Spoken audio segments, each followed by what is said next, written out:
Ladies and gentlemen, welcome to Logical, Plausible, Probable. I'm your host, John Maddox, and tonight we're having another stream you just won't want to miss. If you got what it takes, click that link, or prepare yourself, for this arena is not for the weak. Now, let the mental combat begin, but always make sure your arguments are LPP. What is going on, everybody? Welcome to the stream. We should be having a fun one tonight as everybody heads on over from Saying for Truth for yet another interesting debate between Ken Hovind and the latest challenger, Jonathan Finley, I believe his name was, also known as Wonders of the World, I think, something like that. It was interesting conversation between the two. I will definitely be airing some of my thoughts on it because it was an interesting one. I'm actually hoping he would come over and join us because it could be this one could turn into a very interesting combo as it all goes. However, before we get into all the fun and frivolity that are the after shows over here on LPP, I want to give everybody a little bit of a introduction of how this all works. So for my after shows, what we do is folks that join in, initially we kind of go in a round robin. People get to share their thoughts on the debates, who won, lost, best one-liners, zingers, comebacks, etc. And we'll kind of do that in a round robin format. And then after we all get done, we'll kind of go into more like open dialogue, back and forth conversation. And then as new people hop in, we'll kind of time out for a second. That person will get to kind of share their thoughts about the debate itself. And then we'll jump back into the conversation if we've somehow gone off topic in relation to the debate. So, one more thing. Got to give some shout outs to some of the awesome folks in the side chat that are getting going already. We get some super chats. We got members hanging out in here. Appreciate it so much. Nice Girl had to get a wrench because in the last stream, somebody dropped their phone on their own face and it somehow timed her out for a while. So, decided to protect her with a wrench. So, that won't happen again. We got Jungle Jargon. We got Jerome. Thank you for the super chat. Oh, I'm gonna find this and put it up on the screen in a second. But he says, "Yo, Bubbles, I'll spot you 5 of the 10 you owe John from way back. Pay up, gamer." Yeah, that was an interesting time. It's kind of funny that you mentioned that because over on SFT's channel, he was talking about how he beat me in a debate, but I remember obliterating him and then him refusing to back up the bet that was made. So, Jerome, I appreciate you reminding me about all of that. And anyway, a bunch of folks, hope everyone joins. The link to join the stream is in the side chat. I've got it pinned, and then we will get into conversation here shortly. But first up, we have got the one and only Jackson Rowe, who's, I think he's had 4 debates with Kent. I think he's got a 5th one coming up, so he's not new to this arena. What's up, Jackson? How you doing? Welcome to the stream. What are your thoughts about tonight's debate? Well, I mean, I'm not really sure. Kind of went off topic the whole time. I've got my globe here because it was about flat Earth and round Earth the whole time, I thought. But I mean, both sides said some things I kind of disagreed with, honestly. Being name dropped with Professor Dave by Kent Hovind was kind of cool. So that was flattering. But yeah, let's see. I got some notes. Kent Hovind keeps saying the geologic column doesn't exist in that order anywhere on Earth. I don't know why he keeps saying that. I mean, I showed him like 20 places. I guess he forgot. But also, Jonathan, no offense to you, but you said, I mean, you didn't really understand evolution. So I was just kind of wondering why you agreed to do a debate like that. That's basically my thoughts. All right. We'll let Jonathan respond to that here in a second. But next up, we've got Donnie, also known as SFT. He couldn't resist, and somehow he had his coffee mainlined throughout the debate, so he didn't have to leave. He was actually here for an after show and actually started. Normally that never happens. So what's up, Donnie? Welcome to the after show. How you doing? What are your thoughts? Well, I'm here to take you on again, John, round 2, because you whooped my butt so bad in our first debate. So I got to definitely make up for that. But no, I got my coffee all ready for me. You know, the wife was good to me. And I think this is going to be fun. This is going to be a fun after show. The last after show we did on evolution was pretty epic. Was one to remember. This debate I thought was incredibly entertaining. Jonathan, I think you made for a great debate. I think it was a ton of fun, and we had a great audience. I mean, I think we had up to 250 at one point. So I'm really enjoying this 2022 evolution challenge that we put out. I think just at the end of December there, because we've had so many a variety of different debates on this evolution subject where everybody coming into it, like Matthew Steele last week, Jonathan, you this week, everybody's coming in with a different approach and just really making for some great discussions. And then the audience Q&As are always a ton of fun. And Jackson, just to answer your question, you and Dr. Oven, yeah, you guys had so far 4 debates. So I think after your 5th debate, I think you're going to have the record in terms of amount of debates with Kent. But what Kent would say is just by coincidence, right? You're going to find all those layers in, I guess, the same sequence, as you said, in a few places around the globe, in the same way that when you shuffle a deck of cards, you're coincidentally probably going to get a couple places in there where you've got, 4 aces in a row or 4 jacks or something like that. So, that's what I remember from your discussion with Kent on the geological column, which I do highly recommend. So other than that, yeah, me as a mod being neutral, I just thought it was a great debate. I thought it was a ton of fun. And once we go around in a circle, I'll actually get into some of the disagreements I have with evolution specifically. So, John, thanks for doing this.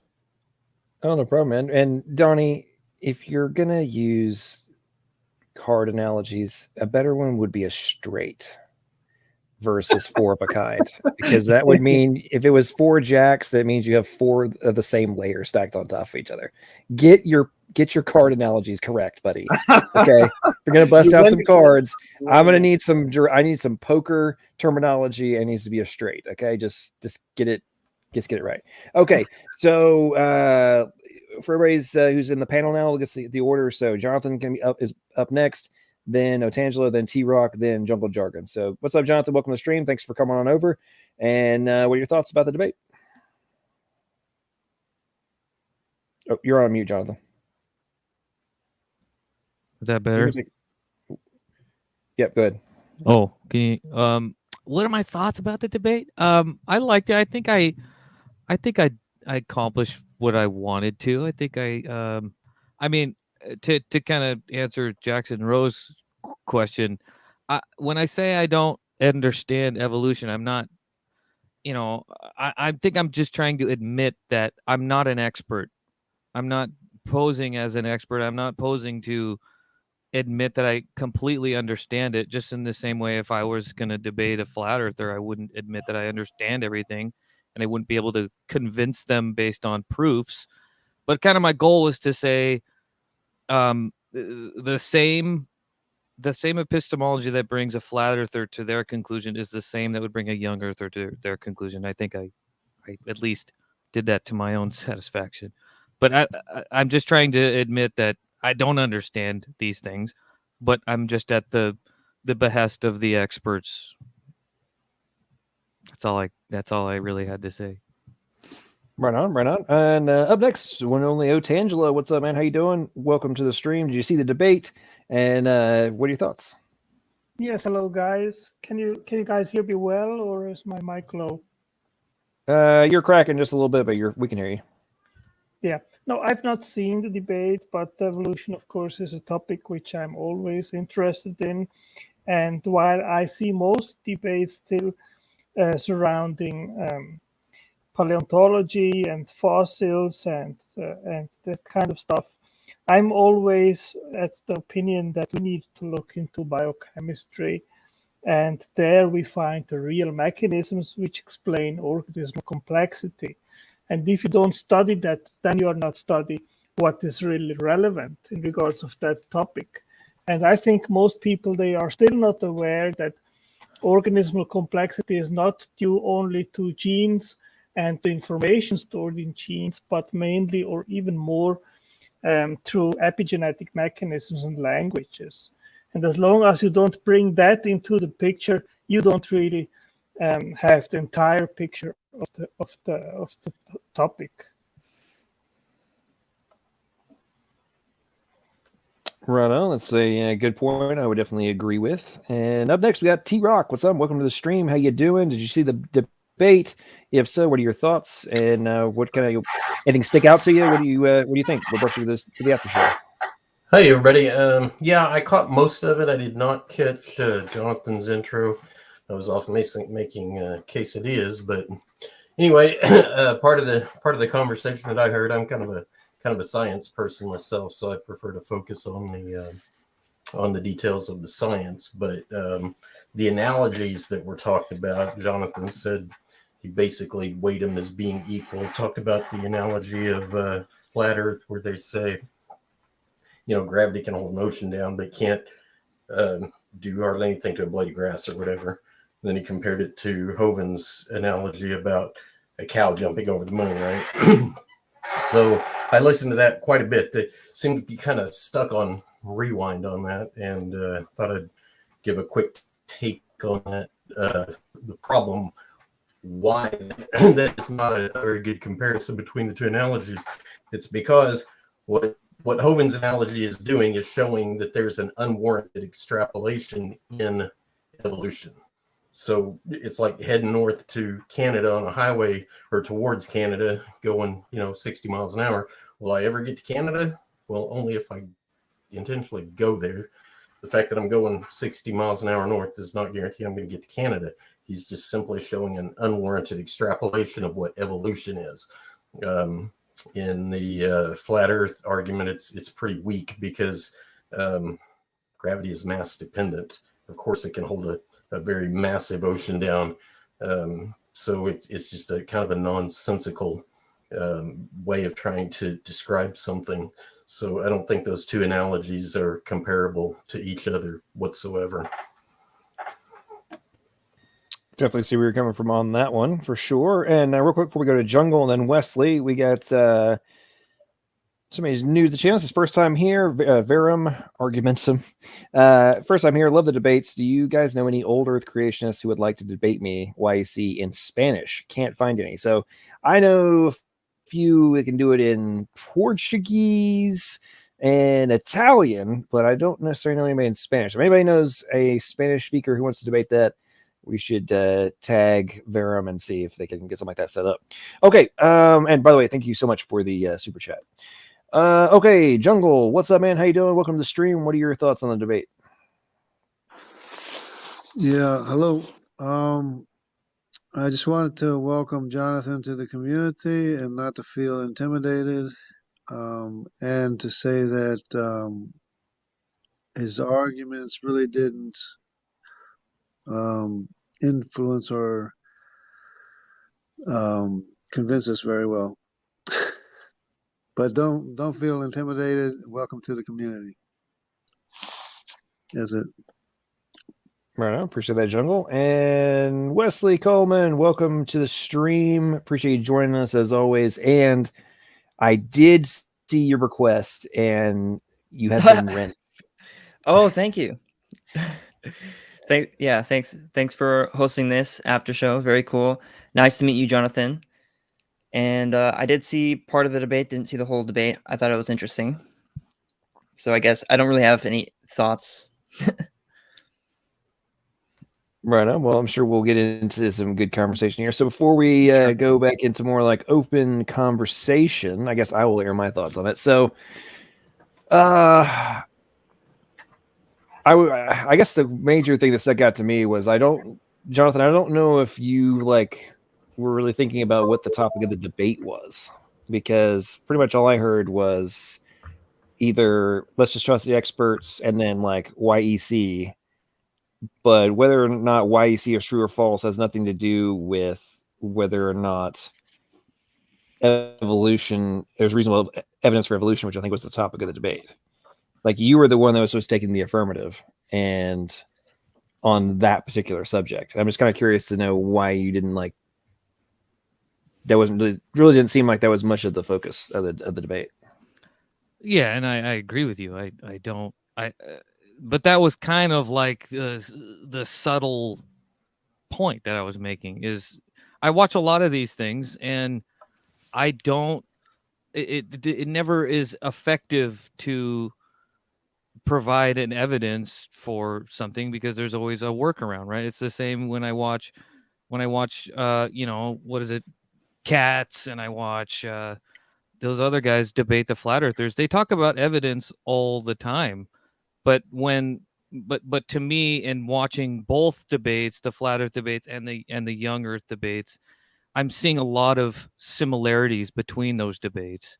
And I think if I just thought I'd try this method out, maybe somebody would see, oh, well, that analogy is kind of similar. Oh, well, I don't know. I mean, obviously that's not going to convince everybody right away, but for me to just take on the burden of providing proof, I mean, I think I can kind of roundabout get away. It's reasonable to believe in evolution because the experts say so. And just the same way it's reasonable to believe that the earth is round because the experts say so. And I understand both of them very little. Okay, so I got that was what you were trying to do, the comparison. The point, I think the main point is that, at least that I was making, is if you're talking about it from evidentiary perspective, if you're lacking the evidence for one, and it's inference and hypotheticals versus observable aspects of, hey, let's go in space and we can see that the earth is round, right? That is dramatically different than making a inference as to something that has not been observed. Would you agree that that is two categorically different foundations of the conclusion? Yeah, I mean, I do, but I think that the flat earthers say similar things. Like it's not observable. Like I can't observe the Earth spinning 1,000 miles an hour. I'd look out and it's stationary. I mean, Okay, you just okay, you gotta think bigger. Jonathan, I am thinking bigger. Okay, so let's get back to like thinking bigger. So we're in space, right? And we're observing these things happen. Now, the flat earther is saying that, oh, that's not actually happening, and you're looking at things through a fish lens, also that kind of crazy crap that they spew out there, right? That's dramatically different in terms of trying to claim that there's a different interpretation of empirically observed evidence versus complete inference. You already conceded that there was a dramatic difference between the two, correct? Yeah, I mean, I think that the young earthers have a leg up on them in that way for sure, but I think there are definitely to be. Jonathan, I'm asking for direct clarification because I think, and the reason I'm doing this is I felt like in the debate there was like zero clarification on all this kind of stuff. So, are you agreeing or disagreeing that there is, from an evidentiary perspective and a reasonableness of conclusion, that there is a dramatic difference between a conclusion reached based on direct observation and something that is a inference? Yeah. Okay, so then why do you keep equating something that is not observed with the flat Earth arguments? If when we're talking about evolution, we're not talking about young Earth, old Earth, whatever. That's irrelevant. Which is the whole point of why I brought up the topic of the debate was: is there reasonable evidence for evolution? Right? You're trying to spin this over to YEC in order to deflect from actually having to address whether or not evolution itself is reasonable based on the evidence for or against. Are you following the train of thought here? Yeah, no, I am. Okay, cool. So would you agree or disagree that the entire debate, you never actually defended the position of whether or not evolution was reasonable, other than I'm told it is, even though the guys who are telling me that it's true have not actually observed it? Well, I mean, that's the thing is like, when you say observe it, yeah, we don't observe something turning into a different species, right? But we also don't observe the Earth spinning. I mean, we both agree that we do because we can go to space, but the flat earther would think that we don't observe that because we just look around at the natural Earth. We don't observe that, but the experts Jonathan, say again, that we do. You're jumping over to flat We do Earth, observe okay? that by the shadow of the sun going down. I watch it go down every afternoon. So Yeah, and I agree with that. Okay. I'm gonna leave off because some of the guys need to do this. I'll go into a debate diatribe with you. We'll get back to this. Okay. Up next is Jason. Your thoughts on the debate, and then corporate opera. I didn't watch most of it, and I'm just listening and enjoying it. So I'm just going to listen. All right. Corporate operator, welcome to the stream. How you doing? What are your thoughts? And jump in every now and then. Can you hear me? You're like super duper. We can't hear you, man. Sounds like you're miles away. Your mic needs to evolve a little bit there, corporate. Change up a bit. Any better? Yep, we can hear you now. All right then. Yeah, I'll make this quick because I gotta go. That was saltation. Yeah. Hey, LPP, you have a Bible, right? Because you're a Christian. I do, yeah. Okay, so does Standing for Truth, right? You have a Bible, right? Because you're a Christian. Jonathan, do you have a Bible? Yeah, I have several. Can you show us your Bible? Oh, can I? No, I don't have it right here. Oh no, you don't, because you're an atheist pretending to be a Christian, dude. I can tell. Look, I've taken classes on how to be a cop. You can. The main thing you're trained to do is how to spot a bullshitter. You're bullshitting, so you can just come out as an atheist already. Like, stop pretending. I'm not even with these Christians, but I can tell you're pretending to be a Christian, dude. All your talking points are what an atheist would say. I don't like those labels, but I mean, I'm not. No, it's true. You were just trying to get Kent to, like, the reason you keep bringing up this flat Earth thing is because you were trying to get a clip of Kent promoting flat Earth. That's not what you were trying to do. That's why you keep bringing this flat Earth thing. Well, I'm not trying to trick anybody. You were raised a Christian, right, Jonathan? You were raised a Christian? I was. Yeah, Well, actually, let's get The clarification Bible here. says So, God stretches out the everybody, universe 17 hey, times. Jason, hang on. Well, actually, let's get Sorry, mate. clarification here. So, because you make a good point, corporate. So, Jonathan, do you currently consider yourself a theist or an atheist? No, I mean, I think I'm a theist and a Christian in the same way that like Jordan Peterson is. I like to keep it like ambiguous. Like I live like there is a God, and I'd like to think I'm a Christian in the same way I'm a vegan. Like I think that those are the right moral things, but I don't actually live that way. Okay, so that was an interesting dance around the question. So Correct. Are you an agnostic? He just said yes. Yeah, I think it's just dancing around the point. Yeah, I mean, I think so. Okay, so would you most days. so if you like just dance around and don't actually have a definitive position on anything, why would you debate something if you don't actually have a position on anything? The Well, the lack of an argument is not an argument. Yeah, and I'm saying I don't think it does any good to bring any proofs. Just like it never works with the flurfers, right? But I think it just shows that it's we're all non-experts saying our opinions and giving evidences, but I mean Not we're all just necessarily. gonna Can I ask this twist guy a them and question? conform them to our own worldviews. Okay, Hang on. We're gonna go into like some get back to some other folks. So I think up next would be if Jackson's got anything he wants to bring up, and then Donnie, and then we'll go back in another round if we want to get back into conversation. Go ahead, Donnie, or go ahead, Jackson. You're up next. actually, I'm gonna leave. I wasn't kidding about leaving. All right, later. Okay. All right. Thanks, Corp. Appreciate you coming in. All right, see you, Jackson. Yeah. All right. I mean, let's see. no, sorry, the other guy.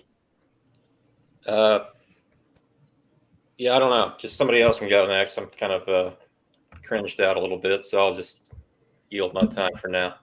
Okay. Donnie, you're up next if you got something you want to say. Well, I think the big difference is, and Jonathan likes to look to the flat earthers, the flat earth model. And that's the problem, is there is no flat earth model. There is no model that's making testable predictions, right? Putting forth a hypothesis, putting forth a model and testing it. Even Kent, I think it was about 1.5 years ago, he said he'll debate any flat earther as long as they just provide a model, as in like just a map of what they believe in, and nobody could present one, right? So the gold standard of science is to make testable and falsifiable predictions. And that's the big difference between flat earth and young earth creation, and I would say evolution or universal common ancestry, is the fact that it's the young earth creation position and model that's actually making future testable predictions, many of them being confirmed, many of them have been confirmed in the past, and thus meeting the gold standard of science. For example, I'm just going to share my screen for literally 30 seconds, John, just to give one single example of what I'm referring to here. And for example, I could go over predictions that have been made by young earth creationists in all fields of science, including astronomy, geology with the cold slabs, for example, that I haven't seen any rebuttal to. But when it comes to ancestry, since the debate tonight is there reasonable evidence for evolution, Jonathan's would have to meet his burden of proof. He was the affirmative, right? So essentially, Jonathan, you'd have to present. Now, science doesn't really prove anything, right? A lot of times it comes down to, what's the most parsimonious explanation in light of the data, in light of the evidence. So the evolutionists, their burden of proof would be to provide lines of evidence that can best be explained by evolutionary theory. And I find the evolutionists oftentimes, unfortunately, look to agnostic lines of evidence. Right. An example of that is, the sky is blue or the earth is round, therefore evolution is true. Well, here's the thing. The creation model can explain that too.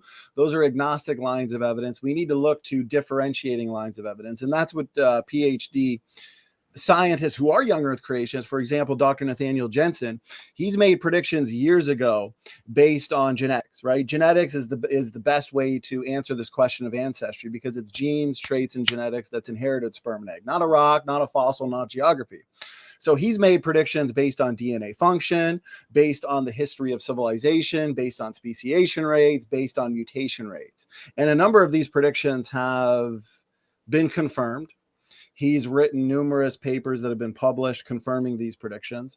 So the point is, and to not go on for too long, is the gold standard of science is to make testable predictions. And you know what? Evolution's failing. Evolution is not making testable predictions in genetics, especially when it comes to DNA function, because they assume the majority of the genome is junk. So they're too scared to make predictions because they don't want more egg on their face. While creationists are making these types of predictions, flat earthers are not making these predictions. Okay, so there's no evolution model, there's no flat earth model, but there is a very strong model in terms of separate ancestry and young earth creation. And I'll just end it there. I'll end it there for now. All right, appreciate that. Otangelo or T-Rock, either one of you guys have something you want to jump in on the conversation? I wanted to ask a question of that guy, of Jonathan Finley. All right, go ahead, Jason, and then we'll right. then after that, Okay. T-Rock or Otangelo up next, and then we got Noble Okay, Eagle. I'm sorry, but I just wanted to ask him a quick question. That so there's just a sort of a statement.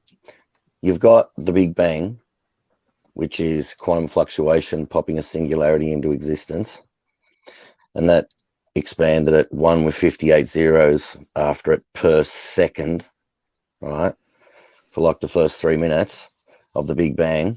Then, or you've got the steady state universe, which says matter and energy is eternal, from everlasting to everlasting, that always was and always will be. I mean, you've only got really two choices as an atheist. You got nothing created everything from nothing, or you got eternal matter and energy. And then you can't turn around and then say, if you say there's some sort of energy that's eternal, which is from everlasting to everlasting, and then say God being from everlasting to everlasting is insane.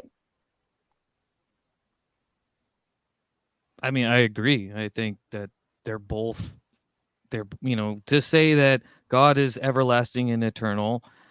I mean, it's the same as saying the universe is everlasting and eternal. And I mean, I like the God thing better because it makes more intuitional sense.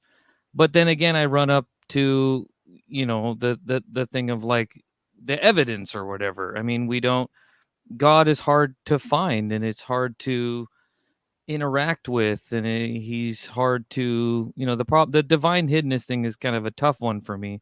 But I think that being agnostic about it until there's some real evidence is that's kind of the Dillahunty thing. I think there's that's some a bit like validity Snake. to that. Snake has a bit of that sort of view too. Similar. Yeah, I think that's pretty reasonable. Snake was right. Yeah. Well, at least you genuinely open to it and see the problems that they have, and that you don't just sit there and argue, silly points, because it's hard to, like it says, God created everything ex nihilo, out of nothing, and which means out of nothing. In the beginning, there was nothing, and he created everything. So, I mean, and then then there's the evolutionist side, which they've got their ex nihilo, out of nothing. But if there ever truly was nothing, then only nothing can come from nothing. So there has to have been something from outside time and space that created time, space, and matter. Has to have been. There's just no other explanation for a rock that you pick up off the ground for anything. It's all impossible. I mean, even matter, even atoms would have a lifespan of, it might be hundreds of billions of trillions upon trillions upon trillions upon trillions of years. It might be, but even they'd have a lifespan. Like, I mean, they're just energy. You know what I mean? Like, can they just go on forever and ever and ever? There's only one thing that could be eternal, and that's a spiritual being that came along and created everything and spoke it all into existence from the power of his word. And I mean, that's the thing that makes the most sense to me. That's all. I'm quite be quiet now and let you guys get on with it. I appreciate that, Jason, and Jonathan's response there. Okay, so before we get back into the folks that have been in the room, and by the way, Wesley, I saw you hold up Return of the God Hypothesis. That's an awesome book. I've read that twice, actually, and it's very interesting. There's a lot of good stuff in there. Noble Eagle has joined us. So what's up, Noble Eagle? Welcome to the stream. How you doing? What are your thoughts on the debate? And keep it around a minute and a half of what your thoughts are in general, and then we'll get back into open conversation.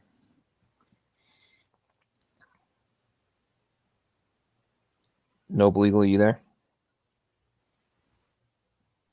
You're on mute, probably, or No, he's not muted. I stepped away. Maybe. But now he's on mute. Okay. All right. Well, in the interim to Noble Eagle coming back, let's see, T-Rock or Tangela, anything you guys want to bring into the conversation? Yeah, I had a. Jonathan, No, go ahead. Go ahead. yeah, I think, Go ahead, Tangela. Jonathan, if you are kind of sidestepping or not taking position, I've seen a lot that atheists, they are this because of the evidence, but because they want to live independently from God. And if you seek God with all your heart, you will find him. And the claim that he is hidden, that will vanish. Because you can also start from the presupposition that God exists. There is nothing wrong with that. And you start from there doing your inquiry of origins, and then you will either see what you try to prove confirmed or denied. And I have started that way. When I was 18 and received Christ, it was not because mainly of reason, but because I was seeking a solution for my problem, because I had depression. And that is 36 years now. And I have only seen my worldview more and more confirmed by the evidence. And it matters really through what lens that you analyze the evidence. If you put the lens of atheism, then you will try everything to give an interpretation which then will confirm to your presupposition that atheism is true. But if you start with the presupposition that God exists and then analyze everything through that lens, then you will suddenly see that the evidence actually points to a creator and it makes sense. And it will bring you intellectual satisfaction. But if you start from the atheist viewpoint, then analyze everything, then you will constantly be in a state of cognitive ignorance, of cognitive dissonance, and you will not find satisfactory answers. And what Dawkins says, that he is an intellectually satisfied atheist, that's a lie. I can't believe that. If you analyze the evidence honestly, then you cannot come to the conclusion that everything, evolution works by natural selection and mutations, but besides evolution, all the rest, origin of life, origin of consciousness, fine-tuning, origin of the universe, moral duties, all these things which require explanation, you cannot explain them through evolution. And then it's either basically unguided random events or intelligence. And if you compete the two, at one you have a potent cause, which is intelligence, which can instantiate the things which is in nature, and on the other side you have an impotent cause, which is unguided random stochastic events, and they cannot explain basically everything, nothing. And that's why atheists so commonly they resort to we don't have the answers, but it's just fine to not knowing, so I am an agnostic. The struggle for me is when we're talking about your starting point. If you start with God, then it's all going to work out in the end, and everything's going to confirm it. But there's so many different forms of that. I grew up with the Calvary Chapel thing, and if you start with that, then everything's going to confirm your already established thing, right? But then there's the denomination down the street that doesn't believe in hell or believes in something else, and they walk through the earth and everything confirms their thing, and then there's the Muslim guy, and then it confirms everything for them. I mean, they all say that, and then I'm kind of left with, well, I've changed my mind about this and that and this, and I keep going back to the expert thing. I know I don't like, it's kind of appeal to authority or whatever, but I mean, it seems like that's just where we're left. Like, I'm just kind of lost. Like, I don't want to just take everyone's word for it that's not an expert, and of course all of our worldviews are going to be confirmed because that's what we grew up with, or that's what we have accepted, and it's just not convincing to me that we need to start with one thing and then go with that and it's all going to work out, because that works for, seems to me, like every other worldview. Right on. Real quick for whoever wants to go next, T-Rock will be up next. Jacob Davis has a super chat. Thank you so much. She says, Jonathan, if you read the Bible figuratively, unless you have to read it literal, then doesn't that make God the author of confusion? Is education your God? Is education my God? Well, maybe I should start that religion. Education's my God. If I read the Bible figuratively, unless you read it literally, doesn't make the God. Well, I mean, it is confusing. I mean, I'm endlessly confused by the Bible because I never understand it.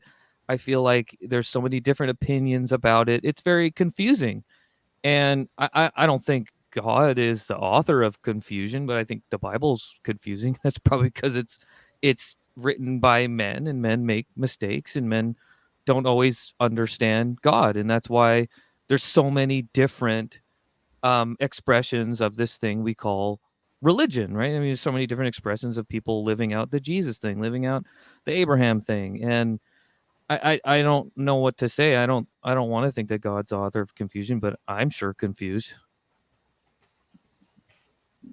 So,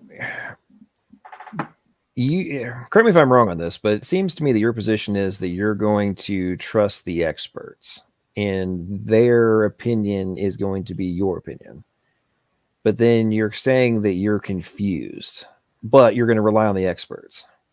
So doesn't that mean that what they're putting forth actually isn't clarifying for you?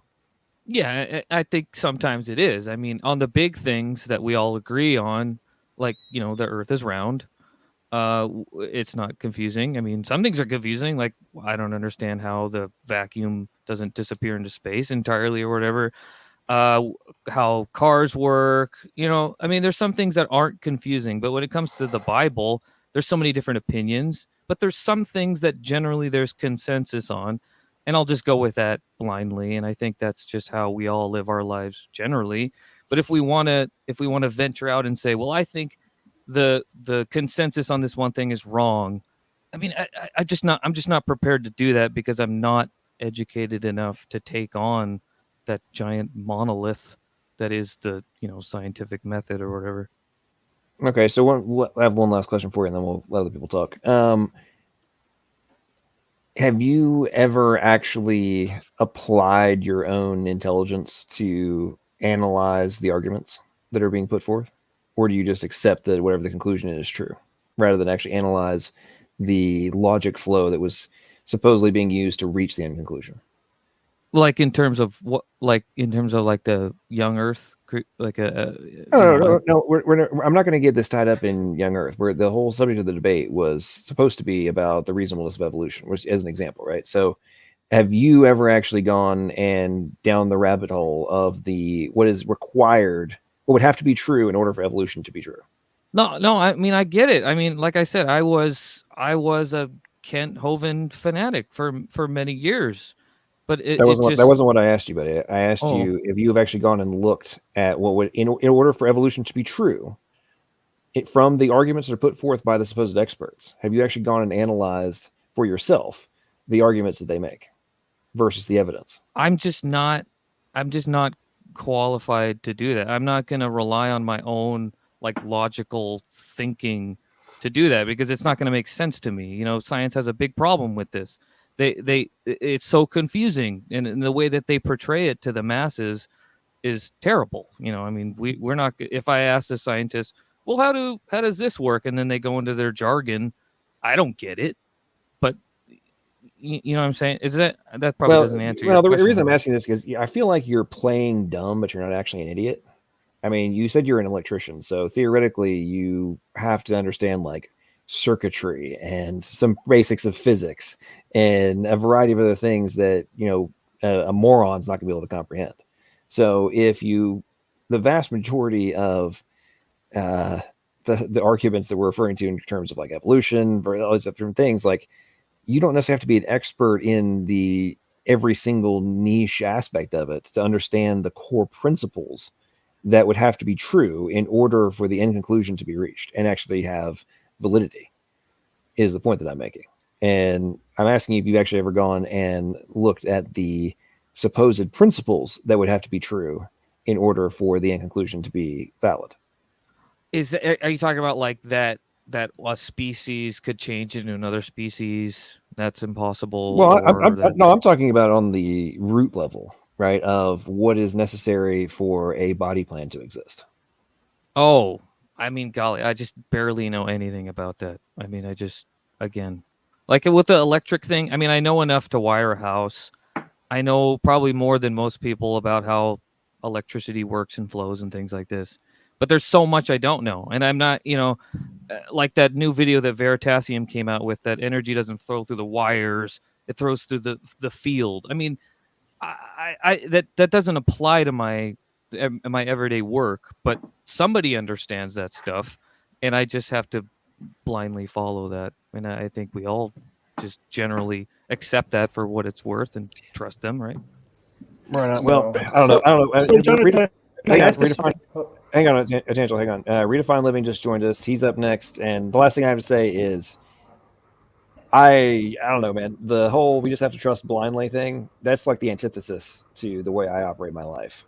I think unless you like doubt your own intellectual capability and you want to operate from the perspective of I'm not capable of understanding anything, unless you want to operate from that worldview, I mean, it seems kind of like it's a cop-out to actually take responsibility to find out whether you're being told is true or false. And you might be right, but just looking at the way I live my life, I just blindly trust the experts in everything, and I don't explore how electricity works all the way down, or gravity, or anything. I just have to. But you're completely this blind trust you keep referring to. So, do you think that communism would be preferable to capitalism?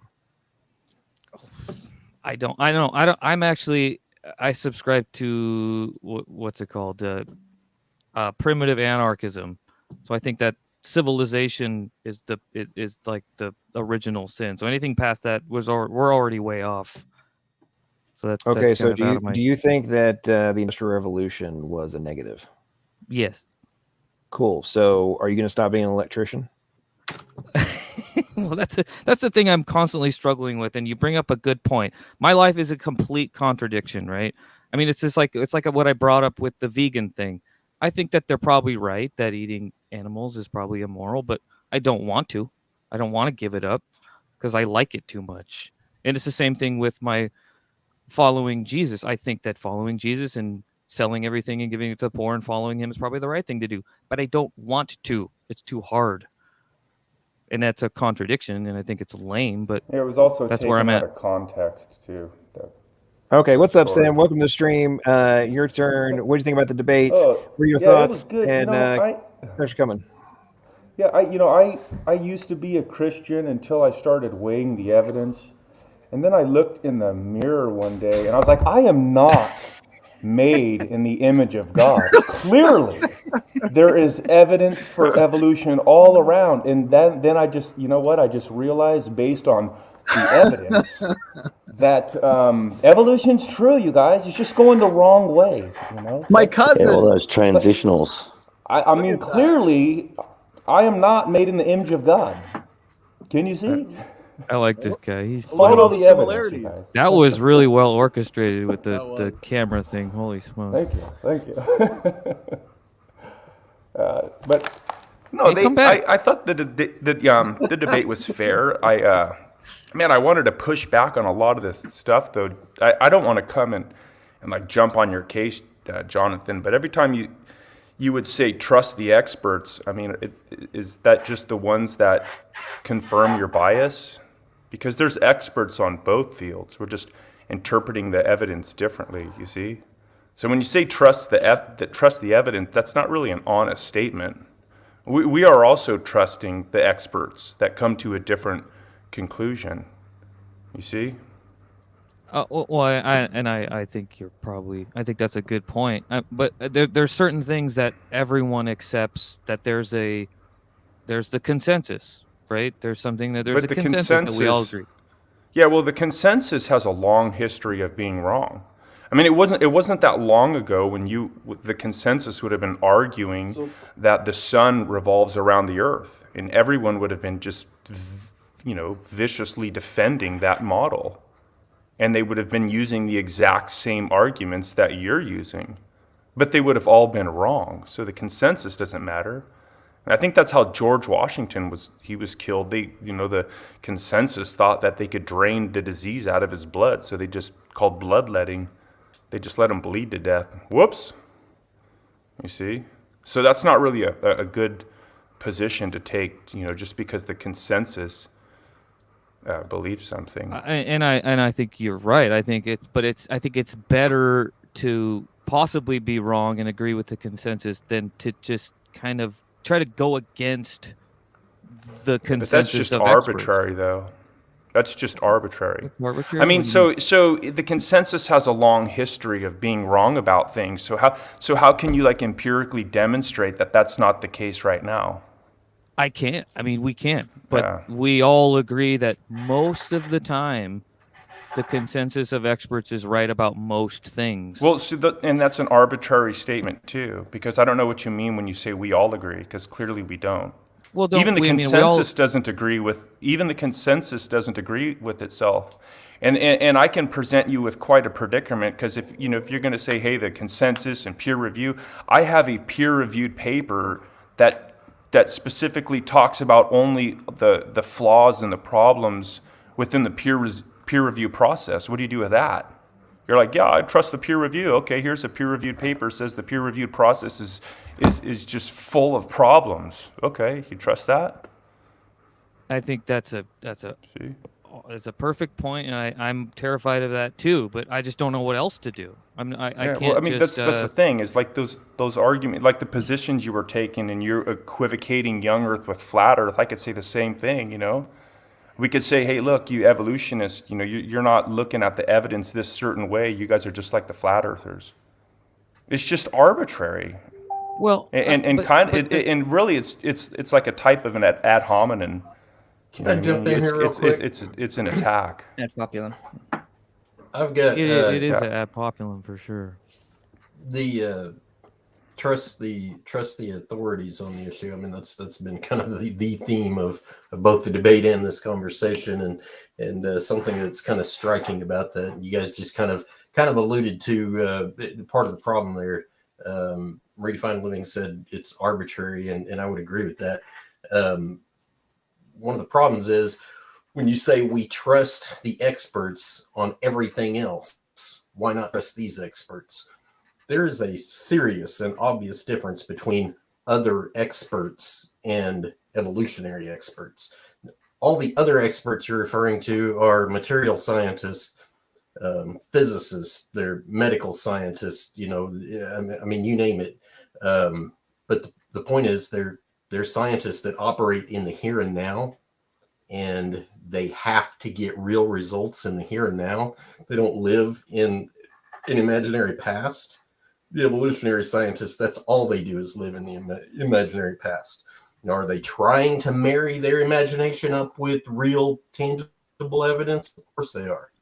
But the bottom line is they do live in an imaginary past, and they can come up with any story they want, and nobody has a way of seeing it or proving it or disproving it. It's just certainly you can see the chasm between experts that live here and now and have to create real technology, real medicine, that kind of thing, and evolutionary storytellers that, grass evolved, after the dinosaurs was the old paradigm, 50 million years ago or whatever it was. And since then, they found tons and tons of evidence. At the time they were saying that, and it's just like the junk DNA and everything else. At the time they were saying it, they had free reign to say it as much as they wanted to, because they were living in storytelling land. And as soon as new evidence came out, oh, we were wrong. Well, what was the consequence of them being wrong? It was zilch. What's the consequence of a bridge engineer, a civil engineer building a bridge that goes wrong? You can see the big gap between the two. And then kind of to close the point here, if you say we must trust the experts, you might want to ask yourself, are you an expert on identifying who the experts are? Yeah, I mean, I sympathize with all that, and I think it is a dangerous position in a lot of ways, because and I've thought about that. I mean, I don't know who the experts are, but I think when we look at, the textbooks or whatever, and they all agree that certain things are true. Again, Earth is round and evolution's true. And as much as I don't like it, and as much as it's kind of scary to just be completely beholden to the experts, these unknown, anonymous consensus that none of us have ever met or whatever. I mean, it's a scary kind of dystopian world, but I don't know what the alternative is, because I don't know of any, how are we going to go up against this giant scientific thing? I mean, we could just say to them, well, they're not doing real science. But I hear the flat earthers say that, and I don't agree with them. And I'm kind of in a pickle here. I think it's scary, but it's better than me trying to understand it with my own fallible. Evolutionist scientists are doing real science. It's just that we look at the data differently. Like, we get a lot of citations that back that we look in the data and we see it backs our side. But you look in the data and you see it's just the interpretation of the data. So a lot of stuff that we use comes from evolutionist scientists. So it's not that it's just the interpretation of the data. It's the worldview. It's the way they want it to be. Hey, Jonathan, let me ask you a question really quick. You're familiar with the woolly mammoth, right? Yeah, the elephant thing. Yeah, when did the consensus say those died out? I have no idea. I think it was a couple 100,000 years ago, right? I don't know. Yeah, well, so typically that's, hold on, John, I'm going to ask you to share my screen, if you don't mind.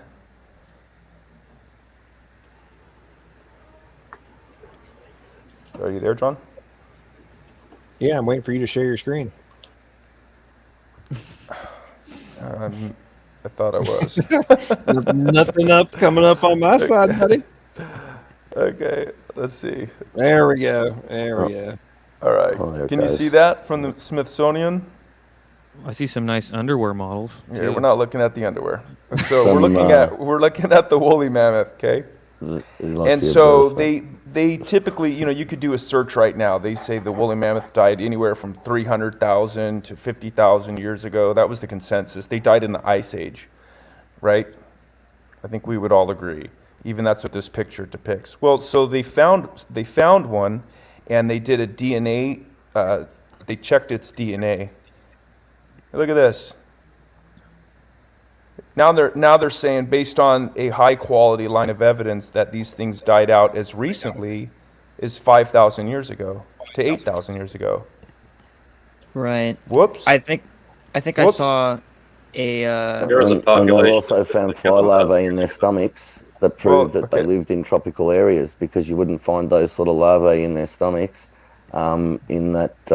basically in those areas. So and we got lots of animals that live in tropical areas that have lots of fur, like monkeys and apes and that, and they live in tropical areas and hot areas like chimps and that, and their hair wasn't that thick. So there's a lot of evidence to suggest that woolly mammoths actually lived in warm climate, in a warm subtropical to tropical climates. Hey, real quick, Jason, while you're on that mammoth topic, I've just got a kind of an offbeat question about that. Hold on, I heard before you do, let me just make one comment, and then you can Sorry. stop staring my machine. No problem. But check this out. What's the underlying implication that no one wants to talk about? You know, according to the biblical model, that ice age happened right after the global flood. We know that the woolly mammoths died in the ice age. This puts that right back at 5,000 years. 5,000, 8,000 years. That fits really nicely with our model. Fits perfectly. Yeah, it does. And that's why the question comes down to, is Jonathan trusting the evidence? Blindly trusting. Or so are you blindly trusting the interpretation of the evidence? Because that's just one example that Sam brilliantly pointed out, that the overall thinking was overturned, and that which it was overturned is more consistent with a different model, biblical creation. For example, John, if you share my screen just for a second here, this is a picture of the consensus on Homo neanderthalensis in 1856, over 100 years ago. They depicted Neanderthal as unsophisticated, unintelligent, brutish, half ape, half man type creature. And now, based on new empirical data and evidence, we have a better understanding that no, Neanderthal was a very sophisticated, highly intelligent people group that looks nearly identical to modern humans. So if you were just blindly accepting or going with the consensus over 100 years ago, then you would have been believing wrongly. You know, doesn't that concern you? Doesn't that worry you? Oh, absolutely. I mean, I think it is dangerous, and I would have been wrong. Of course, I would have been wrong. But but again, like, you know, if science changes, I think that's a sign of its intellectual honesty and not trying to trick us, right? Think about that for just a minute, though. If the science changes all the time, it's an open admission that it's always wrong. And it could be. I mean, but and if it's always wrong, how are they the experts? That's what we've always seen. But that's the thing, right? Is like if the experts on electricity are saying, like, for a long time they said it flows from positive to minus in DC, right? And then later on they found that it flows the opposite way. I mean, it didn't really change any of the practical things, but it doesn't mean that electrical theory is wrong. It just means we didn't know enough, right? I mean, no, but that's just the way. But then you're bouncing back between things that we can physically test here and now and the storytelling, and trying to use ideas in the here and now to justify storytelling. That's always wrong because it's always changing. Well, I don't like to put it like that. I like to put it like, you know, more that it supports my point, right? Is that the experts change their mind and they're more right now, I guess. And even if it's something between electrical theory and evolution theory, I mean, just because it's a little different or harder to understand, or it's far in the imaginary past or whatever, I don't think it means they're less wrong. I just think it means it's harder to understand and accept. I have a real quick question. You know, Jonathan, what science didn't change in the last 140 years, more or less, is the presupposition that everything has to be explained by natural mechanisms, and that way you can never see a scientific and inferring that intelligent design is a better case adequate explanation compared to natural mechanism like evolution. Otangelo, you're roboting a little bit, Otangelo. Yeah, I can't understand you, friend. Okay, I'm sorry, guys. I'll fix my phone and come back again. I've got a real quick question for Sam. Kind of slightly off subject, but he brought up the mammoths.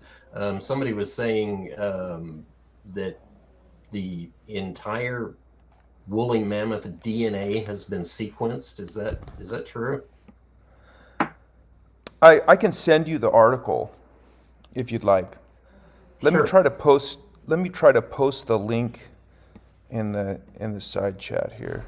It could actually be, you want me to post it in the private chat, or do you want me to post it down in the YouTube? I'll try to do both.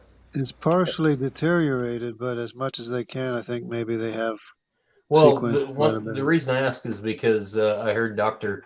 Robert Carter say, and this has probably been more than a few years ago when he actually said it, and when I heard it was probably, I don't know, a year and a half ago or so. Anyway, he said that somebody was talking about cloning woolly mammoths, and he said, no, the DNA is going to be way too degraded to be able to do anything like that. There's really zero chance of that happening. It's fragmented. Fragmented. They use a template of something that's the closest thing that they can find, like an elephant, and they can go, okay, exactly. an elephant genome looks like this. And then what they do is they go, well, this number here corresponds with this number here in the woolly mammoth, so it would go around about here, and that's how they piece it together. Sure. That's it.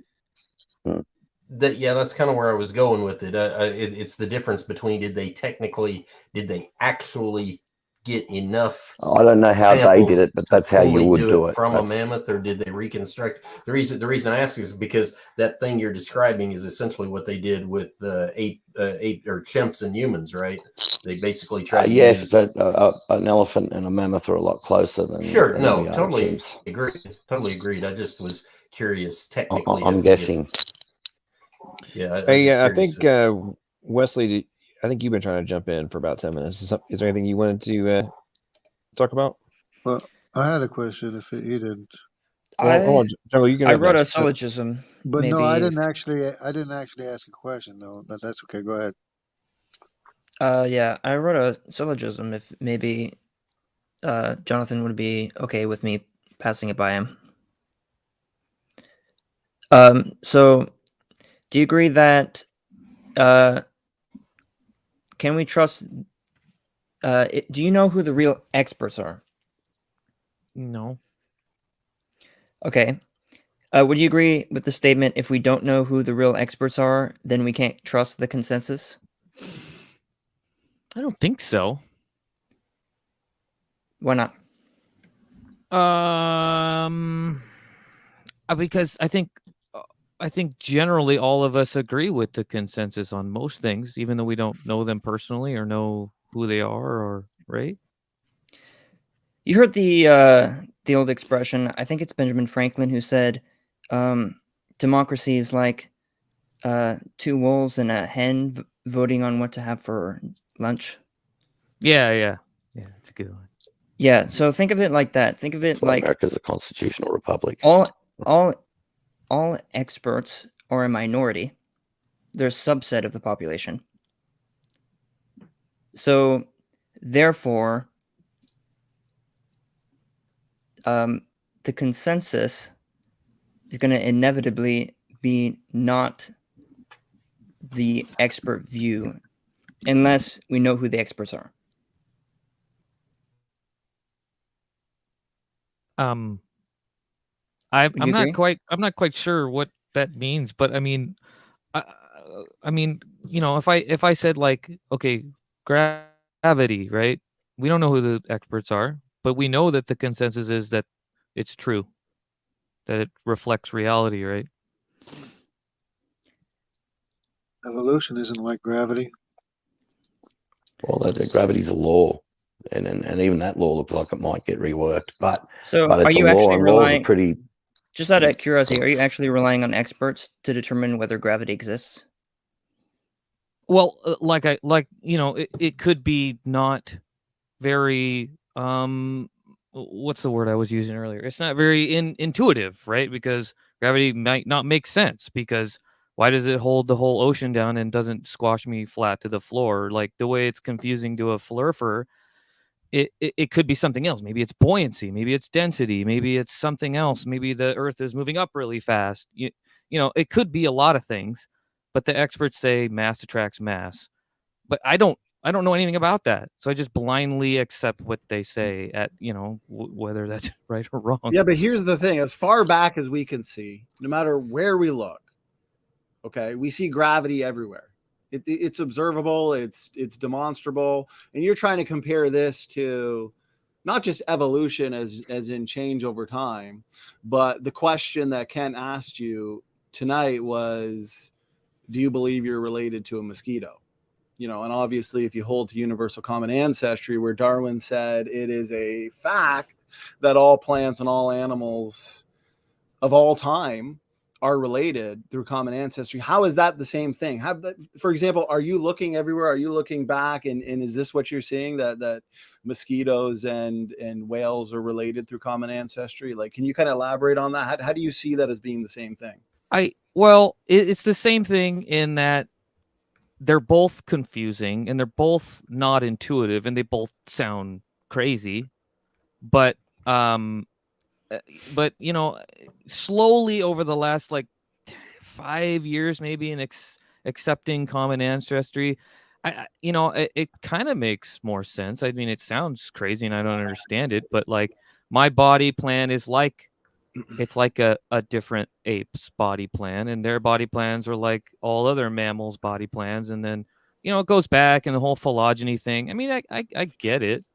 I think it's confusing and weird, but well, do you believe there's any kind of limits? For example, do you believe you can get a dog the size of an elephant or a dog the size of a flea?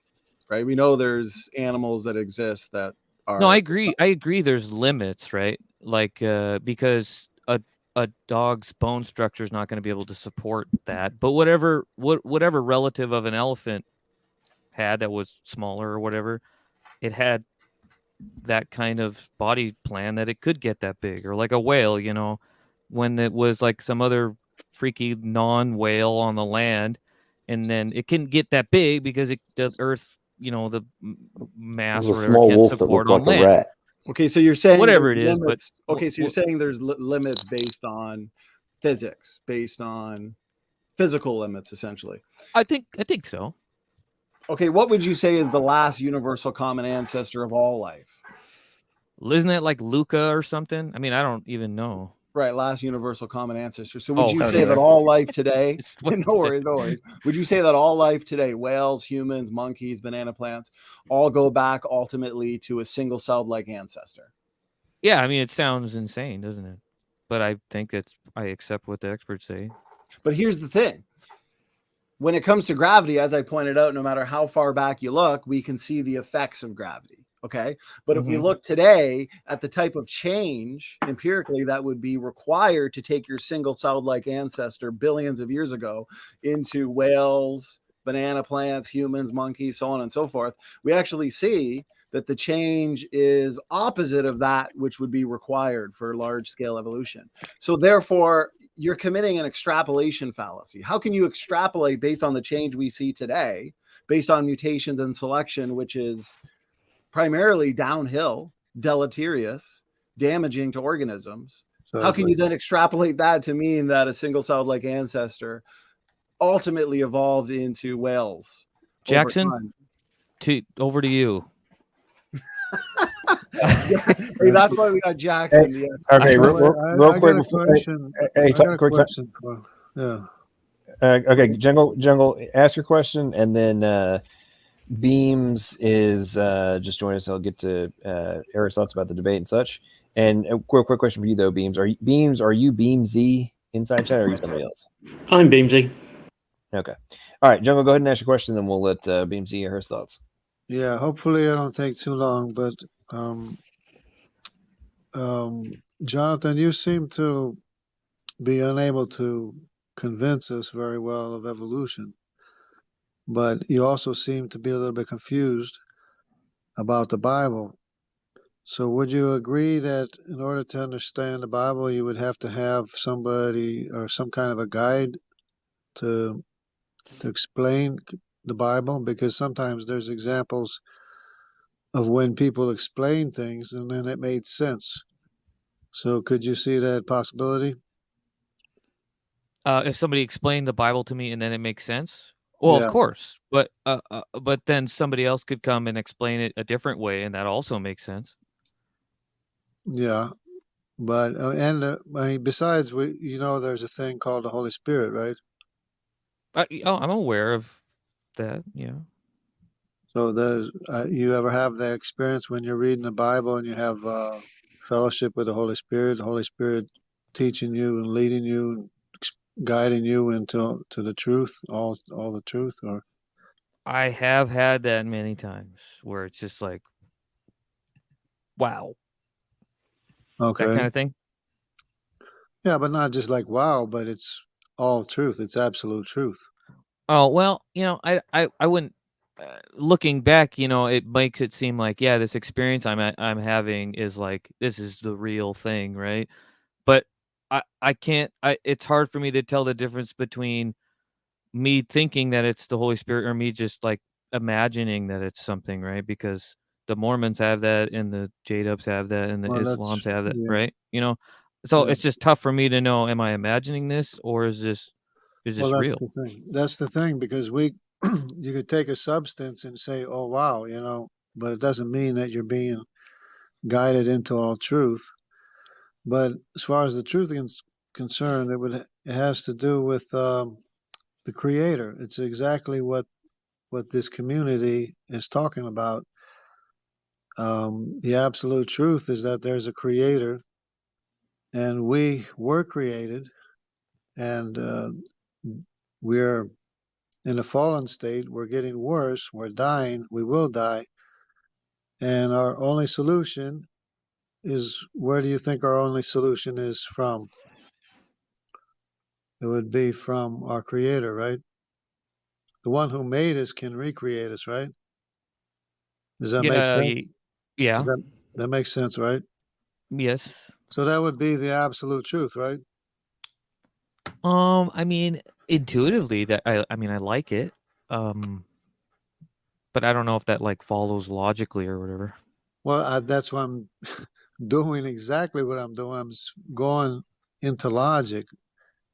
I'm following the logical progression of being led into all truth, or what's absolutely true. Yeah, and I mean, but I just can't tell the difference between me feeling this awesome, wonderful warmness when I read really powerful verses, and the same warmness when I hear We Don't Talk About Bruno, and it like gets my blood pumping because that song's banger. They feel kind of similar.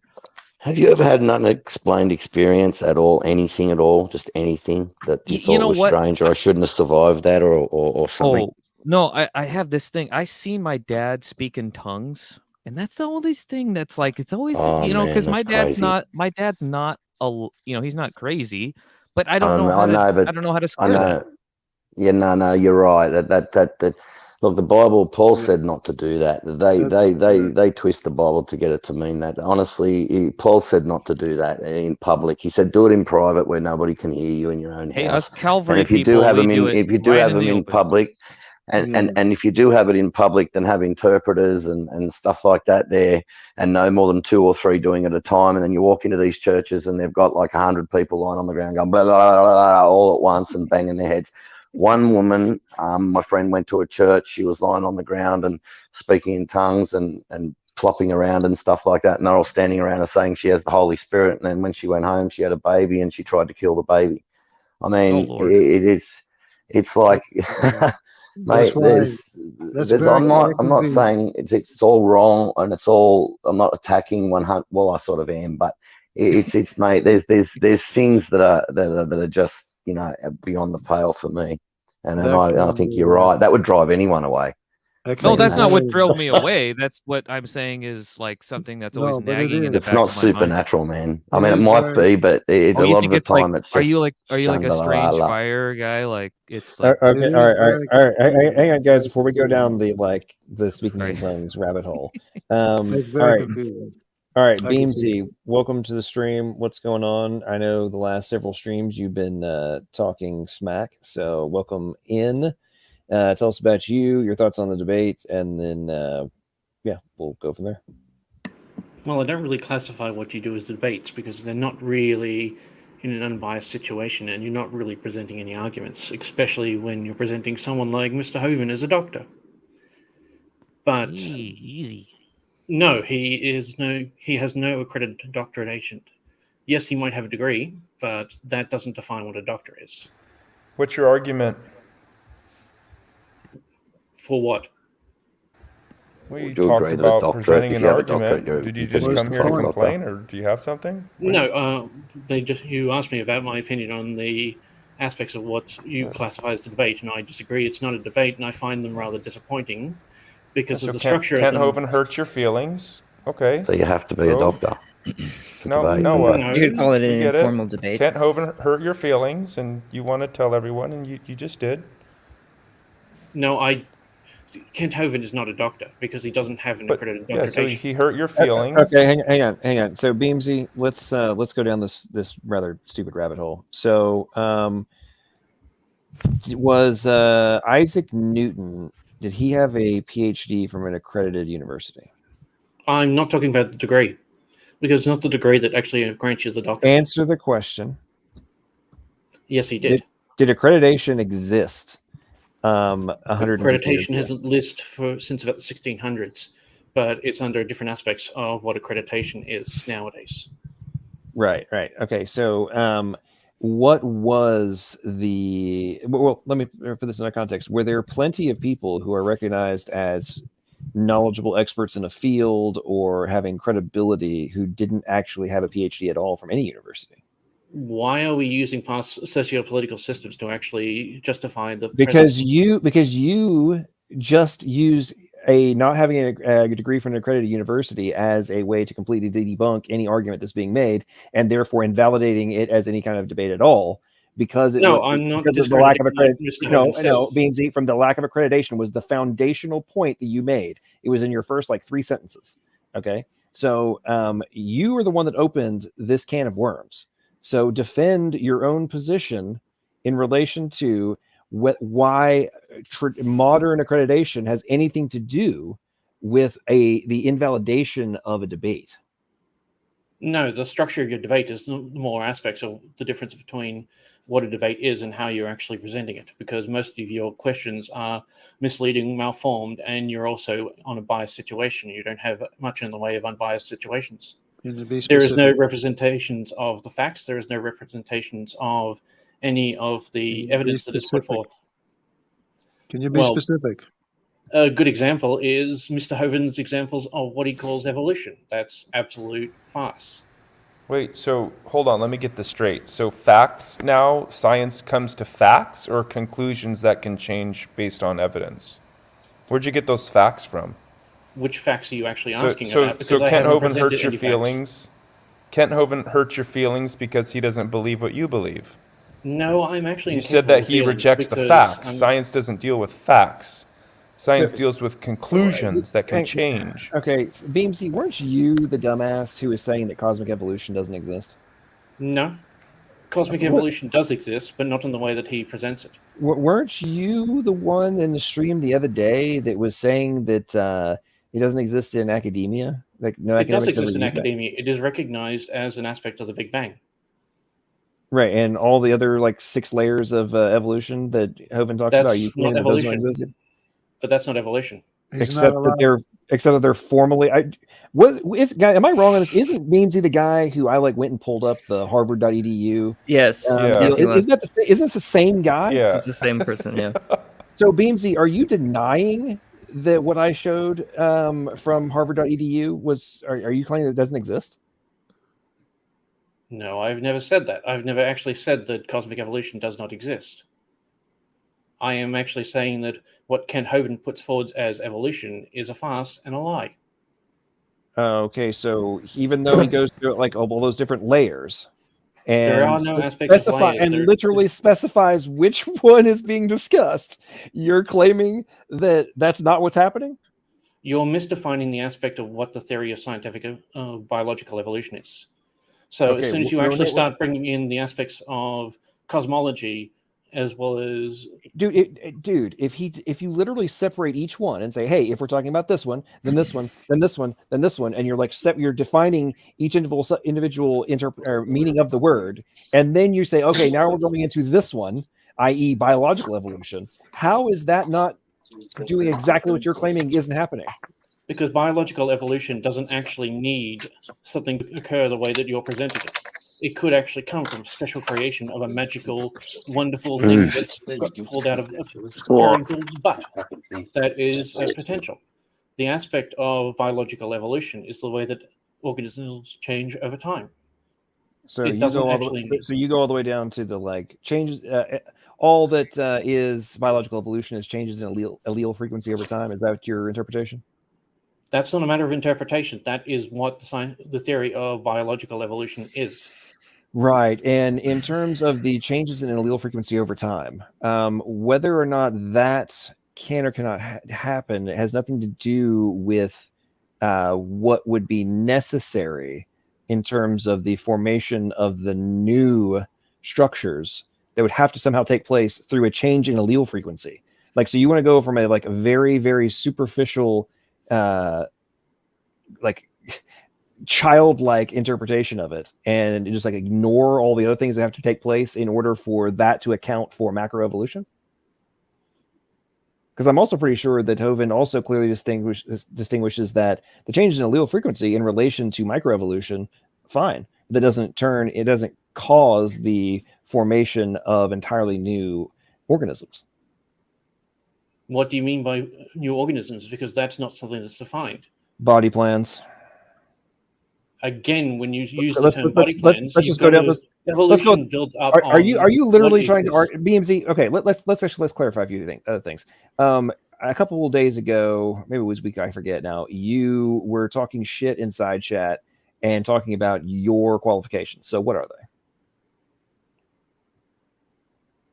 I've got 2 masters and an engineering degree. Why?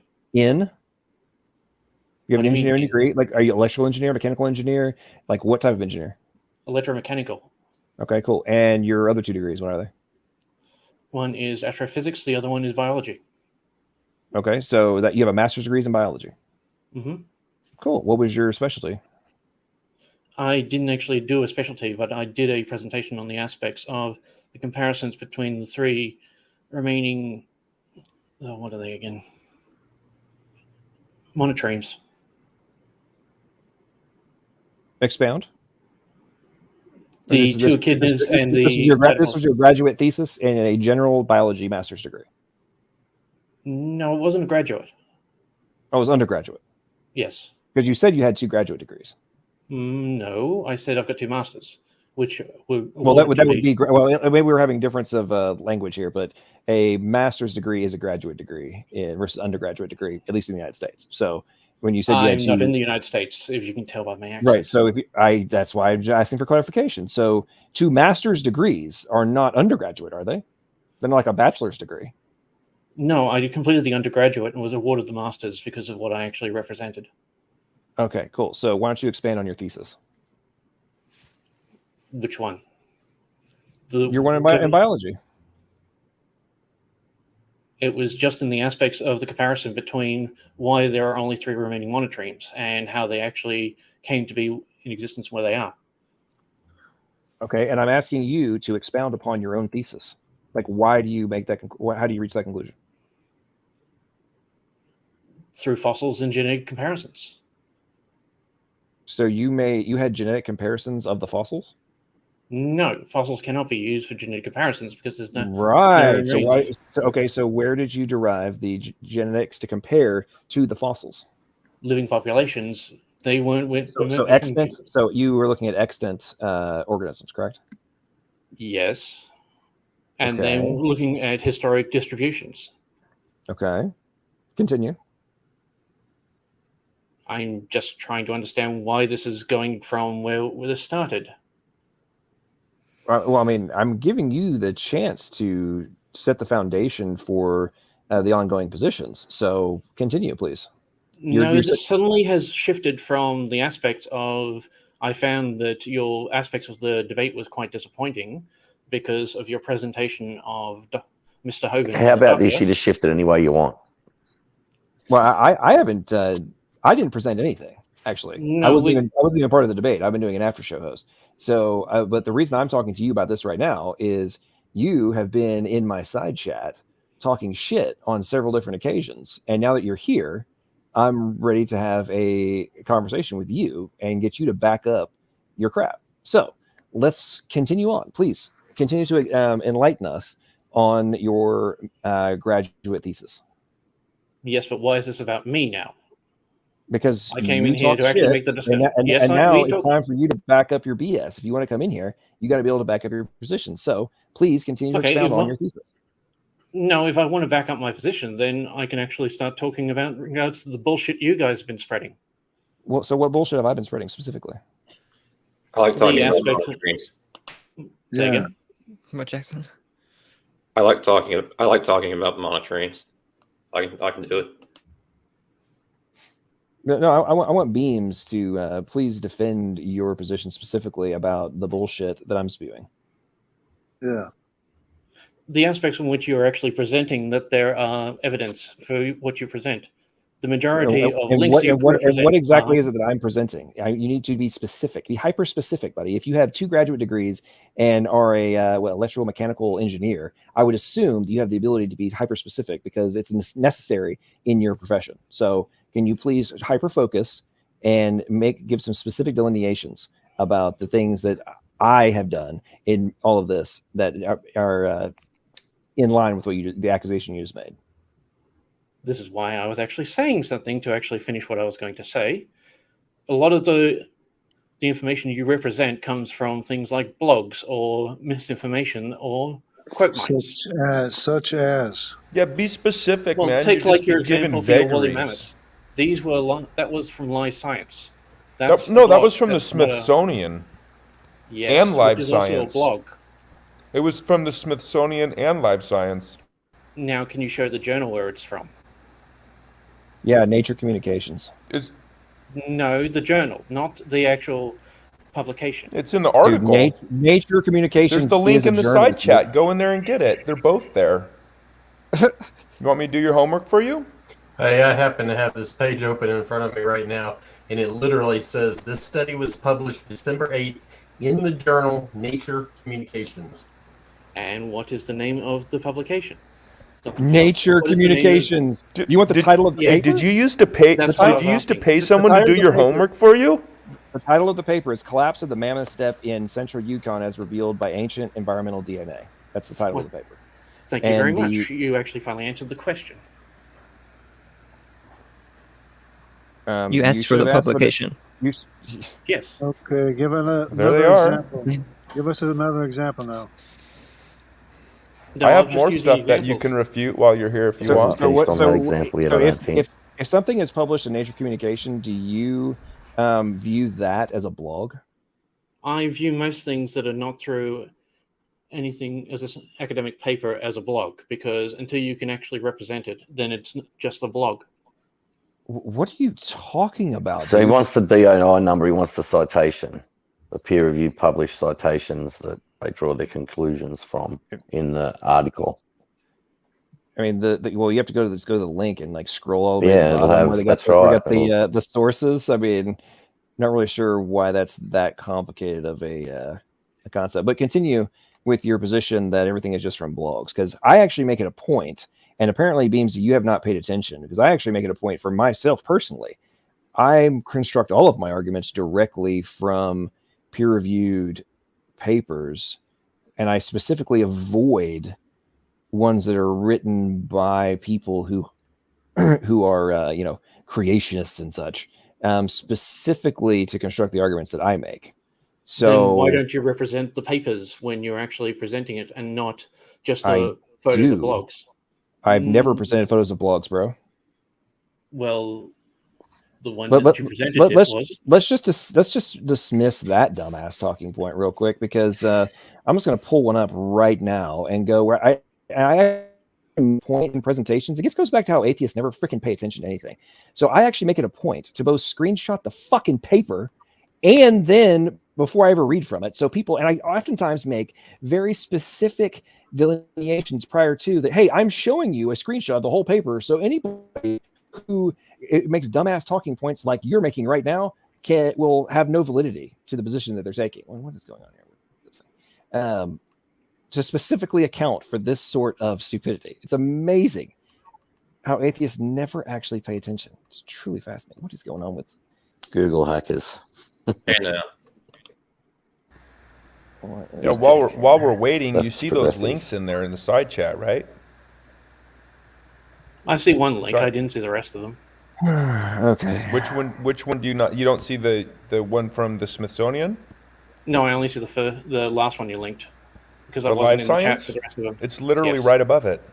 No, the side I chat, can't see like those in ones. your in StreamYard. There's private Yes, chat. I know. I can See see the that. private chat? Do you see Okay, the, so do you see the private Yes, chat? you just linked the Smithsonian one now. so Beamsy, here's a. Would you claim that that looks like something from blog? It looks like an abstract Of the paper that's going to be read, right?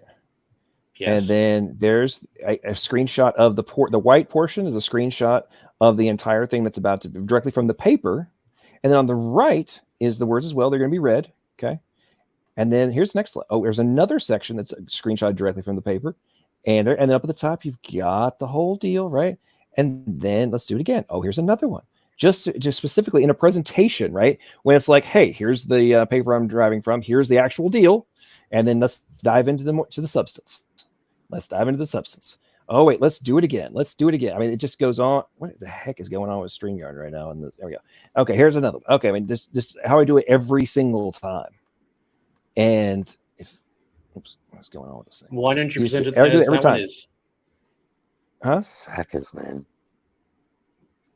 If you wish So to anyway, present the full abstract information, why don't you present it as the way it is now? Wait, What are Beans, you do you not talking recognize those papers? Or that you not recognize this? Like the whole I format? recognize some of them, but not all of them. Like when you see something like that, you don't know what it is? Why don't you And then- address the and then- substance? and then- That That's could be foreign fine. to you? It's just a paragraph. Do you have any substance? Okay, you know what? Address. We're just gonna, ladies and gentlemen, I apologize for what's about to happen, but I've got to just explain. Okay, that does not look like a paragraph. Okay, so that's multiple. All right. Quote, the efficiency of codon translation in vivo is controlled by many factors, including codon context. At a site early in the Salmonella FLGM gene, the effects on translation of replacing codons THR6 and PRO8 of the FLGM with synonymous alterations produce a 600-fold range, blah, blah, blah, et cetera, et cetera. You can just keep going on. Okay, so that's just one. And then the same paper, right? Let's go on to another one. Same paper, continuing to read from the same paper. Okay, like paper. All right, that's like actually what is going on with StreamYard refusing to go now? Okay, there we go. Exactly. This doesn't look like just one paragraph, buddy. Like, would you say that's one paragraph? You say that thing's taken out of context? I don't think so. No, I did not say it was taken out of context. I was asking what it Well, looks you just like, said, oh, and it's I just one said what it looks paragraph. like. Dude, the earlier assertion you made was that things are screenshotted, quote mined, I believe was the exact words that you used, and like taken from blogs. So that is not even remotely the case. So either you don't actually pay attention, or you don't ever actually check to see if the bullshit that you spew actually has any validity.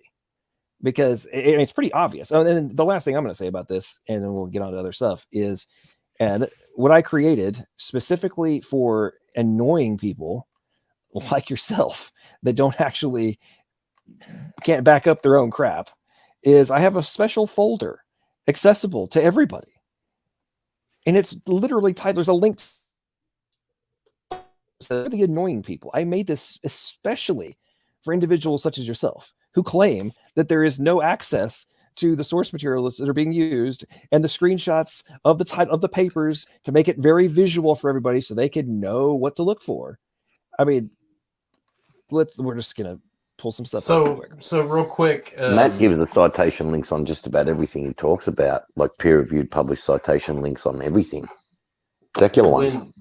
When people like Beams make the claim that creationists are always, quote mining and taking things out of context and all that, what I find that usually means is what Donnie alluded to a while ago, or he pretty much came right out and said it.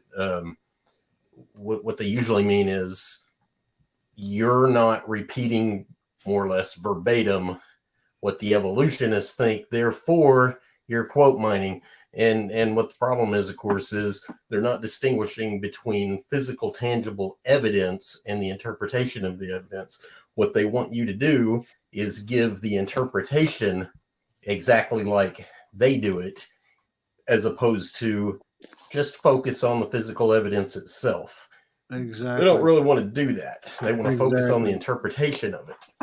Yeah, that's a You're good 100%, point. Good point. 100% correct. Now, Beamsy, just for idiots like you, I even have things in like different subfolders. Okay, so if you want to get into one of my favorites, right, which is all about information encoding, as you can see, there's quite a few papers in here, all from peer-reviewed journals that you can go and look at for yourself, or you can. I mean, there's all sorts of different things you can get into. I haven't got a little sub. There's not many papers in this one. This is all about like introns, retrotransposons, and short tandem repeats and their relevance in the overall structure of the genome, the functionality, and all these different, very interesting aspects to them that need to be accounted for, which are often, avoided in the types of conversations we're having right now in terms of the validity and the plausibility of evolution.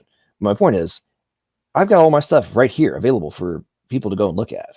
So you can either retract your statement that I'm just a quote miner and don't ever have any availability of my sources. Do you retract that, or do you still maintain that position? I never made the claim that I said this is the majority of things. I can also now show, if you wish, where other creationists have done so. But I will actually admit that, yes, you actually present yourself rather professionally. Oh, cool. Well, I'm glad you're able to get that. So are you suggesting that Donnie, for example, doesn't also present papers to support his positions? And where's the problem? Where's the problem with what we're teaching? The majority of things, like Donnie on one of his last ones, made the statement that the mutations are what leads to people dying. He misrepresented the way the telomeres actually worked and how they actually are responsible for the majority of the aging. And he used quote mines and misrepresentations of informations. I can go and bring that up if you want me to point out where that is. I'll have to go digging for it. I apologize, but that will take me a couple of minutes. But that's the sort of thing of what Donnie does, if that's what you're asking. Yeah, Beans, are you familiar with Mendel's accountant? No. Do you know what the waiting time problem is? Yes. Okay. What's the waiting time problem? No, I'm waiting for the relevance of what you're trying to bring up. So you don't have an answer? It's irrelevant for what I just brought up. That's why I'm wondering why the hell you brought it up. So Mendel's accountant is and I'll provide a link for it at I think it's at the NIH.gov in their cancer research program. It's an evolutionary modeling program where you can set all of your selective pressures as high as you want, and you can run things right through it, and you can see them devolve. You can watch them accumulate mutations that are deleterious ultimately, and you can watch them fail. Nice distraction, but that doesn't stop the point of the point is, if mutations are accumulating and there's nothing to rid the population. So for example, like he always says, each generation will pick up 100 mutations, 50 from mom, 50 from dad. And those mutations are going to get carried on to the next generation, and that next generation is going to pick up 100 more. The only way to remove them is to wipe out the entire generation. The only thing that natural has over 256 mutations on average, but that varies. What does? The average zygote has over 256 mutations from the get-go. So you're missing the point. You're missing the point. So let's say that the Earth has 13 billion people in it. The next generation, that's going to add 13 times 100. 13 billion times 100 mutations are going to enter the population in the next generation. Natural selection isn't going to remove those. Nothing's going to remove those.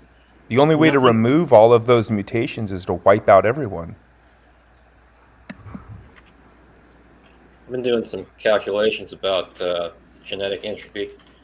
I've tried to equate the mutation rate with viruses to that of humans and see how long. Jackson, the reason why, just really quick, Jackson, the reason why that doesn't work is because they have different error correction mechanisms. Some of them are more efficient, like bacteria, for example. They'll just die. They're not going to. they're not going to accumulate and pass them on in the same way that humans will. So you're comparing apples to oranges. The other day. I heard that Well, I argument don't the know other day about that. from Jackson, I mean- and one of the major problems with that is that viruses and bacteria have very large populations and turn over very fast. That's why they can ride long periods of time without error, catastrophe, or what we're calling genetic entropy.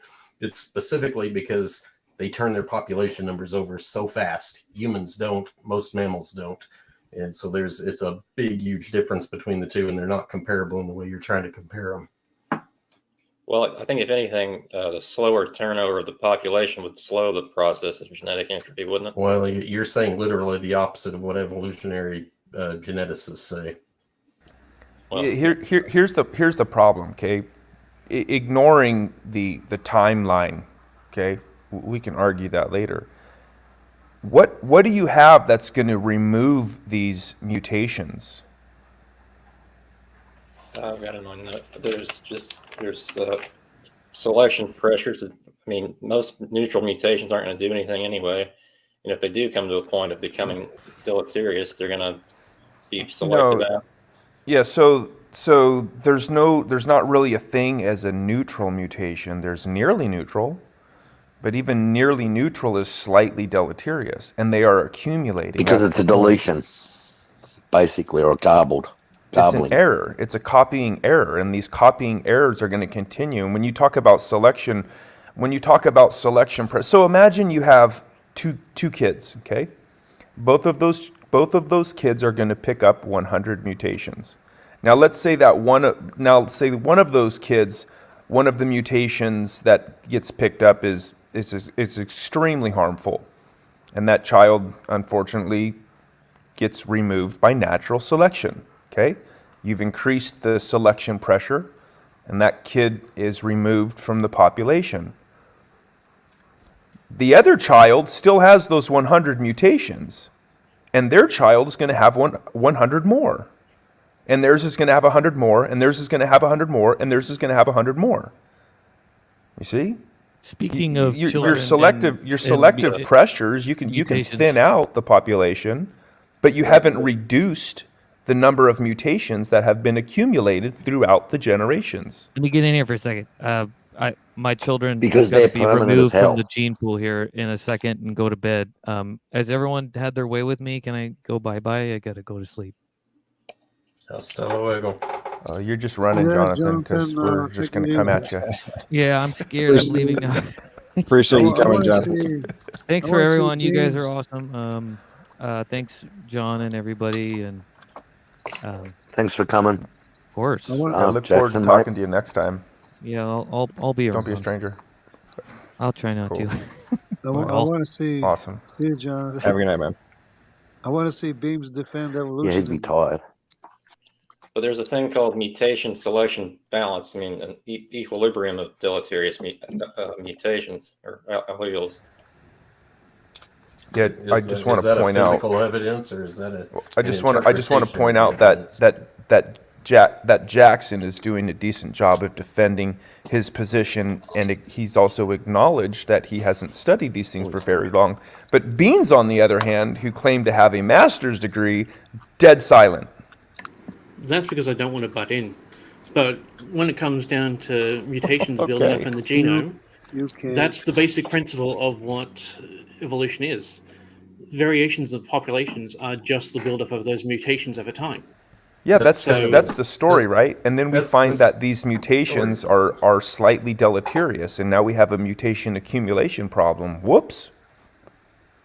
And can you please provide me the article, where you got that from? Yeah, I'll provide you a link that you will just dismiss. You'll say, "Oh, I'm not." Hey guys, before I forget, I have one more thing to say about the virus comparison. I'll go and get a link, and I'll come back. If I drop out, I'll just come back in.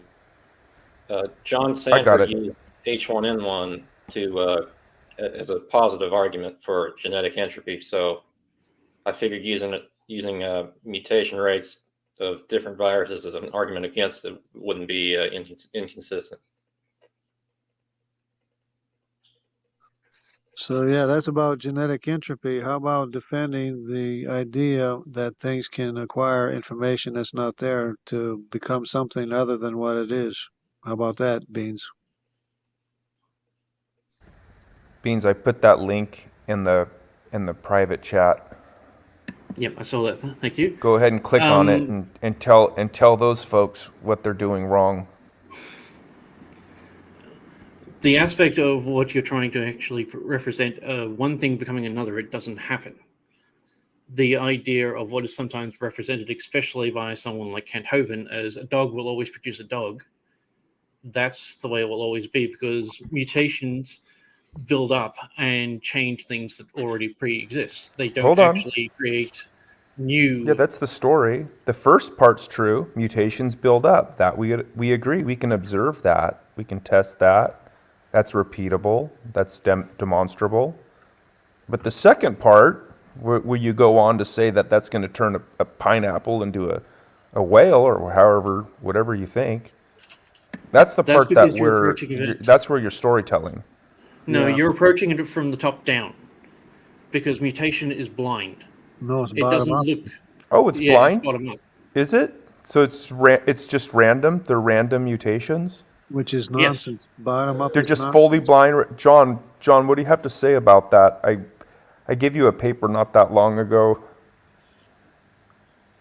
Yeah, this guy really seems like he's not up to date on the data, John. You should pull that paper up on what Sam's talking about here. Yeah, I want to screen share in just a moment here. And I want to just give a visualization for our friend Beans, who seems to be confused about mutations. So Beans, do you believe, and before Sam goes on, just so everybody understands what you're trying to demonstrate here to everybody, do you believe that pineapples and whales are ultimately related through common ancestry? To an extent. That covers more into the aspect of abiogenesis, not evolution. There is a point in which you can't actually go back far enough to actually prove or disprove it. Are you saying what Darwin said, that all plants and animals are related through common ancestry? That has to do with abiogenesis, to say that banana plants and whales are related? Hypothetically speaking, you can actually track everything back to a single population using cladistics. But we don't have an understanding enough of the way that organelle worked at that time because of horizontal gene transfers and the way that they actually were under different pressures. Hey, John, when you get a second, if you don't mind sharing my screen.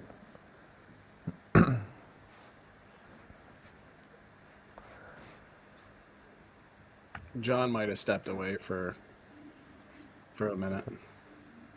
But back to the genetic entropy thing, that's kind of what I've been focused on recently. Sorry to hijack the conversation. But I was there have been 73,000 generations of E. coli in the Linsky experiment, I think. And all of them are gaining in fitness from what I've read.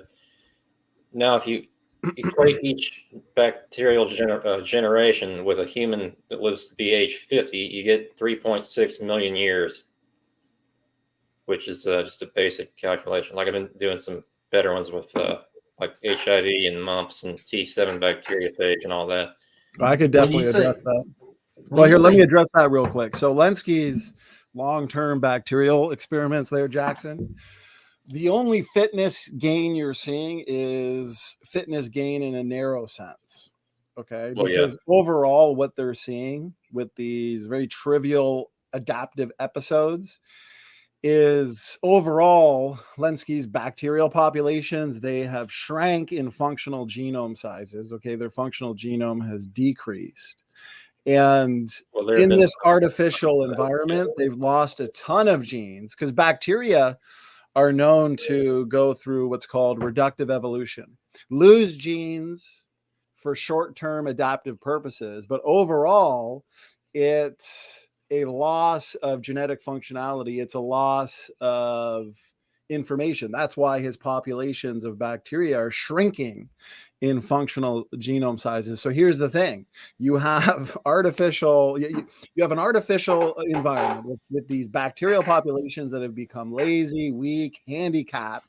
If you were to transfer them into a natural environment, these highly degenerated bacteria, they would be dead on arrival. So that actually is a type of genetic entropy, Jackson.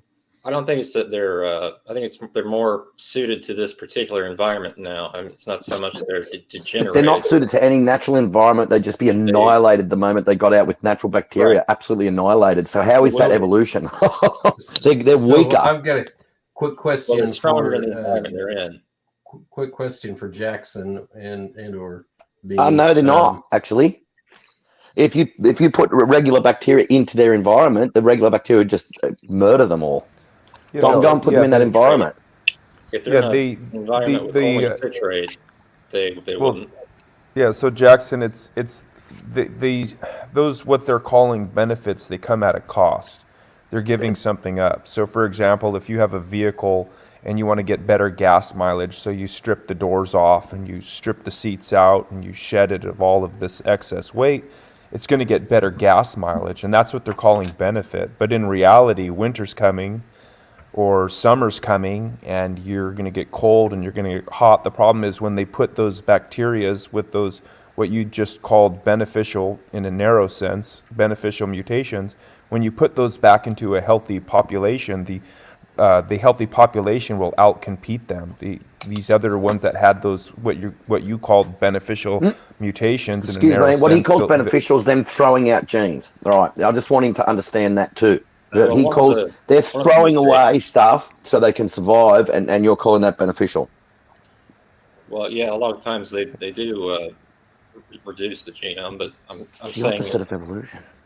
Well, so it's in a narrow. Yeah, sorry. So Jackson, is there a part of the human body or an organ, a system, anything on the human body that is not affected by some kind of disease or dysfunction or degradation? I can't think of one. No, there's not. And so the point here then is in genetics, when you're looking at DNA and there's this error correction mechanism, you think it's fair to say that the error correction mechanism itself is subject to degradation? I'm sorry, say it again. In the error correction mechanism in your DNA, is it fair to say that it's also subject to degradation? Well, I don't know enough about it to say one way or the other for sure. So, I mean, come on. Logically speaking, you gotta recognize there is a randomness to basic chemistry in the world. Pick up a glass of water and drink it. Did it have an atom of lead in it? Did it have an atom of mercury in it or anything like that? Chemistry affects the error correction mechanism as much as it does every other part of the genome. And if the error correction mechanism can degrade like everything else, then you can't possibly think that things have just continued to improve and get more sophisticated over billions of years, because the error correction mechanism itself would have failed billions of years ago from basic chemistry. Right. And that's the same thing with these PRDM9 genes or enzymes that assist in recombination. Over time, they've been destroyed by mutations, which means we have the recombination and gene conversion we experience today is not as effective as it would have been in the past. Mutations destroy DNA repair enzymes, as T-Rock is demonstrating here. The Lenski experiment has demonstrated reductive evolution. So how is that evidence for or against? How is that evidence against genetic entropy, Jackson? Well, the mutation that led to them being able to metabolize citrate was a duplication mutation. Well, here's so the in your idea of how you get these quote unquote neutral or neutral mutations or whatever, you do recognize that the error correction mechanism in the DNA has the ability to selectively allow changes, right? In other words, not everything that looks like a mutation is a mutation. And if it is a mutation, the error correction mechanism will try to screen it out But if it's not even attempting to screen it out, it's a good indication that it's allowing certain types of changes to happen. And if it's Like allowing adaptive gene certain types of substitution. changes to happen, that's a good indication of design.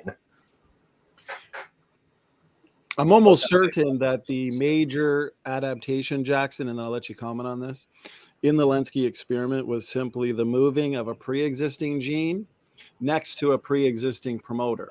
Okay, that doesn't explain the origin of the gene or the promoter, and that's also not going to counterbalance the massive numbers of low-impact deleterious mutations accumulating from generation to generation, okay?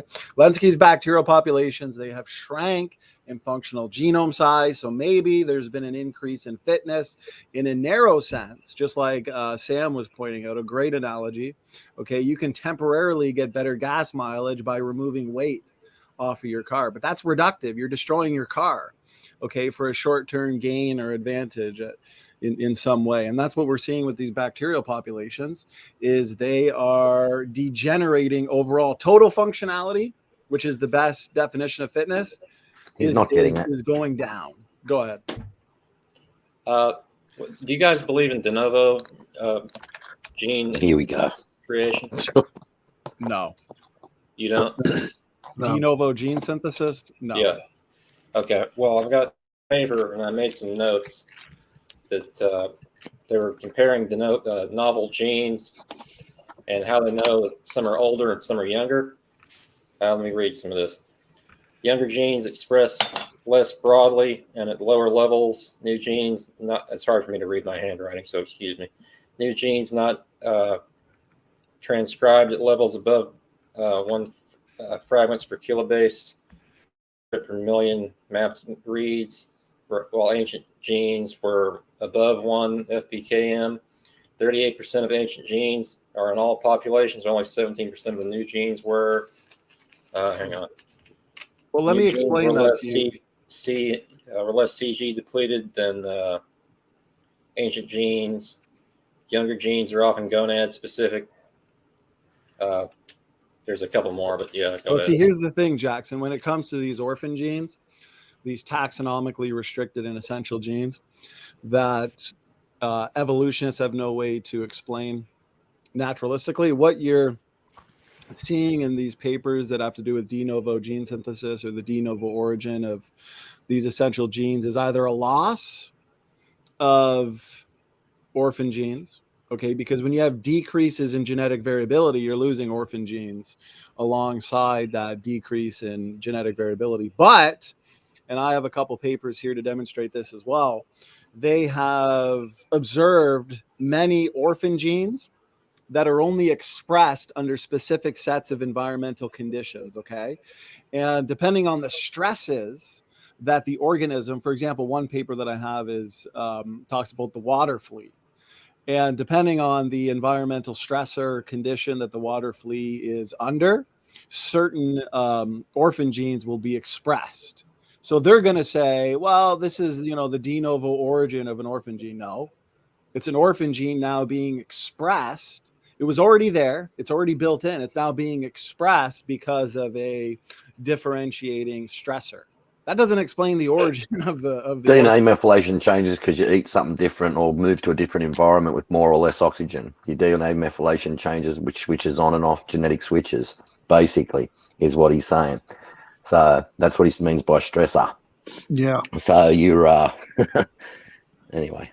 Yeah, a gene that's already there being turned on because it was turned off. The environment allowed for an adaptive episode, okay?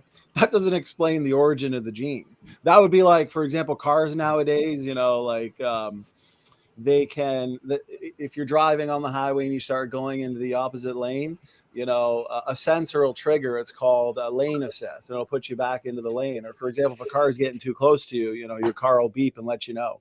Because of the environment, a built-in mechanism in your car is coming on.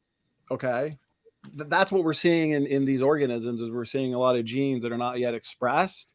They are expressed usually through epigenetic means, as Jason was pointing out. Okay, so Jackson, how does that explain the origin of the genes? I don't know, but let's say orphan genes. You guys say they're like you would use the argument that we chimps and humans have different orphan genes, right? Therefore, we're different, right? Well, of course, because there's no because there's no way to explain the origin of the orphan genes. They're taxonomically restricted. And well, they're also highly. Yeah. Okay, go ahead. I read another paper that there are orphan genes specific to different species and even different populations of fruit flies. Yeah, of course, because this goes back to the basic mechanisms of speciation, like I was talking about earlier. Okay, if you have over time, you have shifts in heterozygosity to homozygosity, so you are shifting towards a lesser ability to change because you have less genetic variability. Okay, so you're losing genetic diversity and variability. That means you're losing orphan genes. Okay, so let's say you have species within a family that we would say are related. Jackson, is your problem that, okay, species A, B, and C have different sets of orphan genes? We're saying they're related, but we're trying to use that as an argument for biblical kinds, even though we say those species within the family are related. Is that essentially your argument? I think so, yeah. Yeah. And that's what's to be expected. Let's say we go back 4,500 years to the flood and you have an archetype, let's say for the felid kind, okay? They would have a certain degree of heterozygosity. Over time, you have migration, okay, isolation, inbreeding, shifts in heterozygosity to homozygosity. Homozygosity means a state of no genetic diversity, right? Shifts in more genetic diversity to less genetic diversity. That means you're losing orphan genes. So we would expect many different species, let's say species A, B, and C, within that family that we would say are related. Yeah, we are going to expect let's say an orphan gene in species A that's not in species B, even though they're related. That's because there's been a loss of orphan genes over time. Does that make sense? Yeah, I kind of see what you're saying, yeah. But that doesn't explain the origin of the orphan genes. Now, yes, as baraminologists, we have to do work and say, okay, these species within a family, okay, let's say your tiger, your lion, your house cat, and everything else that would be related to that cat archetype that came off the ark. You know, we have some work to do in order to rebuild, I guess, the original genome. You know, they're doing that with Eve. Actually, they have done that with Eve, at least with the mitochondrial DNA. Yeah. So, you know, there is some work for us to do. But the point is, the evolutionist has the challenge because you guys have to explain the origin of these taxonomically restricted and essential genes. I mean, beams. You know, how do you explain the origin of these orphan genes? I would use the de novo gene synthesis. Yeah, but we just showed you it doesn't work. Since we're real quick, one quick question. I got to get out of here. Okay. On de novo genes, if this idea of a de novo gene happens in, say, a dog, is that dog on its way to becoming a non-dog? I wouldn't say that, no. Well, then how does the de novo gene have any strength whatsoever for the argument? I mean, in a single generation, there's no amount of reasonable genetic change that could change you from a dog into a non-dog. But if it's got a de novo gene, literally meaning a new from scratch gene, when does that gene get to be expressed? Maybe you get a new feature. How many generations does it take for a gene to be expressed? Maybe it can cause some kind of new feature, but it wouldn't cause a whole new body plan or something like that. Well, I mean, I'm not trying to strawman or imply that it necessarily does in a single generation. But if it gets a new gene per that hypothesis, you have to suspect that well, if it's evolution and it was doing it because it's attempting to evolve, that gene's got to be expressed, right? And it's got to be expressed now because that's why it mutated in the first place, right? Right, I guess so. So a lot of evolutionists like to make the statement that, you know, whenever people say a dog never produces a non-dog, the evolutionist response is, well, we don't expect them to. Well, why not? you believe in this de novo gene synthesis. You believe the gene synthesized because it's evolving. If it's evolving, the new gene has to be expressed. Why can't you see it? They don't know what to believe. They don't know because what it's a they branching process. It's not an actual something else becoming something else. That sounds like a long ago and far away story. Well, we'll see it in a million years. If we can just write it down now and preserve our writing for a million years, somebody else will get to see it. Even though mutation accumulation, 100 new mutations per person per generation in humans. Okay, Beams. What type of natural selection can you present the panel with here today that can remove so many mutations that are effectively neutral, which means they're unselectable? Give us an answer to that. Natural selection does not work like that, because natural selection only works on traits that affect either its ability to reproduce or find food. Exactly my point. Whoops. You're proving my point for me. Just a second. Here's the thing, okay? Because Beams, called me a liar earlier, and I was out getting some food, so now I'm here to demolish your worldview. Okay, so you just helped prove my point. Is selection only acts upon the worst, most detrimental mutations that would actually affect reproduction? Okay, natural selection, another way of saying natural selection is differential reproduction. Who's reproducing the most? Who's passing on their genes? Okay, if the mutation is not bad enough for you to not be able to have kids, then guess what? It's going to persist. And most mutations, most of the 100 new mutations per person per generation that are accumulating in the human population are effectively neutral. They're slightly deleterious, but they're not deleterious enough for selection to see them and remove them. And so they build up and they destroy genetic functionality. So what type of selection can you present us, Beams, that's going to rid the population of so many of these neutral mutations? Can John, you show can me you what you share my screen? Sorry. I was just asking John if he could share my screen. Oh, okay, thanks. Well, while you're answering, I just want to share this. Okay, this is from the NIH.gov, and it's just an alphabetical list of inheritable genetic diseases. So I'll just start scrolling down while you answer how natural selection is going to start removing these. Go ahead. You have plenty of, this is going to take a while, so you have plenty of time to answer. Again, that's not how natural selection works. Again, you're how do you get rid of these? Yeah, how do you get rid of these effectively neutral mutations? I could screen share you right now 100 quotes from evolutionary population geneticists that admit that no mutation can truly be neutral, that it's going to have at least some effect on fitness and genetic functionality. So again, Beams, don't dodge. How do you remove these mutations that are accumulating in the human genome that are leading to disease? Look at this list of diseases that Sam's showing you. We're still on B. Oh, here we got the C, you guys. We got the C's. Yes, but what about the ones that don't lead to diseases? Again, you're just picking one line of questioning. Now you've acknowledged that it's worse, because now you have the ones that do lead to disease and the ones that don't. You want to add those to the list too? Okay, so let's go down that. Let's go down that rabbit hole. So Beams, do you hold the position that synonymous codon swap has no negative impact?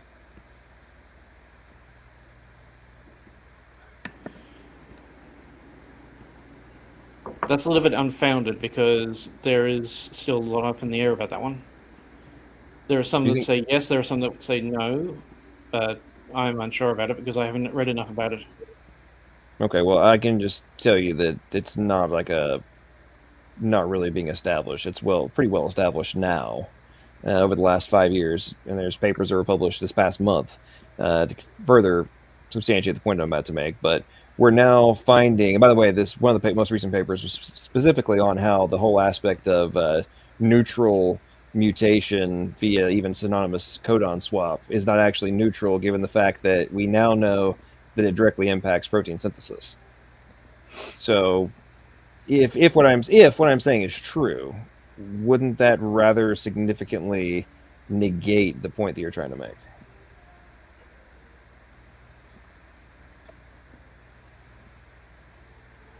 I'm not actually trying to make a point along those lines, because what you're trying to represent is that Natural selection is a filtering mechanism that only filters small aspects.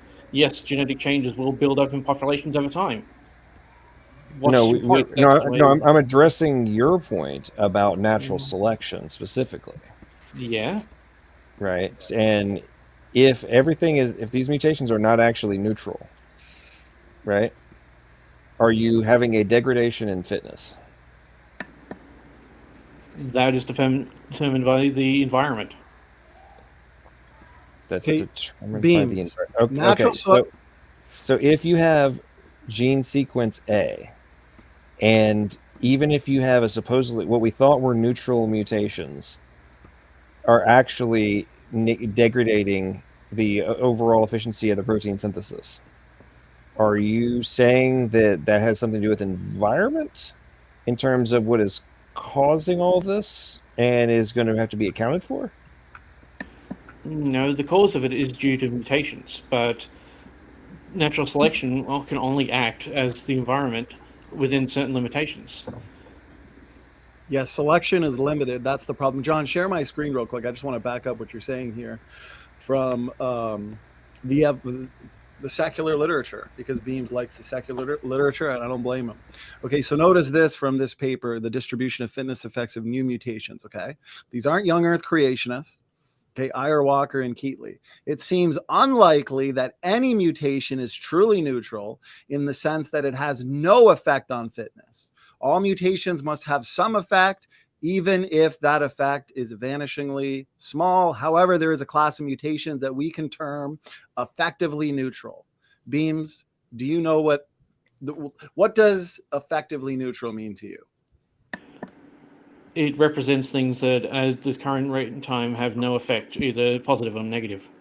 No. Notice this. All mutations must have some effect on fitness. So the point is, these effectively neutral mutations that are building up, okay, they are having a small effect. Okay, notice here from Kimura himself, under the present model, effectively neutral, but in fact, very slightly deleterious mutants accumulate continuously in every species. The rate of loss of fitness per generation, okay, and you can go on and read this yourself. So again, we're going back to the question that you're dodging. What type of selection can you present us that can remove the mutations that are effectively neutral, that are very slightly deleterious? You're also only presenting one side of that paper. He also goes into the slightly positive mutations as well. So the slightly positive mutations, the beneficial mutations, are you saying that they can counterbalance No. Because like I said, you are asking about natural selection and how would this impact on it. It can't. Unless it actually is affected through the environment, these will just keep building up until they actually make an effect. No, because here's the thing. By the time they make an effect, the entire population has descended into enough genetic sickness that there's nothing that's going to stop the genetic degeneration process. For example, okay, let's say you took every single human being alive today, let's say 7 to 8 billion people. And through selection, you said, you know what, just remove 50% of the worst mutants. Okay, so now you're left with 4 billion people. Is that going to help solve the problem? No. For one, this is realistic. Selection is never going to remove that many, but let's just say, for sake of argument, give evolutionists the benefit of the doubt. Guess what? You're left with 4 billion people that are still more mutant than the generation before it, because every single human being is accumulating 100 new mutations per person per generation. So by the time these mutations that are effectively neutral build up enough for selection to see them, the entire population has devolved into genetic sickness. How do you answer that? I've kind of an answer. Yeah, hold on. So when we're talking about these mutations building up, that's already the case. And I mean, I have articles here talking about humans are going extinct because we're losing fertility. And, you know, we just went over that long list. I've got papers that show broken genes. I think over 100 broken genes in humans. I've got cancer on the rise throughout the population, the percentage of the population. There's another article that I have talks, which is, I don't know, I almost feel like hypocritical for talking about this one, but it's about a medication increase which I'm not a fan of big pharma, so I don't really know how I feel. But their medication is increasing throughout the population for all of these new diseases that they're being diagnosed. And I just want to reiterate that list that I showed. That's just the rare genetic diseases. Those are just the rare ones.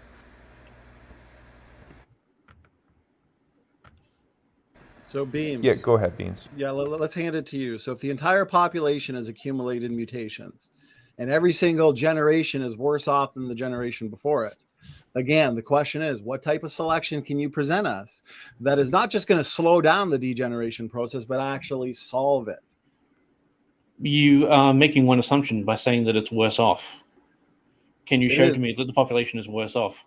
It is. Go to a cancer wing. What have we been talking about for like the last hour? You're showing the detrimental effects. Were of your some, eyes not were all. your eyes shut and your ears plugged when I No, showed you the you are quote? presenting one side of the argument. You're actually only presenting half of it. There are also positive effects that are coming out of it as well. Okay, But so How are those positive effects going to be any good if those positive effects are accompanied with all of these deleterious mutations, and then people can't even reproduce because we're now everyone's fertile or infertile? How's that help you? If your lungs are deformed, you can't get pneumonia. You know, if half the population becomes unable to breed through a mutation, that mutation is going to get weeded out pretty quick. Yeah, there goes the beneficial one. It just died with all of those harmful ones. yeah, most beneficial mutations never even get amplified because of all the genetic noise. All the genetic And that's noise why from the... Sorry, go ahead. No, go ahead, Sam. Well, that's why I was asking Beams earlier what the waiting time problem was, and he didn't seem to know. You keep appealing to these beneficial mutations, okay. How long do there those are take? detrimental mutations as well. I'm trying to understand why Right. you're trying to put natural selection which sort this out. It doesn't. Okay, That's what's not going how to it sort works. it out then? What's going to sort it Nothing. out? If it gets to the point of what you're trying to express, it'll lead to the extinction of the species. Okay, exactly. Okay, So cool. here's the thing. If species cannot persist today, okay, for another million years, let's say species cannot persist for millions of years into the future, that means they could not have persisted for millions of years into the past. And even the so-called positive mutations that you're pointing to apparently counterbalance the damage due to the increasing genetic load, we know that beneficial mutations are rare. They're about 1 in a million. We've learned that through the Lenski experiment. And even when we get a so-called beneficial mutation, they're usually reductive. They're usually due to broken genes, broken systems, broken cells. Okay. So the point is, these so-called rare beneficial mutations are never going to counterbalance the damage. And even when you get one, usually it's reductive. And even if it were to be amplified, that's even rare because of all the genetic noise. Okay. Why do you keep using the word damage? Because deleterious mutations damage genetic content. I got an example. Wait. If you have alopecia, you cannot get an ingrown hair. That is an improvement.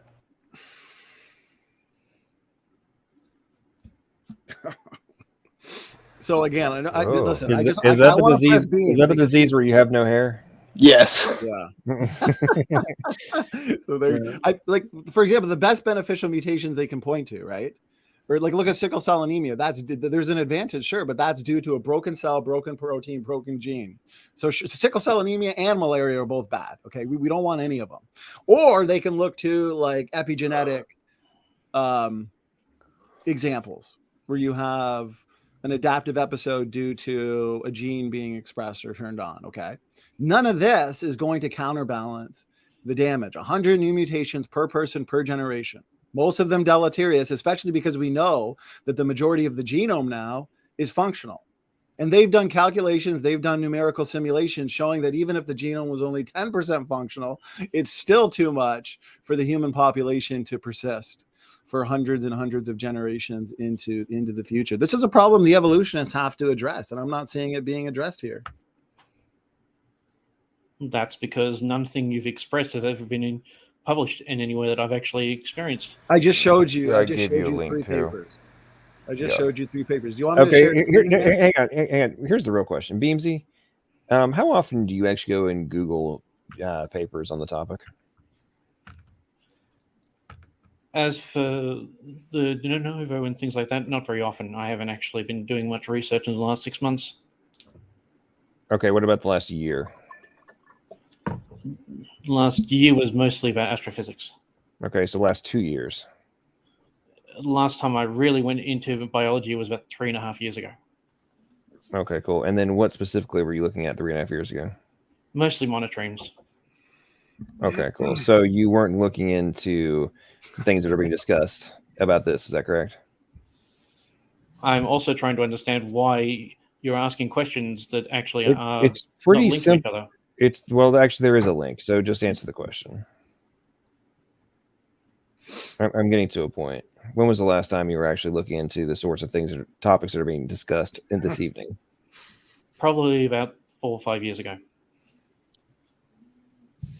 Okay, and then like before that, when you were getting your when did you get your graduate degree in or your master's degree in biology?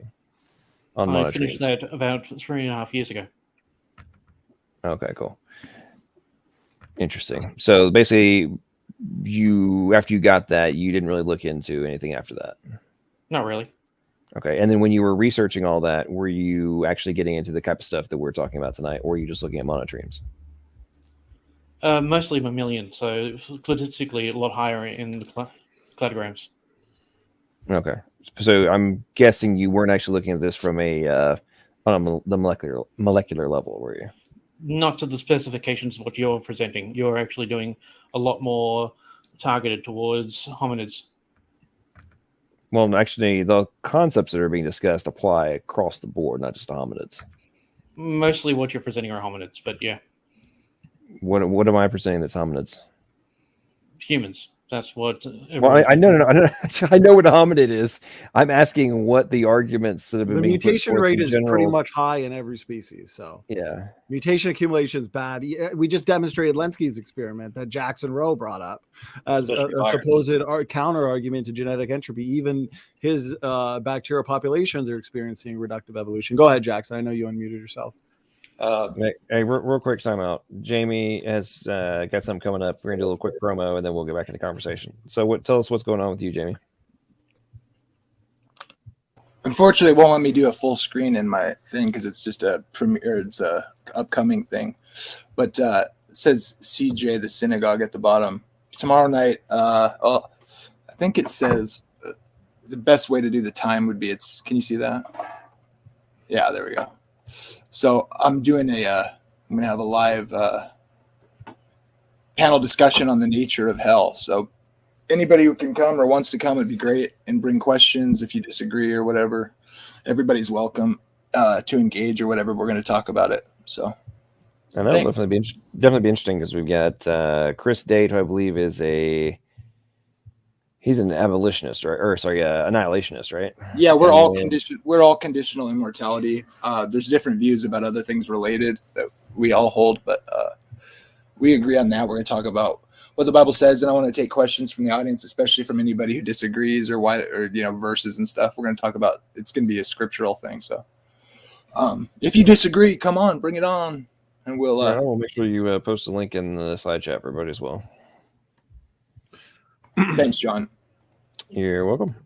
Okay, so Jackson, I think, was about to say something. Yeah, Jackson, go ahead. Yeah, can I share my screen real quick also? Whoa, we got the evolutionist getting in on the screen sharing. I just want to show my equations. Go ahead. Or I can't screen share. Well, John, is that all right? Well, dude, you got to click the freaking share button so I can. I was waiting for your answer. That's not how this works. You share it, and then I either click it or I don't click it. Like, come on, Jackson, you got to be like me and just demand it. Yeah, John, share my screen now. Let's see your calculations on viruses, Jackson. Should be there. All right, HIV. Who's laughing? Me. Oh. All right, HIV comes out to 43.5 million years of equivalent human existence. The mutation rate. Mumps comes out to 1 billion years. Smallpox comes to 58.7 million years, where smallpox is extinct now, but through human causes. But anyway, Didn't we go over this the other night though, in relation to like viruses versus other stuff? A little bit, yeah. Well, let me ask you this, Jackson. Since viruses require a host, right, to replicate, what came first, the host or the virus? Probably the host. Okay.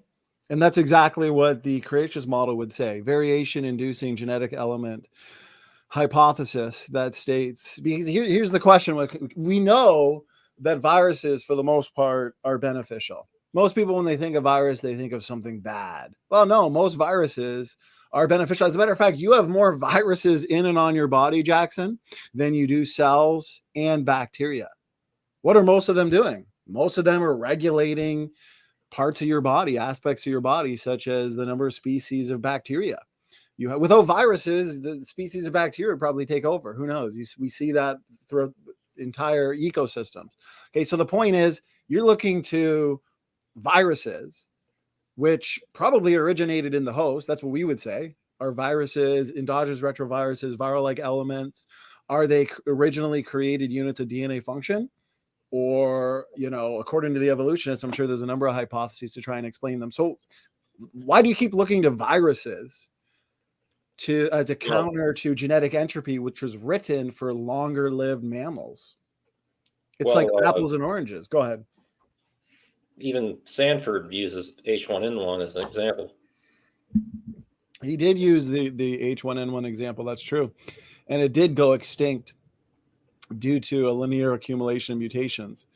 But still, I mean, whether some viruses go extinct and others don't, not to mention a lot of viruses, just like bacteria, can lay dormant for thousands of years, right?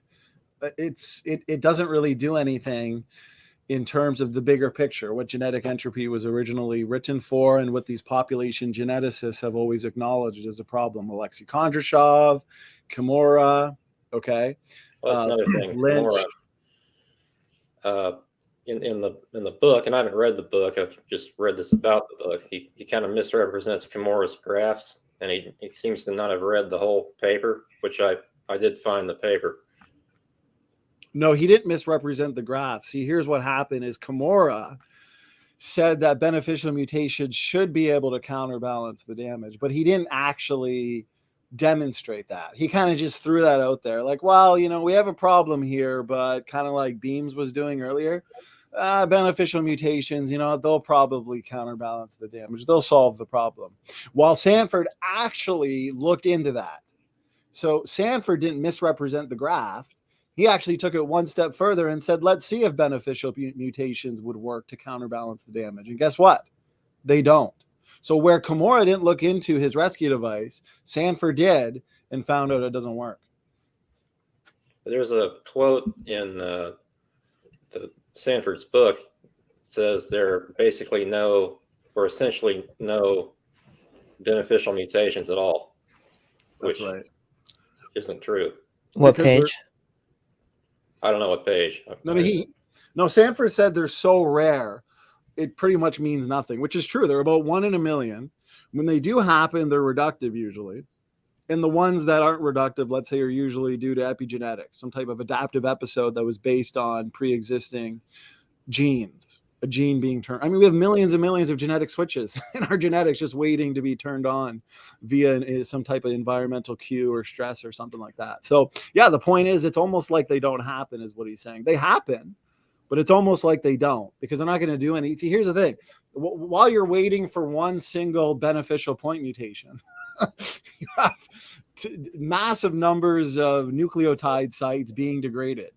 And then all of a sudden you have one, let's say, single beneficial point mutation. Well, what's that going to do?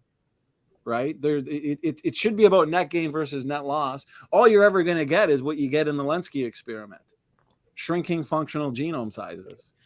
I said a lot there. Go ahead, Jackson. Well, do you guys believe in duplication mutations? Yes. Okay. Well, there have been whole genome duplication events in the past, apparently in fish, for example. How does that help? Well, I'm just saying the genome is, you seem to be saying the genome is shrinking. Well, but you have to have an existing genome in order for it to duplicate, right? Right. I'm not saying you don't. Yeah, so that would be something that would be neutral to the debate. Well, and think about this, Jackson. Let's say you have, you've got low impact deleterious mutations accumulating from generation to generation. Okay, so essentially you have increased genetic load in whatever species you're looking at, and then you have a gene duplication. Okay, well, guess what? You're duplicating the deleterious mutations that have accumulated along with it. Gene duplications oftentimes lead to disease. Gene duplication actually speeds up the degeneration process. Yeah, go ahead, Jackson. I wasn't saying it wasn't duplicating everything. I was just saying it is adding more information, so to speak. Okay, but it's unrelated. Right. But it's duplicating that which is already damaged. It's just going to speed it up even more. Gene duplication is my point. Well, like a whole genome duplication, wouldn't that? Well, what makes you think there was a whole genome duplication in ancient fish? What are you looking at to make that conclusion? I'll have to find the paper again, but I was reading about it like a couple weeks ago.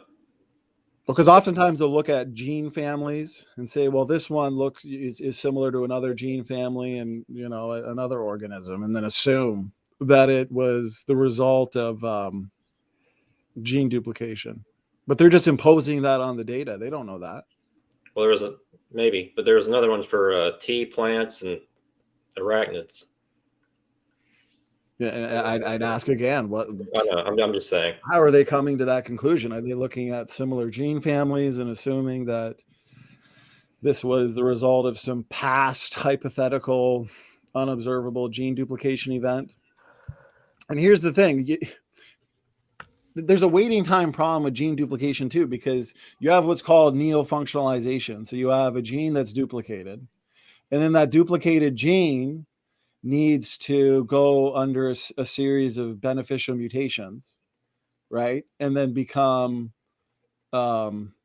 functional, beneficial somehow. But here's the thing, there's a waiting, because eventually selection is just going to weed that organism out if it's just some useless duplicated region.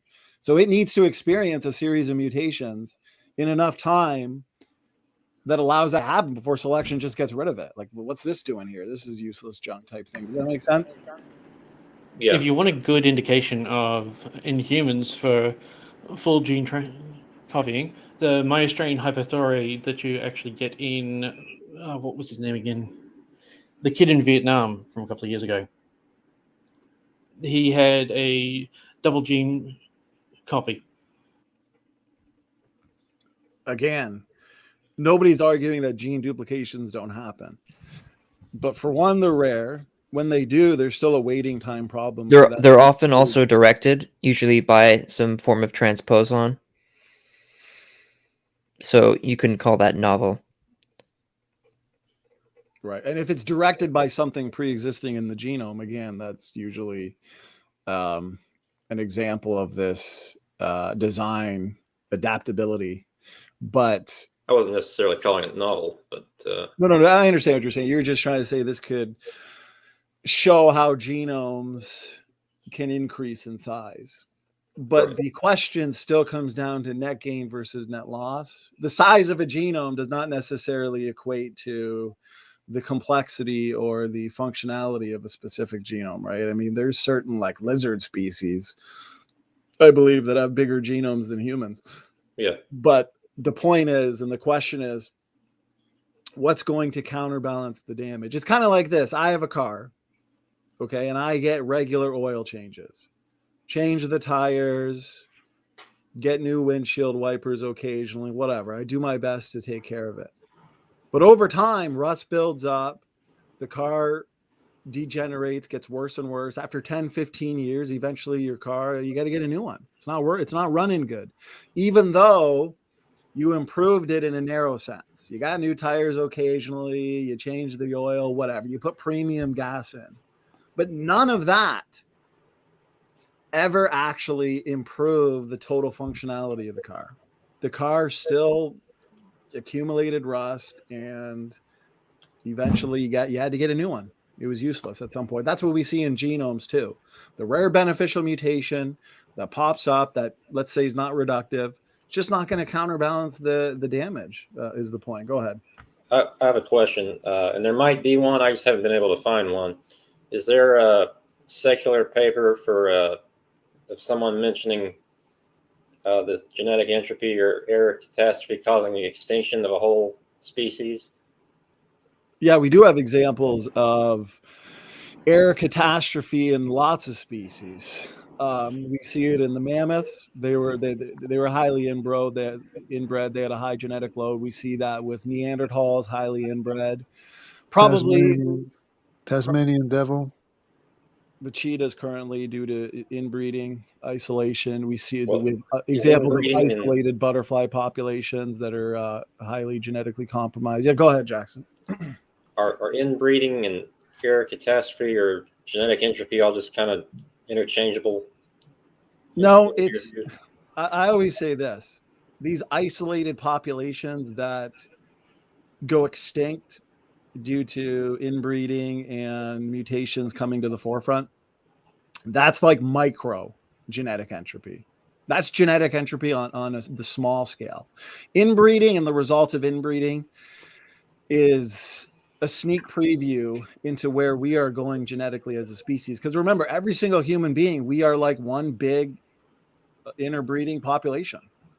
And that's eventually where we will go. But sub-isolated populations like we see in the past with Neanderthalensis, Floresiensis, Erectus, Naledi, Luzonensis, Neanderthal, Heidelbergensis, right? These were all isolated populations that experienced rapid genetic entropy. Humans were a larger population, 7 to 8 billion people. We are degenerating, but it'll take a longer time. It's like macro genetic entropy on the macro scale versus the micro. Does that make sense? Yeah, I see what you're saying. But the thing about inbreeding is, I mean, we have highly inbred animals in the pet trade, like the axolotl or the ball pythons, and they're subpopulations, you could say, that have such detrimental populations. Like there's a spider ball python that has a neurological issue that, well, I lost my train of thought, but yeah, whatever, just continue. Are you saying you have isolated populations of pythons that are genetically compromised? Say again? Are you saying you have isolated populations of pythons that are genetically compromised? Kind of, yeah. Okay, and yeah, that would be more, again, all these examples, and I mean, I could screen share, but, you know, for sake of time, I won't right now. I will in our debate in next week or whatever, but I've got a ton of examples of, and that goes to the human evolution, right? You have people like Gutsick Gibbon and whatever, Aaron Ron, they point to all these examples of so-called pre-humans. See, this is evidence for human evolution. No, what we actually see is evidence of genetic degeneration, pathology, disease, which leads to these anomalous features that the evolutionists hold up and say, see, transitional, basal, primitive. It's like, no, that's due to genetic degeneration. There's nothing transitional about it. So there's no evolution anywhere. So what about Australopithecines? They kind of, you kind of draw a line there. Right. Australopithecines would be an unusual type of ape, but it depends too, because oftentimes you're looking at like Australopithecus afarensis, for example, the Lucy species. You've got Lee Berger, famous paleoanthropologist, who admits that afarensis is a chimeric species. It's the combination or mixture of both human bones, Homo bones, who he would probably say Homo erectus, and Australopithecine bones, ape bones. So it depends what we're looking at. We have a mix. Yeah, go ahead. No, I was just saying maybe Homo habilis, not erectus. Well, and here's the thing: is Homo habilis is the same problem. Is you're probably looking at a chimeric species, a wastebasket taxon, which is again a mixture of Australopithecine ape-like creatures and humans. Homo erectus, which we say is a genetically compromised isolated human people group that experienced genetic degeneration, which led to disease, pathology, and their bones and their features are anomalous because of that. Not because they're transitional, not because, it's a pre-human evolving into human. No, it's genetic degeneration and pathology. Go ahead, Jackson. What about the Littlefoot fossil? The Australopithecus prometheus was found in stir-contained cave. It was pretty much totally encased in limestone, so you can't really make the argument that was a chimeric species. Well, if we're looking at a specimen that we can safely say, okay, every bone, every feature on this specimen is Australopithecine, then that's what it is. It's an Australopithecine. It's an extinct ape. If Australopithecines were alive today, they would just be another form of ape. That's it. Wow. I mean, for example, this Littlefoot, what's the distinguishing features that you would say makes it pre-human? I would say its ability to walk upright. And well, how do we know that it was able to walk upright? From the bones? The structure of its bones, yeah. Okay, wait a minute. Was all the bones found intact? Were they disarticulated? In this case, it was articulated, yeah. It was disarticulated? Articulated. It was articulated? Yeah. How much of the skull did they find? The whole skull. The entire skull? Mm-hmm. Did it have curved fingers? Its arms were fairly ape-like. Yes, it did have curved fingers. Oh, okay. No, what's hilarious, what I find hilarious is that the Neanderthal DNA is comparable to Eurasians more than the Semitic populations and the African populations. Right, you say interbred. And the Denisovan population, the Denisovans are comparable to both the African and Eurasians, but not the Semitic populations. So they're just humans, basically. And the more that they keep finding these people, they're just now recognizing that they're just regular people. Well, Neanderthals differed by 202 base pairs, and Denisovans differed by even more than that, 300 something. No, but you didn't hear what I said. We have in common with the Neanderthals the Eurasian people, and not the Semitic people, and not the African people. And the Denisovan, being a mix of African people and Eurasian people, have in common with African people and Eurasian people, but not the Semitic people. It was because African people never interbred with Neanderthals. But the Denisovans did. Right, they may have. Yeah, absolutely did. Because the larger the population that's most like Denisovan would be people from the area of Papua New Guinea, which are basically Kushite descendants with a K Y chromosome, paternal Y chromosome, or M and S, which I believe is K anyway. Okay. But the K is in the area.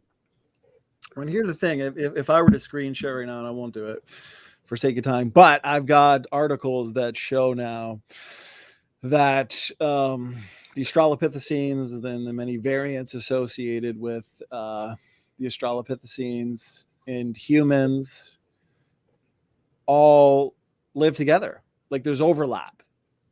Well, that's Homo habilis and like Paranthropus, not even Australopithecus. But here's the thing. Okay, if I were to screen share the argument, it says Homo, Australopithecines, and Paranthropus all coexisted, overlap. You're looking to Homo habilis, which the evidence best suggests that we're looking at a mixture of Australopithecine and Homo erectus anyways. So in other words, we have Homo erectus, Australopithecines, and Paranthropus all coexisting, intermingling. There's overlap, living at the same time. I mean, how is that not better evidence for the biblical creation model and the Tower of Babel account, migration and dispersal, and so on and so forth? Go ahead, Jackson. My computer's skipping out a little bit. I'll be back if I leave. But so that's what happens if that happens. But I kind of lost train of thought. Yeah. Some Australopithecines did overlap a little bit with some Paranthropus, and some Paranthropus did overlap with like Homo habilis, but they didn't all three live alongside each other, if I remember right. Well, wait a minute, John. Can you screen share? I'm not even sure he's there. Maybe So they did. let- Maybe I'm misremembering.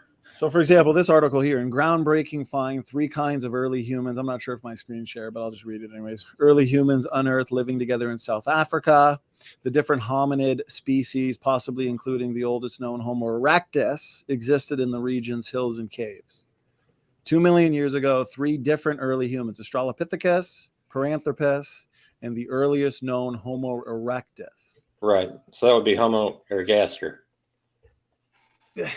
It sounds like you're interpreting this data with the evolutionary lens, because notice here we have the Laetoli footprint, same time frame as Australopithecus afarensis even. And Donald Johanson here, the collection suggests that Homo and Australopithecus coexisted as early as 3 million years ago. Now you're going to say that this footprint, which is obviously human, I mean, look at the inline toe, the size of it, the size of Lucy. I mean, what was Lucy? 3-4 feet? Well, the You big guys man are gonna say- fossil. Yeah, go ahead. The big man fossil, the same species, was 5 feet. Okay, but I'm pretty sure this was like a 10-foot, an example of a size 10 foot. But are you going to say that this is an Australopithecine footprint? Yeah, I was reading the paper that they have kind of an intermediate gait between humans and like a chimp, for example. Are you able to see the photo? Yeah, I can see it. Okay, so you're going to say this is Okay, so you're going to say this is intermediate here? Yeah, that Well, doesn't it doesn't look intermediate, but the stride that does look intermediate. Well, the stride. Okay, so for example, if I've got like a sore knee or sore knees, and I mean, there's tons of different strides. I mean, Gutsy Gibbon tried to say the same thing. Oh, based on the stride.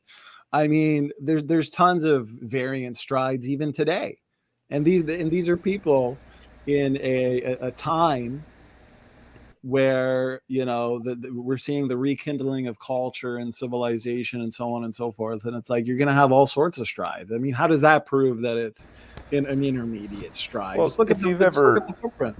If you've ever watched a long run, like a marathon type run or a 5 or 10K, you know, you see the people's strides when they start the race, and then you see them when they finish. And just in that hour or less, they've changed drastically. Intermediate, Sam. So Is you your can take their stride- stride from after the race, Your in the stride middle of when the you race, wake and up, before the race, and you've got Right. wake up, evolution is it there. the same stride as when you go to work? You know, when you come back, are you walking the same stride as when you go to work? Come on. Right, that's my point. I mean, if someone was out, you know, first thing in the morning, their stride's going to be different than after a long day of running. Yeah, right. Is that really your reasoning for saying that this is an example of an intermediate, Jackson? Well, different Australopithecine species had different big toe. I forget what it's called. Different abduction, I think is what it's called. Like Littlefoot species had a kind of more intermediate big toe. Based on what? Did you have the? Are They you had saying part you got the toe and foot fossils from part of the Littlefoot, foot, yeah. and it looked like a human foot? No, it looks halfway between a human foot and like a chimp foot. What was the was the foot fossil? Was it disarticulated or articulated? It was, I think, disarticulated. Okay. Well, you know, there's a problem right there. Is they're going into the assumption, just like with Ardipithecus ramidus, right? Its hip, I believe it was smashed to pieces. And what do? I mean, just through reconstructive purposes, imagination, biases, you know what I mean? They reconstruct it in a way that fits the narrative. But what we see in the data is that there is, I mean, even Donald Johanson was admitting at one point, Homo and Australopithecus coexisted as early as 3 million years. And that's what we're saying. After the flood, you've got migration of the various different ape types. Okay. The ape types migrated around the world first. Humans, we know, did not migrate. Maybe there's a few isolated groups that did migrate before the Tower of Babel, like Neanderthals or Heidelbergensis, which is why they became so inbred and diseased, and why they look the way they do. But for the most part, humans stayed in one place, the Tower of Babel, and then they migrated afterwards, right? So they migrated after the various animal kinds would have migrated. That's oftentimes why we find Australopithecus bones before the humans. It's not that they lived before, it's that they migrated before. But the point is, we see overlap, they live together, and this is exactly what we would expect based on our model. And every single day, I mean, look at Australopithecus sediba. New studies shake up human family tree. Australopithecus sediba, not likely humans' ancestor. Temporal evidence shows Australopithecus sediba is unlikely to be the ancestor of Homo. I mean, even sediba has been ousted. So it seems like the conclusions. I'm sorry. Go ahead. I talked direct ancestry, yeah, but still in the tree, so to speak. It's a side branch. It's useless. Right. It's no help. But it does have features that are more Homo-like than other Australopithecines have. Well, that's just because as Ella Bin and Yoel Rack point out, Australopithecus sediba was also a jumble of species. That's why you find such anatomical contradictions. Well, that's what one paper said, and that's enough. Everything else I can find says it's a legitimate species. Yeah, but why is it a legitimate species? You have anatomical contradictions. Okay, you have fragments, lots of disarticulated bones when it comes to sediba. Lee Berger's kid is the one who found it, I believe. So those associated with Lee Berger, right? There's obviously political reasons and personal reasons why they want to say, no, this is one species. While this paper, this study, these experts here concluded, no, look at this. She concludes that the spine belonged to two different species. And as I pointed out earlier, Lee Berger said the same thing about Australopithecus afarensis. I've got the video where he made the comments that we're looking at a chimeric species. And he says this is common because a lot of times you're finding these bones in mixed bone beds is the problem. Go ahead, Jackson. Maybe, but I can think of three partially complete skeletons of afarensis alone. There are complete skeletons that have been found at Hedda. Right. And the complete ones that you find that are articulated, yeah, we can safely say, okay, this is either ape or humans. But it's always the ones that are fragmented, the ones that are disarticulated. This is where they're finding, oops, we've got a Homo erectus bone mixed in with an Australopithecine bone or an ape bone. When they're fully articulated, of course, we know, okay. The Homo erectus they find in Africa are all much more primitive than the ones they find in Europe, and even more primitive than the ones they find in Asia. No, primitive. When you use the word primitive or basal, okay, again, that's evolutionary bias and assumptions because that which is basal or primitive is actually evidence of pathology and disease. Well, they are interpreting bones. For example, in the hobbits, Homo floresiensis, they're going to say, this is pre-human. Look at these basal features. No, we know these are features that are anomalous and look the way they do because of pathology, disease, and mutation accumulation due to isolation and inbreeding and island dwarfism. How come we find with Naledi? Why do we find similar anomalous features, Jackson, with Naledi, luzonensis, and floresiensis? I don't know. Well, I'll tell you why. It's because they were all isolated people groups, and they were isolated on islands. And what happened? Well, they were isolated on islands, but that doesn't mean they were, the same species as us. Well, here's the thing: they were isolated on different islands. They were isolated on islands nonetheless. So they were, they were isolated, inbred, mutations accumulated. They experienced island dwarfism. I mean, on with Homo floresiensis, they were associated with dwarfed elephants. So it's a thing. But different islands means slightly different variations in environmental pressures. but you still see the curved fingers, you see the small brains, you see the small bodies, you see the pathology, the disease. That's not evidence for human evolution. That's not evidence that these features are basal or primitive. Okay, it's just evidence for disease and pathology. Go ahead. With the African population of erectus, which they sometimes call ergaster, the brain case is like 500 cc's.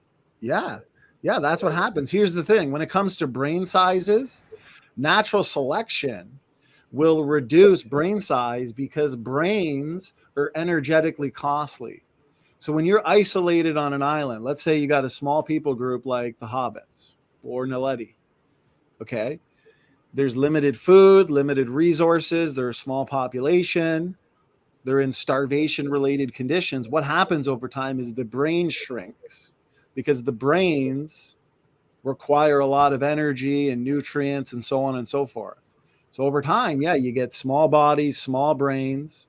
That's not evidence for evolution. That's not evidence that you've got small, because then what you guys do is take the smallest brain and then line it up to the biggest brain and say, see evolution. Well, no, for one, most of these specimens, these creatures are coexisting and intermingling at the same time. This is evidence of reductive evolution, not forward evolution. Go ahead. I talked a lot there. Well, ergaster wasn't on an island. It was just in Africa. Right.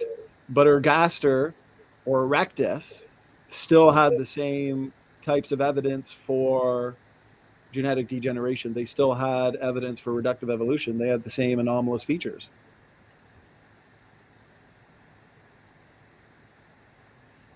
I mean, I've got an article here that talks about how erectus was a sailor. You know, I mean, do we see any apes today utilizing boats and exhibiting purposeful navigation and things like that? I didn't hear what you said. What? Erectus. I have an article here that talks about erectus was a sailor. Purposeful navigation.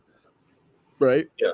Do you see any apes today building boats and navigating the open seas and so on and so forth? I mean, Homo floresiensis is probably a degenerated erectus.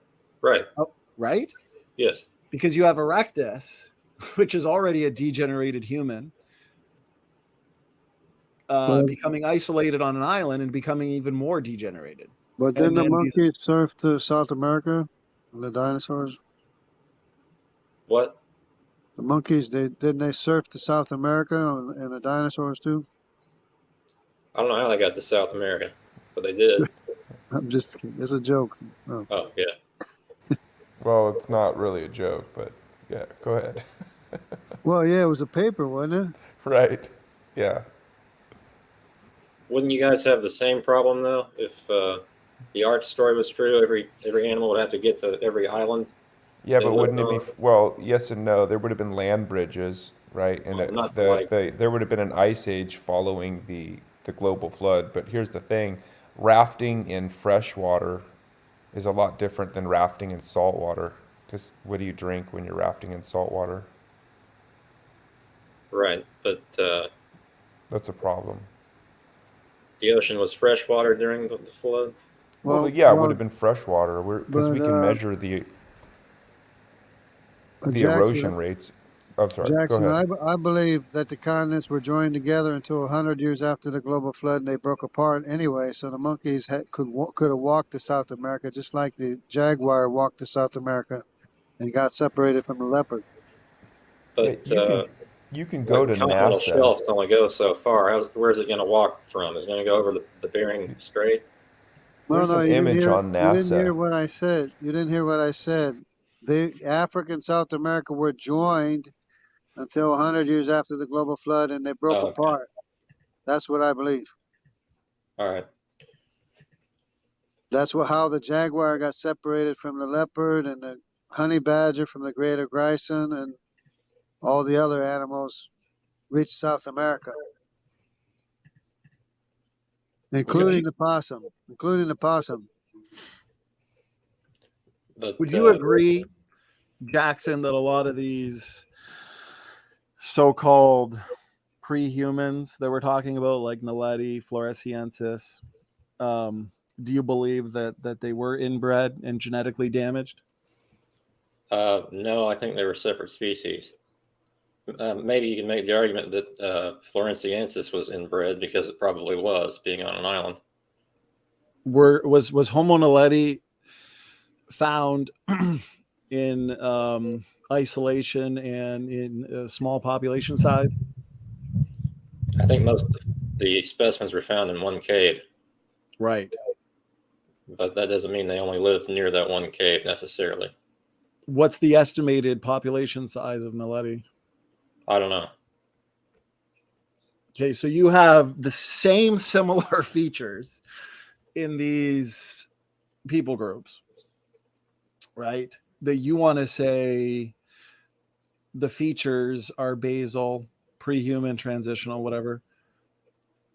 Could it not be that it's actually due to disease, pathology, degeneration? Maybe some of the features within the species would be due to that, but I mean, there's pretty good evidence to say that these aren't humans. Such as with, like I said, with even Neanderthals, their genetics were, 202 base pairs different. No. Well, they were the most homozygous, they were the most inbred people group that we've ever seen on this planet.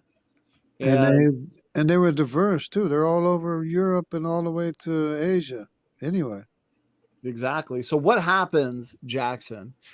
Okay, if in a small population that's isolated, highly inbred, it possibly hypermutating, accumulating a lot of mutations due to environment and the inbreeding. What does that mean about fixation? I don't know where you're going with it.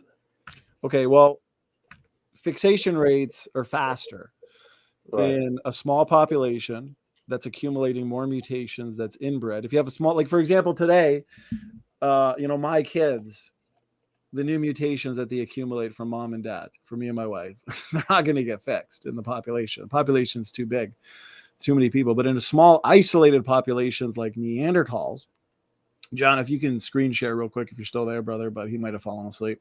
Oh, John, you are on the ball. Okay, so fixation rates would be faster. You'd have a rapid mutation fixation. That means these for one, Neanderthals and modern Homo sapiens are 99.7% the same. I mean, that's pretty similar. Okay, the differences can easily be explained by the rapid mutation fixation new mutations, and the environments that they lived in, like these eco-glacial environments and conditions. You'd have severe lack of vitamin D. Okay, you'd probably have DNA repair enzymes being mutated and damaged, which means you're going to have hypermutation. You have just the Neanderthals being the most homozygous inbred people group on the planet that we've ever known. Their rungs of homozygosity are huge.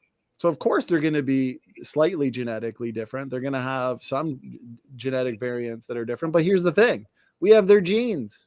We interbred with them. By definition, that means we're the same species. Last thing I'll say, and I'll yield for there's some. Go ahead. There's some different species of birds of paradise that interbreed and create fertile offspring. Well, then why are you calling them a different species?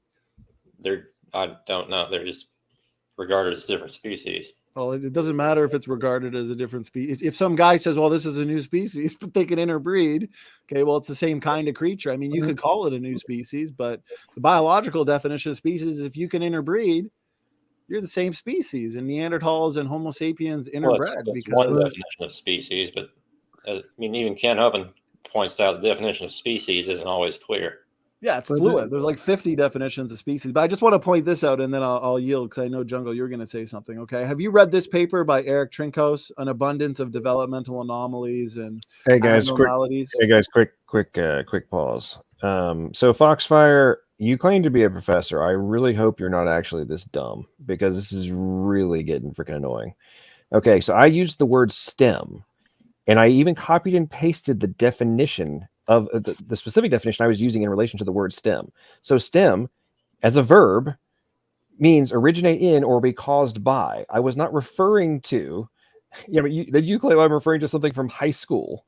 Okay. And you think I need to delineate that I wasn't referring to the acronym that we use in high school, getting people ready to go into college to focus on the STEM arenas.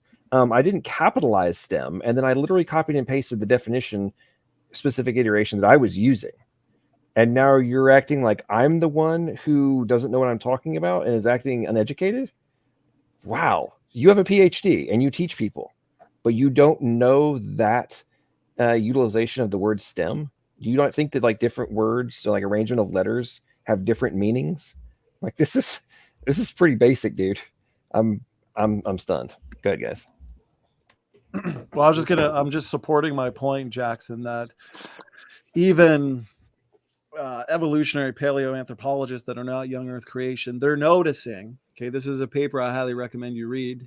It is apparent that the Pleistocene human fossil record is characterized by what? A plethora of developmental abnormalities, some relatively well known, but others extremely rare. The probability of finding this density of rare developmental abnormalities in recent human samples of comparable size is what? Vanishingly small. Notice this: 75 documented anomalies or abnormalities from 66 individuals, so on and so forth. I recommend you read it. The point is, this fits perfectly with our model, the out of Babel model, which would suggest that you have people groups migrating to all parts of the world. Are they talking about modern people or Cro-Magnon or Neanderthals or what? What are they talking about? Neanderthals are seen in this group too. The Neanderthals, very homozygous, but humans also. Well, Homo erectus, right, would be humans. But we're looking at those.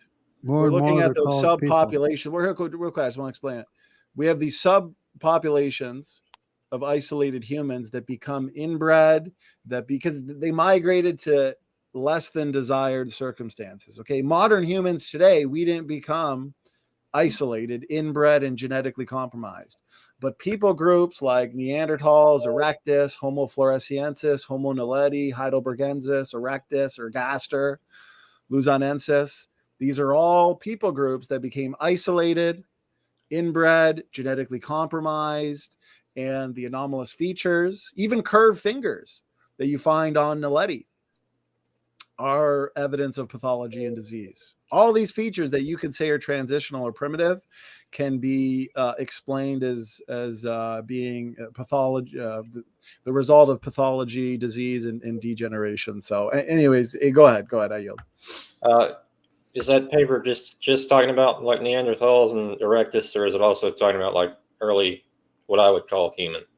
What would you call human? Homo sapiens, I guess. No. They don't have Homo sapiens in there because they don't believe Homo sapiens were around then. It's just like when it comes to, like, for example, we would say Homo erectus, floresiensis. We're just using those names, but we would say they're all humans. You guys are the ones that want to say these are different species. We don't. For example, the evolutionary community admits that you have Erectus, the hobbits, Naledi, and Heidelbergensis and Neanderthals living at the same time.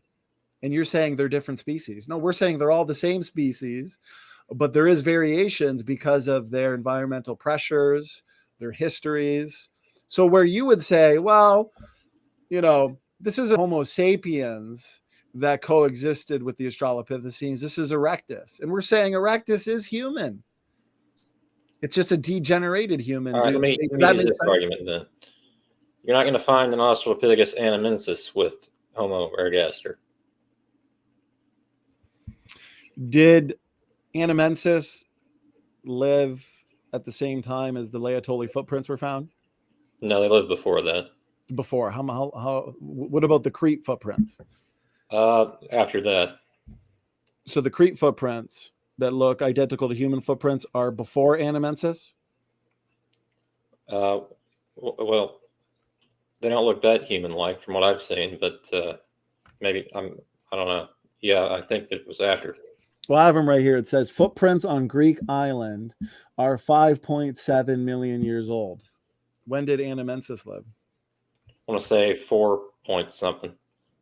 Okay. Well, there you have human footprints coexisting with Anamensis. That's not good enough for you? Well, I don't really remember what they even look like. I mean, Here, I'll screen share. I do remember a paper kind of saying they're not hominids after all. So we've got, well, of course, I'm not sure if I'm screen sharing, but here's the footprints. Yeah, it's good. Of the footprints in Crete, at least. But here's the, okay, Australopithecus afarensis. How long ago did Afarensis live? Afarensis, like 2-3 million years ago. In Anamensis, you said 4 million years ago? 4, something like that. Okay. And you have Afarensis, which Lee Berger admits is probably a chimeric species, where you've got Homo bones, which he would probably say is erectus, and Australopithecines, ape types. Okay. And then you have Anamensis, which is dated a little bit earlier than that, or later than that, you're saying? Before 4 million years? Right. There's also like Auroran Tungensis and Sahelanthropus. I think it's right. Right. But here's the thing: the rule that we see is overlap, intermingling, and coexistence. But as I pointed out earlier, according to the biblical model, you have animals migrating earlier. You have all the different ape creatures, ape types migrating to all parts of the earth early. But you have humans that don't heed the command to spread out in all parts of the globe. No, they isolate themselves at the Tower of Babel, and eventually God confuses the languages and they spread out later. So yeah, we would expect some animals, including some ape types, that are found earlier that you would interpret as being earlier, but it's only that they migrated earlier. That's the point. But because we still see overlap with humans and Australopithecines, yeah, that makes sense. But okay, quick time out for you to respond, Jackson. So apparently, this professor is really having a hard time with this. So I've got to clarify. All right. So I'm going to put this up on the screen for you, Foxfire. And why don't you pay attention? We're going to follow the progression. And I want to figure out how it is remotely rational for you to have come to the conclusion that the usage of the letters S, T, E, and M was not appropriate. Okay, so I said, I personally don't argue YEC, and my issues with evolution in general stem from how ridiculously implausible it is. I'm really not sure how that can be taken as anything other than the origination point, the offshoot, whatever, derived from you coming to a conclusion than that. However, a few moments later, from you said, STEM, explain. Okay, cool. So which I then responded with, I literally copied and pasted from the dictionary what I meant. Where did that go? Let's see. Here we go. Verb, originate in or be caused by. To which we then the whole thing about whether or not it is the science, technology, engineering, and mathematics that came up, and you accused me of using high school terminology and such. But you're the one that somehow came to the conclusion that's what I was meaning when I literally post in response to you the definition. I then clarify again. You asked me what STEM meant. That's the definition of it I'm using. And we're still having confusion as to somehow I was not clear in what I said. 10 minutes later, you still think that I wasn't clear on that. Maybe I'm really starting to question whether or not, I mean, you claim that you're an old man. I'm thinking maybe you're senile. And maybe that's why you're being unable to recognize how ridiculous this is at this point. That we're actually arguing over whether or not I was using an acronym or the correct usage of the word STEM in context. And is anybody on the panel, anyone on the panel have not understand why I was using the word STEM? Like, was it inappropriate usage? That's the original use of the word STEM. If you know English. John, you know when they got nothing, it just turns into semantic games. All right, so anyway, you guys can get back to your argument. But I think Wesley wanted to share this. Oh, I canceled it. Damn it. Wesley, what did you want to have that image shared for in the conversation? Oh, it was relevant to the E. coli experiments. Essentially, what we're seeing here is in the here. Let me pull it up real quick. I'm screen sharing it. Okay. So in this picture, the E. coli is being compared to different strains.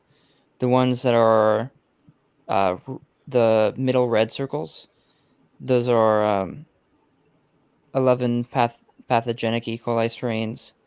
The ones that are the inner blue circles are 5 E. coli 0104 0104 isolates. 3 commensal non-pathogen E. coli strains are in the turquoise circles, and 3 H. influenza genomes in the outer violet circles. So basically, all the gaps that you're seeing right there represent essentially thousands of base pairs missing. Yep. Essentially, almost one pixel is thousands of base pairs. We're not seeing new information here.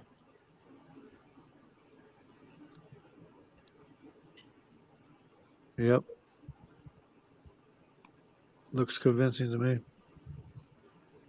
I'll give you the citation for this. This is Oh, is this to me? Yeah, that's a good image. Yeah. Okay. Can you? Is there a link to that? You could yeah, it's in the private chat. Okay, great. Guys, I'm out of here. It was my bedtime an hour ago. I can't party as hard as you guys. Okay, Sam. I'm taking advantage of the snow. It's a God snow bless. Hey, day Sam, over you here. did great tonight, brother. You did great. You're a warrior Thank for you. truth. I appreciate you. Thanks. Hey, but I'll be up at like 5 in the morning. Find me on Clubhouse. We'll argue all day. we know you'll be there. That addiction is. I'm telling you, at some point, there is going to be an intervention of Sam's wife is going to like stage an intervention. Oh, Take away his phone from your bed. It's probably going to be soon too. We'll All right, good night, guys. Wow, guys. So miracles do occur. I got to give Beamsy credit. I did not expect this to ever happen, but he just said, at Foxfire, you are just distracting from any point, as LPP was clear what he meant. Miracles have occurred. It's not a miracle. You were very clear in what you said. So it was simple English, and he's distracting from the point with semantics. Agreed. Well said. And we got to give Beamsy credit too, because Foxfire won't jump in and back up what he's saying. Beamsy jumped in, and he's been having this discussion with us for last couple hours. So, Beamsy, you're no longer a keyboard warrior, so you should be proud of that. Although you still believe whales and pine trees are related, which there's nothing admirable about that. But at least you jumped in to try and defend it. You can only prove that cladistically, so that's not a very founded argument, though. Wait a minute. You can prove that whales... No, you can only prove it cladistically because of the fact being, like I said, it originates in the aviogenesis area of it, not within evolution. So it is a hypothetical aspect that they do originate from a singular population. Yeah, but that's not something we'll be able to prove or disprove at this point in time. Are humans and bears related through common ancestry? Yes, we are both mammals. Oh, we're both mammals? And is that your evidence that humans and bears are related because we're both mammals? No, you'd need a lot more than just that. That was just pointing out where we're actually related. That's cladistics. Well, a sedan and a hatchback are both automobiles. Yes, but you're comparing a manufactured to a living organism. That's apples and oranges. Yeah, but here's the thing: if you were to add that which living organisms consist of, like reproduction, that only adds to the problems of evolution. See, here's the problem: is universal common descent is void of any adequate mechanism. We demonstrated earlier that you have no response to the genetic degeneration problem. Okay, so mutations and natural selection, they're not up to the task that could make humans and bears related. So don't tell me that it happened if you can't tell me how it happened. I've actually been spending the last 40 minutes trying to find out what you're talking about with genetic entropy, and most of it is just discredited information. And okay, then present an argument finally. Okay, present an argument. It's going to take me longer than 45 minutes to research all this. I've only read. How's it discredited? You just said it's discredited. How? I said so far they've just used discredited information. I haven't read everything that's been presented. I've still got another 20 pages to actually go through on this first one. Okay, so these population geneticists like Lynch and Kimura and Alexei Kondrashov, okay, these ones that admit that man is presently degenerating, mutations are mostly deleterious, that's why they term them effectively neutral, and that there's a problem here. Are you saying that there's not really a problem? They're acknowledging a problem that doesn't exist, or what? As I said, I'm still researching. I don't have enough information to actually challenge it yet. But so far, a lot of the stuff has been shown to be discredited. It hasn't been shown to be discredited. And you know what?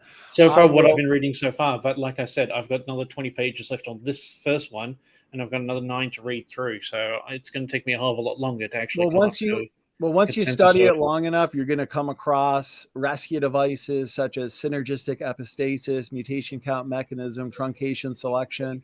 And guess what? All of these have been looked at, analyzed, and falsified. So all the rescue devices that you're going to find through your studies, they unfortunately all fail. So I'll just save you the time.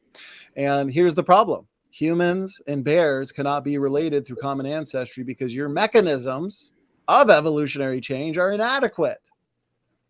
Yeah, it doesn't prove evolution. How are they inadequate? Because we have shown that there are speciation events. They don't and speciation events are typically the result of a loss of allelic variability. For example, they just witnessed a new species of finch on the Galapagos Island. And genetically speaking, it was the result of shifts in heterozygosity to homozygosity. So a state of more genetic diversity to less genetic diversity. That's the opposite of what is required to take a single-celled like ancestor into a whale over time, which requires the expansion of genetic information. Which we knew all along anyways. Ever since I was growing up, I knew that 50 years ago anyway. Because all you have to do is use your common sense and look at things, and you can see that you can't get information that's not there. Hey, Donnie. But anyway, I was talking to Jackson about the Neanderthal. Eurasians share DNA with Neanderthals, so I don't see what the problem is there about them being humans, since that Eurasians share more Neanderthal DNA than the other populations of the Semitic and the Africans. But do you know how the Eurasians are defined? No, how? They're defined as being from the same family tree. There are 7 sons. One of them is Gomer, the other one's Tiraz, the other one is Magog, Tubal, Thrace, Javan, Meshach, and there's 7 sons of Japheth, who is the son of Noah. That's how you define Eurasians. They're all from the same family tree of Japhethite, not Semitic, not African. Well, there's kind of a problem with this. I mean, how are some populations like Neanderthals so inbred, but the European population descended from one couple isn't? No, there were 7 sons. Right, There's but Gomer, There's Gomer had 3 sons, Ripfath, Togarma, that's the R1A and R1B in Europe, and the R2 is Togarma more in Asia. And then the Meshech is the N up in Siberia, Magog is the O in Asia, K is the Tubal in India, Q is Madai in Europe and the area of the Medes and Asia. They're all 7 sons of Japheth. That's how you define those people of those descendants today are more like Neanderthals than the Semitic populations and the African populations. And then when you get to the Denisovans, they're more related to the African populations and the Eurasian populations. So the Denisovans are from the families of the Hamitic population and the Japhetic population. So more of the descendants of Cush, which is the son of Ham, the son of Noah. Did Ham have a perfect genome also? No, we're not talking about perfect genomes. Then I don't understand how they're not just as inbred as any other population. No, they had better genomes than what we have, but they're only 3 sons of Noah who were the only survivors from before the flood, with a male Y chromosome. No one else survived the global flood. No other Y chromosome survived the flood. Right. So we have chromosomes that correspond to the 7 sons of Japheth, the 4 sons of Ham, and the 5 sons of Shem. All right. And we know and we know who these populations are. We know who the Judaic population is. It's J2. And then there's J1, I1, I2. Those are the Abrahamic or Hebraic, the Hebrew populations from Arpachshad. Then the Elamites are obvious because they're no population today in India with the HY chromosome. So they have the H. And the Assyrians have the G, the Arameans have the F, Lydians have the F2, 2 separate lines. And they're all Semitic populations that don't have as much Neanderthal DNA and don't have as much Denisovan DNA. All right. Well, I don't know how to argue against that, but yeah. What was your argument, Jackson, about inbreeding? You said if Neanderthals were so highly inbred, I mean, we're all starting from like the same amount of material to work with. Why isn't everything not the same amount of inbred? Well, did every other human become isolated in the same way that Neanderthals did? They would have kind of had to. I mean, they were all descended from either Ham, Shem, or Japheth. Well, firstly, do you agree that the literature tells us that Neanderthals were highly inbred? I don't know. I haven't. I mean, they might have been. I'm not sure. Because I have paper after paper here demonstrating that, for example, here's one. Inbred Neanderthals left humans a genetic burden. Neanderthal genome included harmful mutations that made the hominids around 40% less reproductively fit. And yeah, you can look into it. They've sequenced enough of the Neanderthal genome that they know that they were the most inbred people group on the planet. We also know that they were isolated in horrible environmental conditions, ecoglacial type systems. We know what that does on genotype and phenotype. Their rungs of homozygosity are massive. Okay, so that's just what happens to an isolated people group. Modern humans today did not go through the same environmental pressures. They did not become isolated, and they were not highly inbred in the same way the Neanderthals were. Does that make sense, Jackson? I guess so. I'm still not really following how descended from 3 sons, you're getting any amount of genetic diversity, and how one group is way more inbred. There were 16 grandsons of Noah, but certain populations became isolated and separated. That's not a problem. And those Neanderthals are more like Eurasians than the other family trees, the Semitic and the African family. Donnie, there was one thing I was going to say toward the beginning, but I didn't get a chance to. Something about one of Nathaniel Jeanson's papers. Yes. I saw something about how it relied on I think it was either germ cell or somatic cell mutation rate. And depending on which it was, it would have totally nullified the paper. And it turns out it was that. Do you know which paper you're referring to? No, I don't remember which it was, but yeah, I debated Dan Cardinal on that. Actually, Dan and David Neff at the same time. Hey, gentlemen, may I say something real quick? Sure. Because I want to do this to defend my young Earth creation brethren.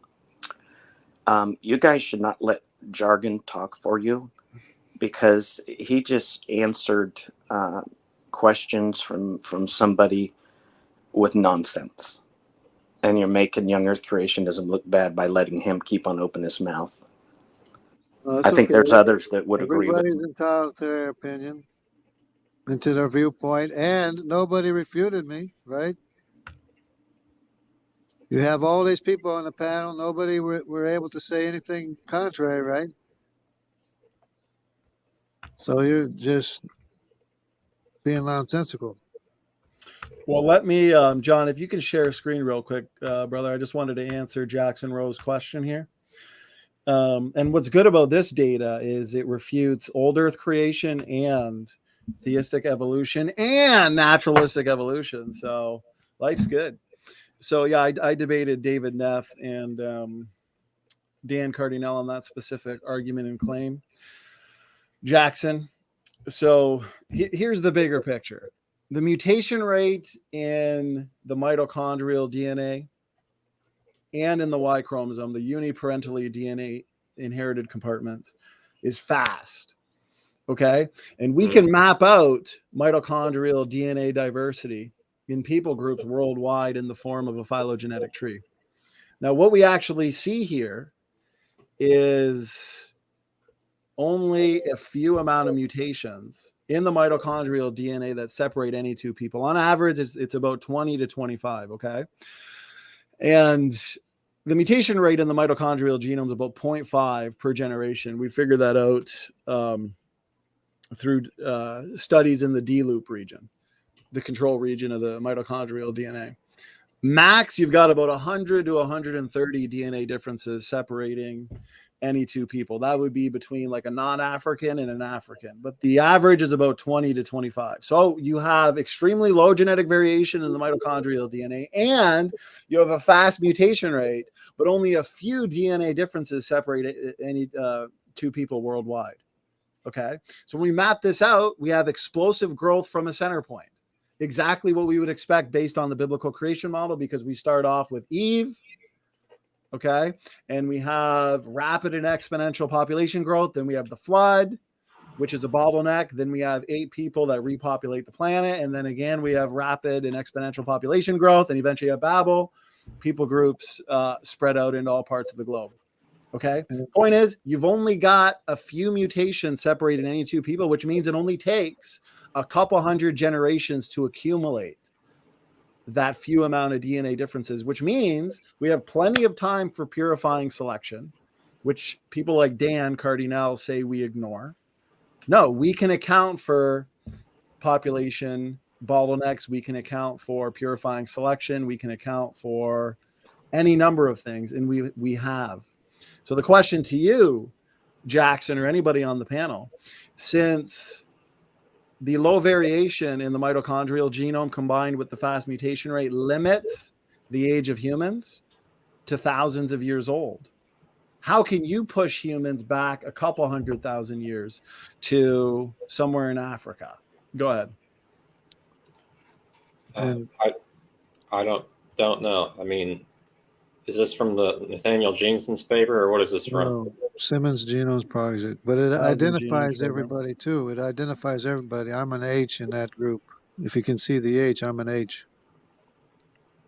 Yeah, for example, this is HVR. This is the most common haplogroup in Europe, I believe. Okay, and if you notice, you have lines, okay, representing people that are differing sizes.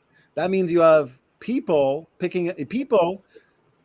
existing for the same amount of time, picking up more mutations in the same amount of time, which means you don't have a molecular clock based on evolutionary assumptions, because evolutionists want to say, well, you know, humans and chimps split from a common ancestor between 7 and 14 million years ago, and this is how many DNA differences exist between the two, and therefore here's the mutation rate, and the mutation rate is very slow. No. This breaks the assumption of the evolutionary molecular clock, because you have people coexisting and picking up more mutations in the same amount of time. The point is the mutation rate is incredibly fast. So your argument, I think it's from the Ding paper. I'd have to look it up just to see exactly what these you got somatic cell line mutations which aren't inherited, right, Jackson? But you got germ cell line mutations that are inherited.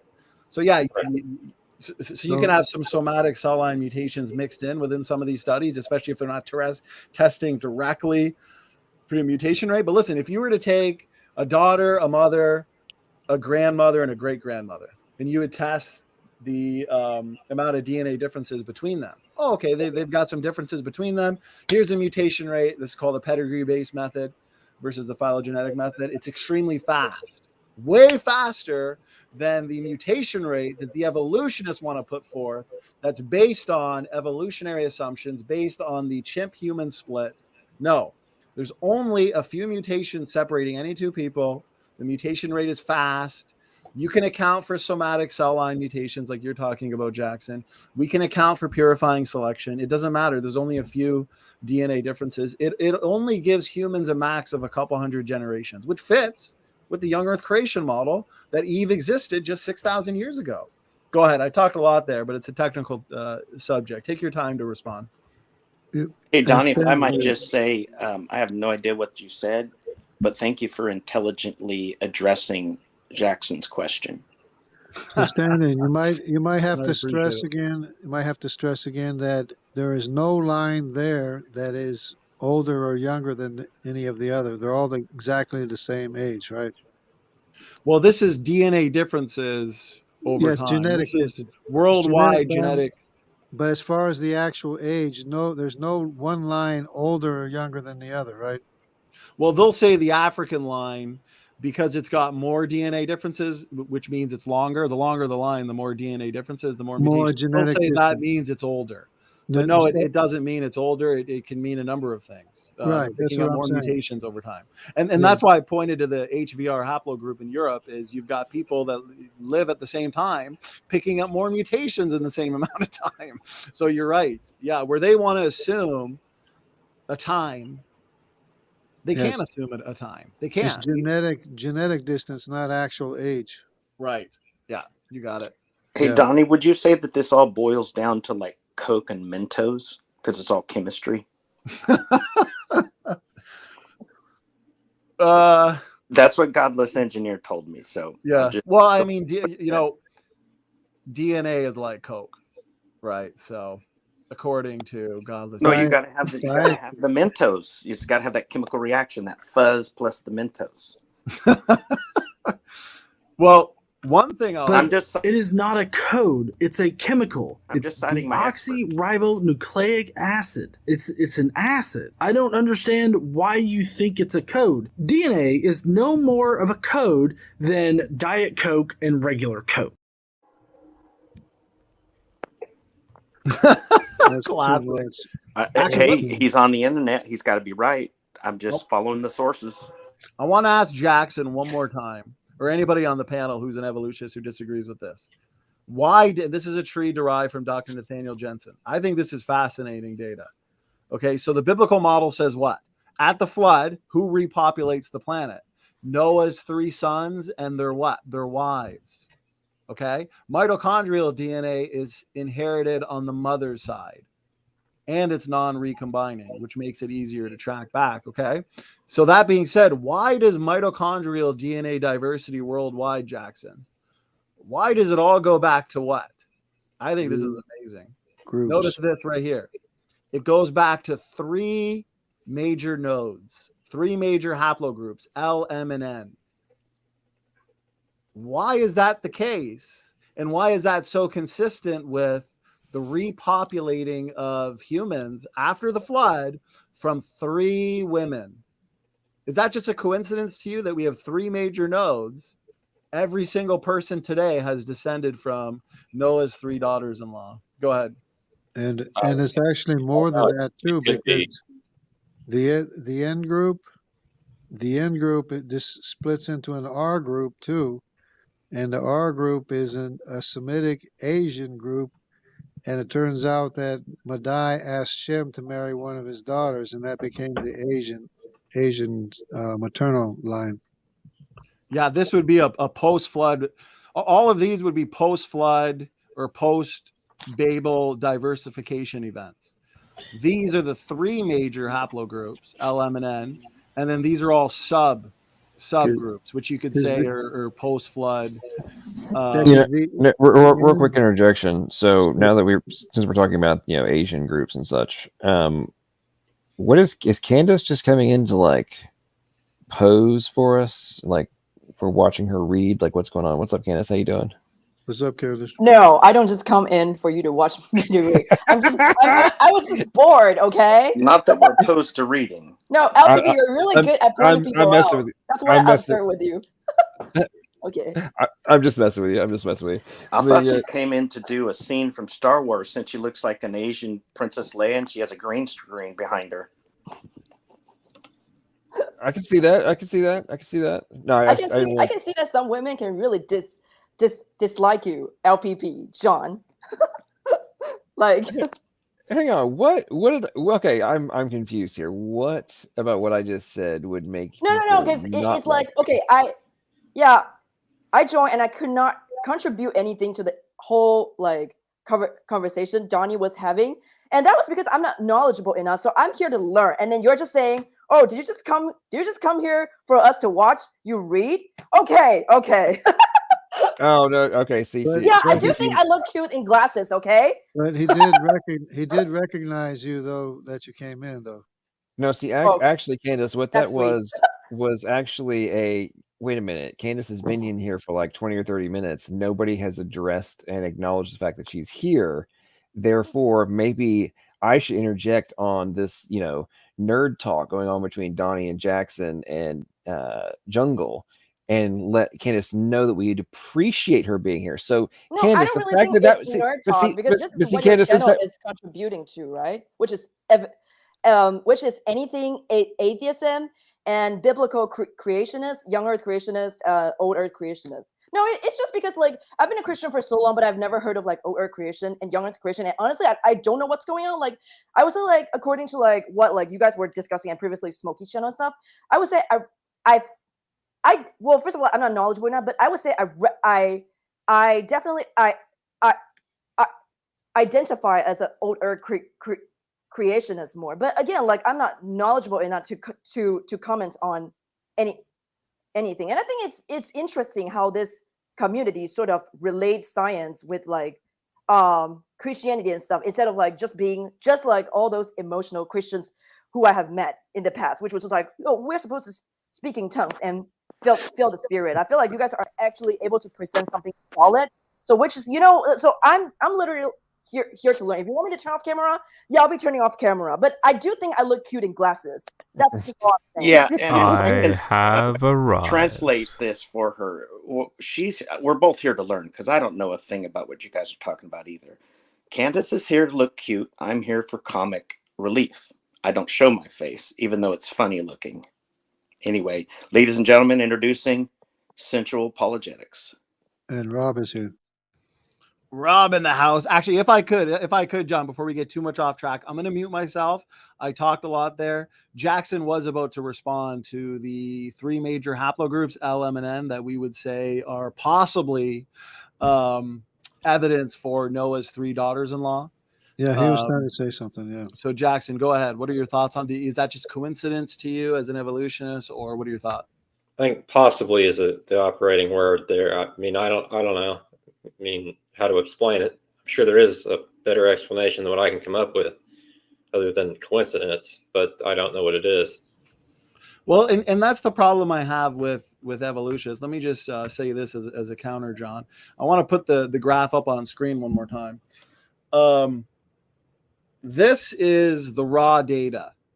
There's no manipulation of it. This is just a reflection of mitochondrial DNA diversity worldwide. And yet, call it a coincidence, I guess, if you're a skeptic or a critic. We have explosive growth from three major nodes, L, M, and N. Okay, we have just a few DNA differences separating any two people.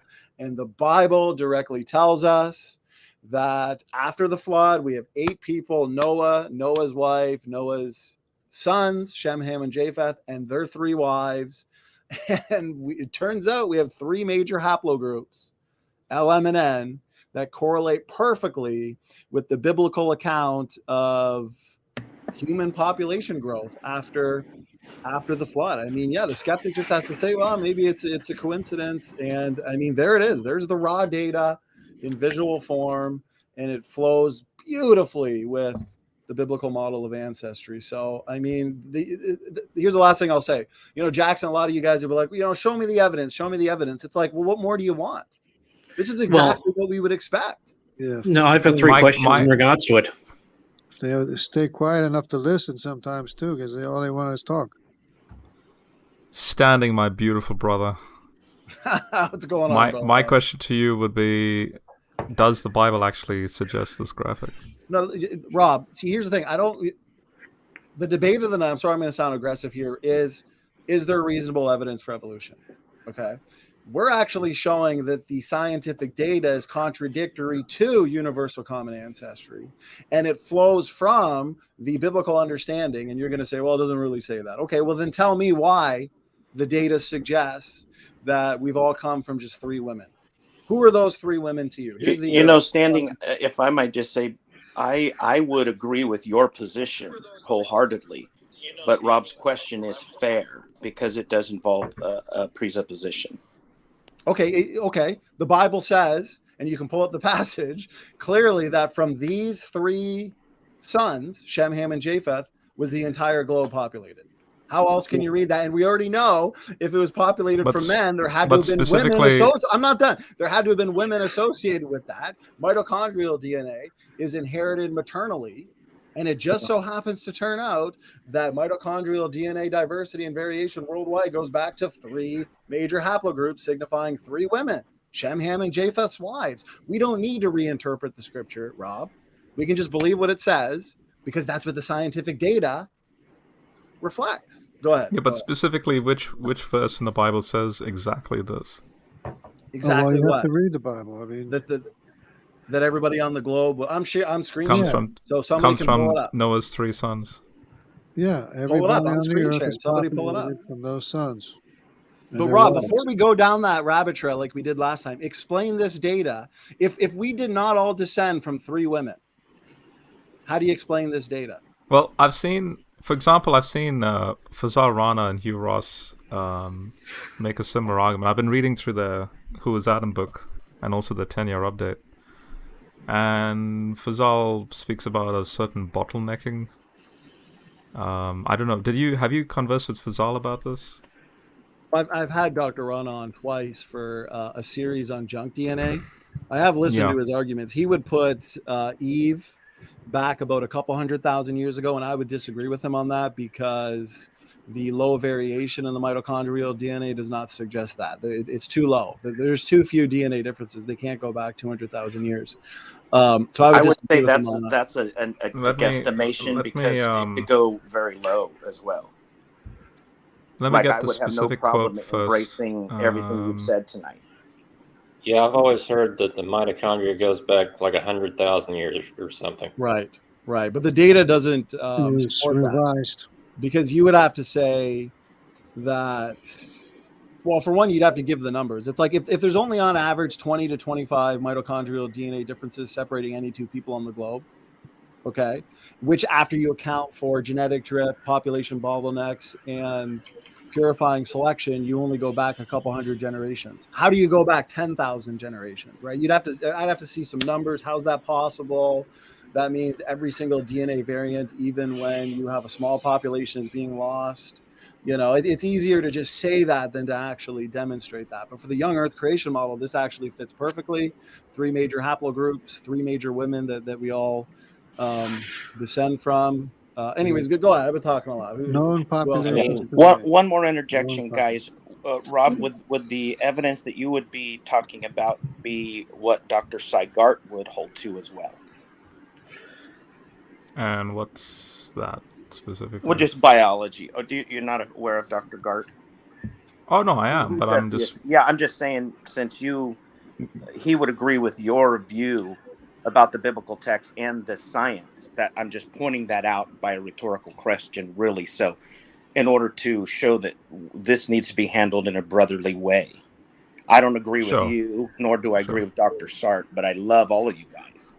And I would be on the side of standing in this particular point. So I just wanted to demonstrate something here. And let me go on record too. I love Brother Gart. I love Kenny. I love you, Rob. I don't make this issue a salvation issue. People know that. We don't love Jackson. I love you guys as brothers. Well, my question towards that phylogenetic. Why does it only have 2 points of origin when you say that there's 3? If you actually use there's 3, there should be 6, because there are more places of eruptions further along the lines. Well, no, this is three nodes. Okay. There are only 2 points of origin. There are 2 nodes. No, there's 3 here. I've got the arrows. 1, 2, 3. 1 and 2 are correct points of origin. The third is an eruption. Similar to what you could get further on in both the. No, you're assuming. Are you assuming that 1 came from L, as compared to L, M, and N all came at the same time? Is that what you're saying here? They would have to be related somehow, but yeah, they are. The aspect of 1. Why are they all so closely related if they were all the wives of the son of Noah? 2. Why are there no extra mitochondrial DNA from their side as well as from Noah's side? So there should actually be at minimum 5 to 6 points of eruption due to the crossover from Noah's. Let me answer. Wait a minute. I don't want you slapping around. Let's address them all. Noah's 3 daughters-in-law would have had DNA differences between them. Okay, they weren't genetically identical. What we see in the lines that are separating L, M, and N. Okay, we see short lines suggesting that these women were separated by DNA differences. But because the lines are short, that means they were not separated by a lot of DNA differences. If you notice the African line, it's huge because there's a lot of DNA differences. I have a question. Here, we have 3 women who are separated by only a few DNA differences. And in this unrooted tree, which is a beautiful natural reflection of the data without any built-in assumptions, we have explosive growth from this center point, L, M, and N. And Dr. Nathaniel Jensen right now has fulfilled predictions. He's got a new book coming out called Traced in a month or 2 that confirms the history of civilization through this tree, specifically in the Y chromosome, actually, which is paternally inherited, showing that all of this diversity really does go back just 4,500 years. Does that answer your question, Beamsy? Yeah, both maternal and the Y chromosome, the Y paternal they're both interesting. They're both Hey, what would the I gotta go pee, by the way. So you guys I drank a lot of Yeah, water like here. Standing, when you come back, I wanna ask you a question on what Okay, Fazal writes. for sure, So. for sure. You want to know what those yellow arrows were pointing to. And like before, if you gentlemen can allow people to speak rather than butting in. Women don't want to marry atheists. Probably true. No issue there.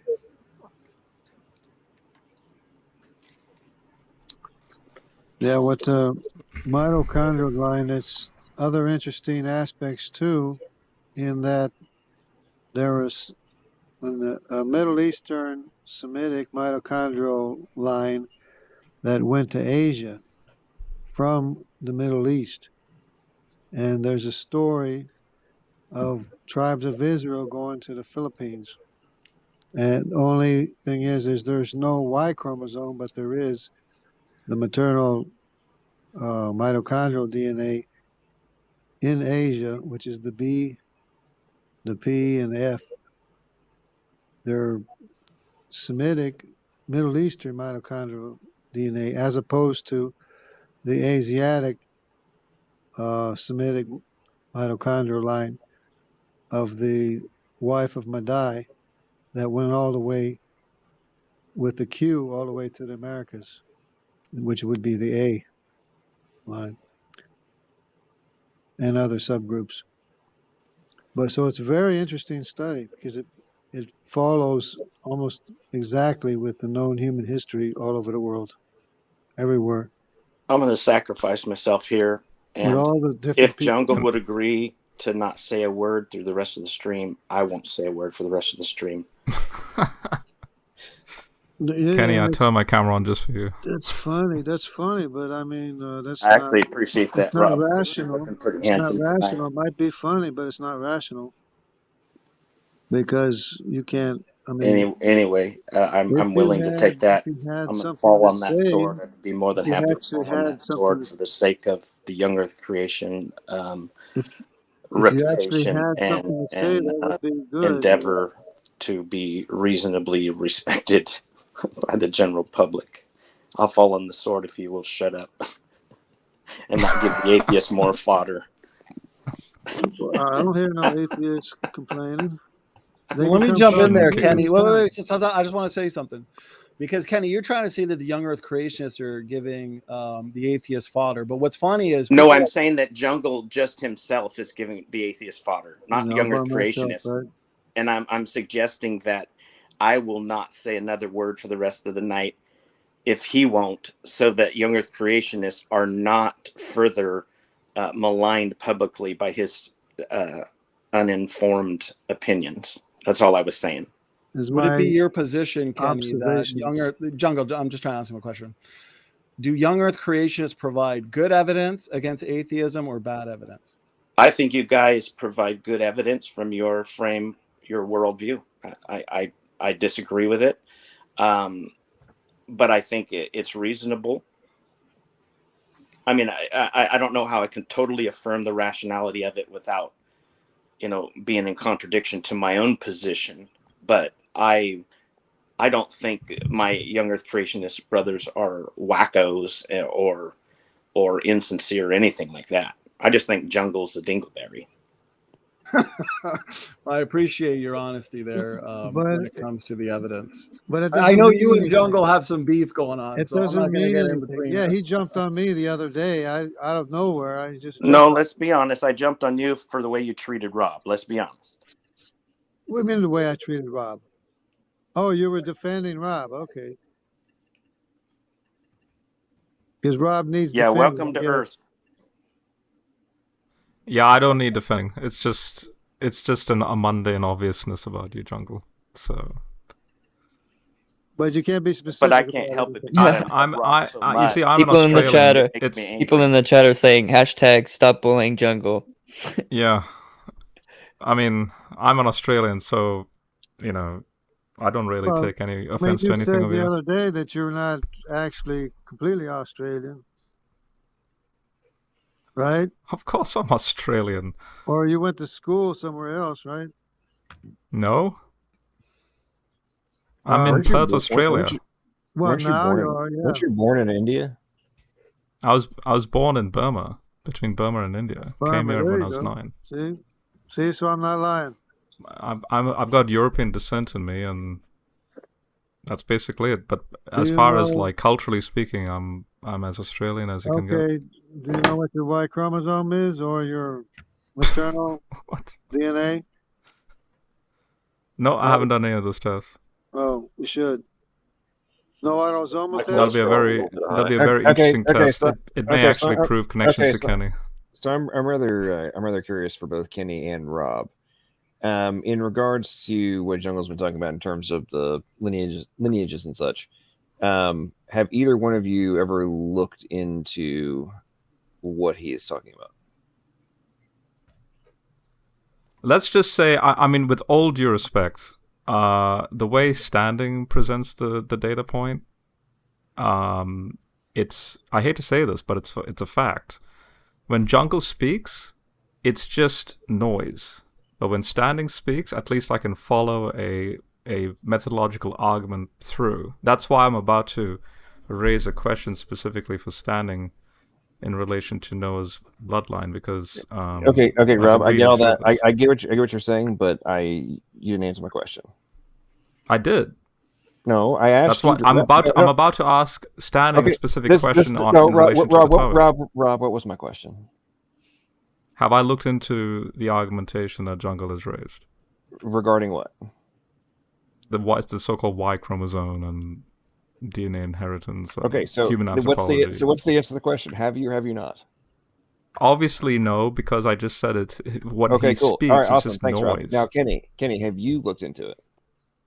Yes, I have, and I agree with Standing. Okay. So we have one who has, one who has not. Is that correct? Yeah. No, I've looked into it as far as Standing's concerned, not Jungle. Okay. Now, in regards to what Jungle is saying, is it from your research? What about what he is saying is different than what Standing is saying? Wait, what? Is it not your position? Last time I was in here, it's funny that Standing. No. Let me clarify. Last time I was here, Standing and Jungle disagree with each other. That's fine. That's fine. That's not what I'm asking. I'm asking, have you looked into which one is correct and which one is incorrect? Or if they're about both what? incorrect. Who's? What, Standing and Jungle? Do these lineages exist or not from the data? Again, I don't know, because this is why I'm asking Standing about what I'm going to ask. I think what's going on here. That's a I don't know. That question is non sequitur. I was about to ask Standing specifically about where does the Bible even say that we all come from Noah's lineage, and that's a biblical question. And then I've been reading through Fazal Rana's 2015 book on who was Adam, because I know he's had him on, and Standing was showing that graph. Didn't I tell you the other day three connections and about the table of nations? Didn't I tell you about the table of nations? Well, here, let me just, hey, John, I'm going to share a screen real quick, just so people know what we're talking about here, and I'll pull up the passage where I can make this prediction from, Rob, and we can get your question in there. Genesis 9. Andy, can I say something real fast? Sure. I think, John, what you're missing is that I'm affirming Standing's position, and I fully support what the data he's saying. My opposition to Jungle is that Jackson asked a question, and Jungle is answering with Noah had 16 grandchildren, and he's not answering these questions.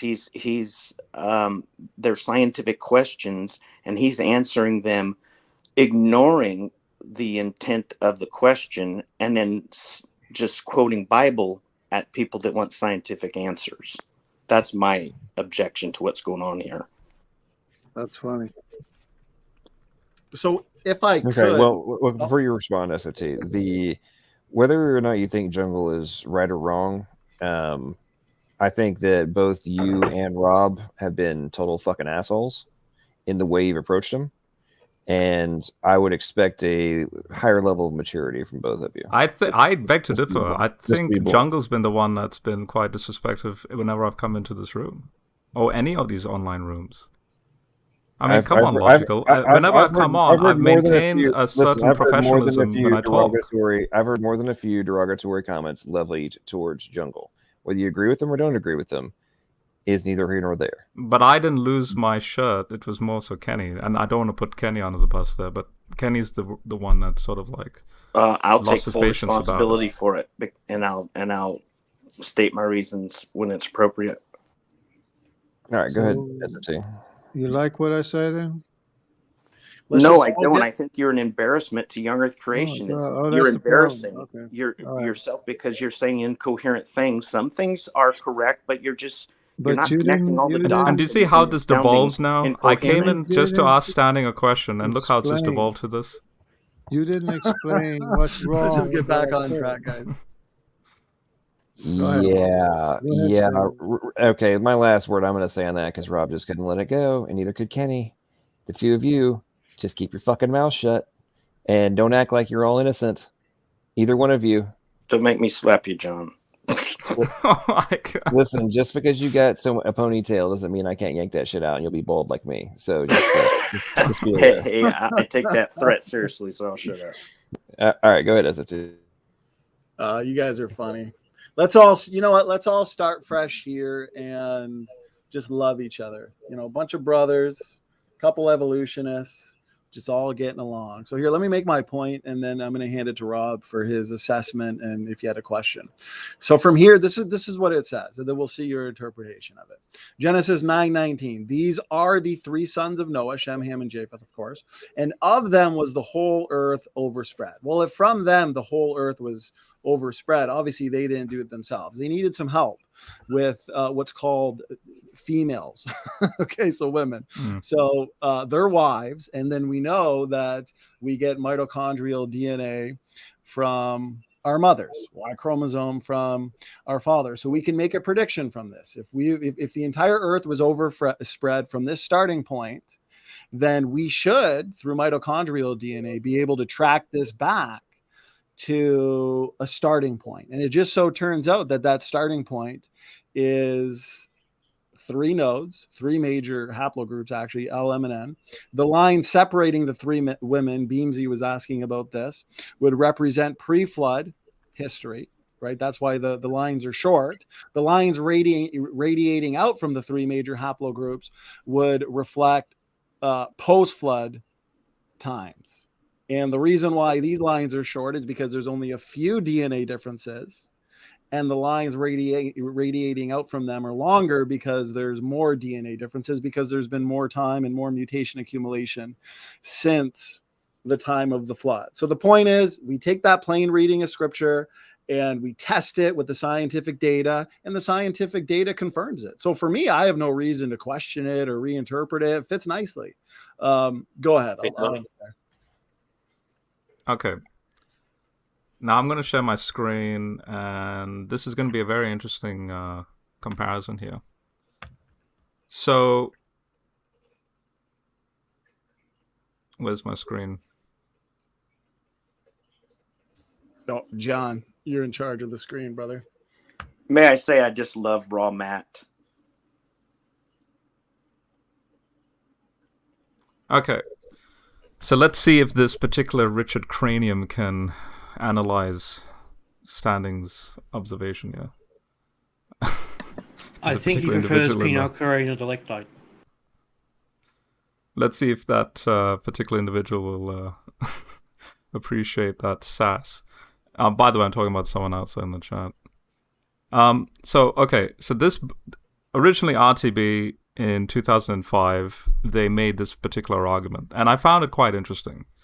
So all I did was a keyword search Noah, and they're raising this hypothesis. And by the way, Standing, if you're familiar with this, I'm sorry to repeat it, but it's a genuine sort of like comparison, I think, for everyone. And how would you tackle this from RTB? And I myself, I'm proposing that I'm not wholesale accepting of what RTB is arguing here, specifically Fazal. All I'm saying is what he raises still contradicts what you've proposed, and then there's me coming at this from a more so biblical stance that says that Noah's generations are only to do with the ancient Near East, and that's it, not the whole world. So specifically now, RTB says, so they take it that the flood destroys all humanity, right? Except Noah, his sons, his wife and 3 sons, and their wives. And then Fazal says the 4 men on the ark were close blood relatives, but the women were not. So scientifically speaking, humanity's male lineage effectively traces back to Noah, whereas a female lineage traces back much farther, closer to Eve. And then later on, you have them make this argument why Eve might have been an older woman. So they go down this line into the mtDNA stuff, 150, 200,000 years. The Y chromosome is 40 to 60,000 years.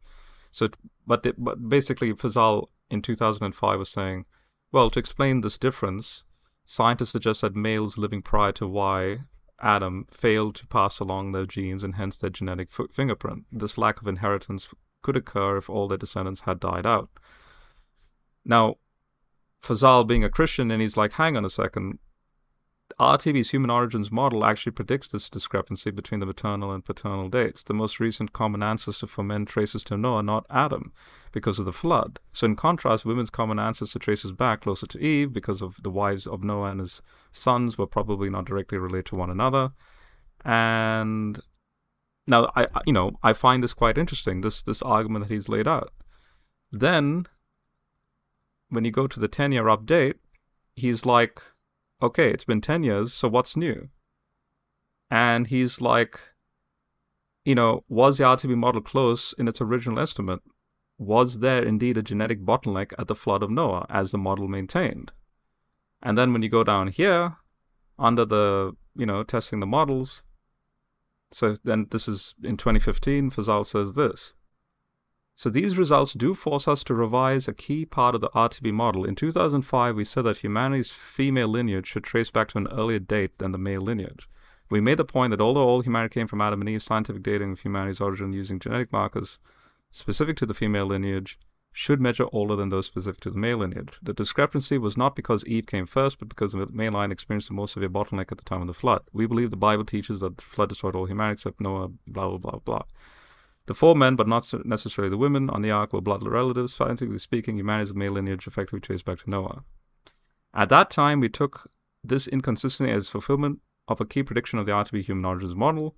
Unfortunately, the latest results from molecular anthropology show no direct genetic evidence for the flood and no longer allow us to make the claim we say in Chapter 3.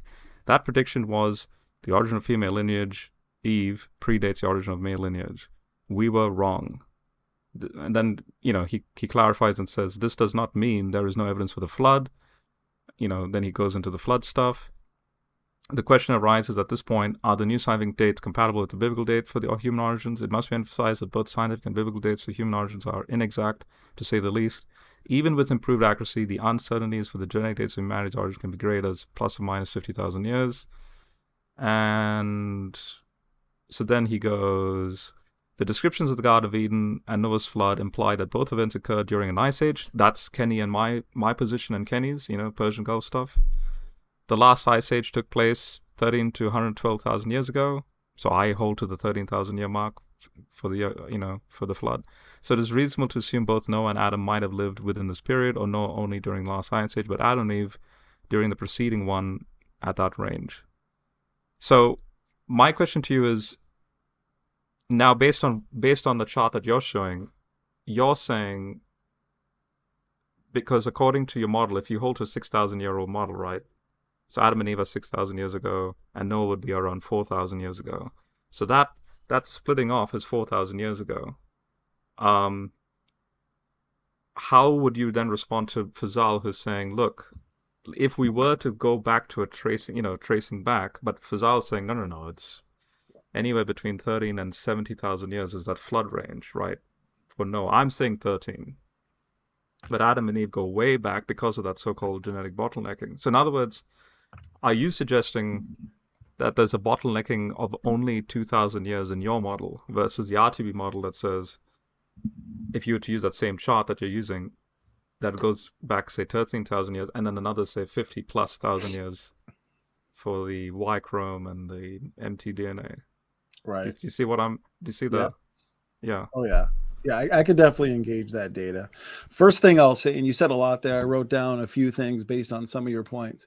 The RTB model does have various different assumptions than the young Earth creationists that are looking at this data. For example, the RTB model, for the most part, assumes the validity of the geological column, which means they would have to say, and Fuzz Rana does say, unfortunately, that Neanderthals were not human, Erectus was not human, Heidelbergensis was not human, because they're forced to, since the fossils of those so-called hominid species exist before Homo sapiens. Where we would say there's overlap and coexistence, the RTB model would say, no, we're going to go with the geological column data, which is why they want to put Adam and Eve, or the flood, back 30 to 70 to 200,000 years ago, I think, if you go with Y chromosomal Adam and mitochondrial Eve. But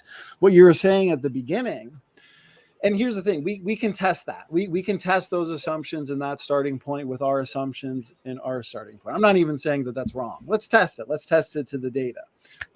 What you were saying was accurate, that Adam would be many DNA differences removed from Noah, right? Therefore, Noah would actually be the most recent common ancestor for all men today, not Adam.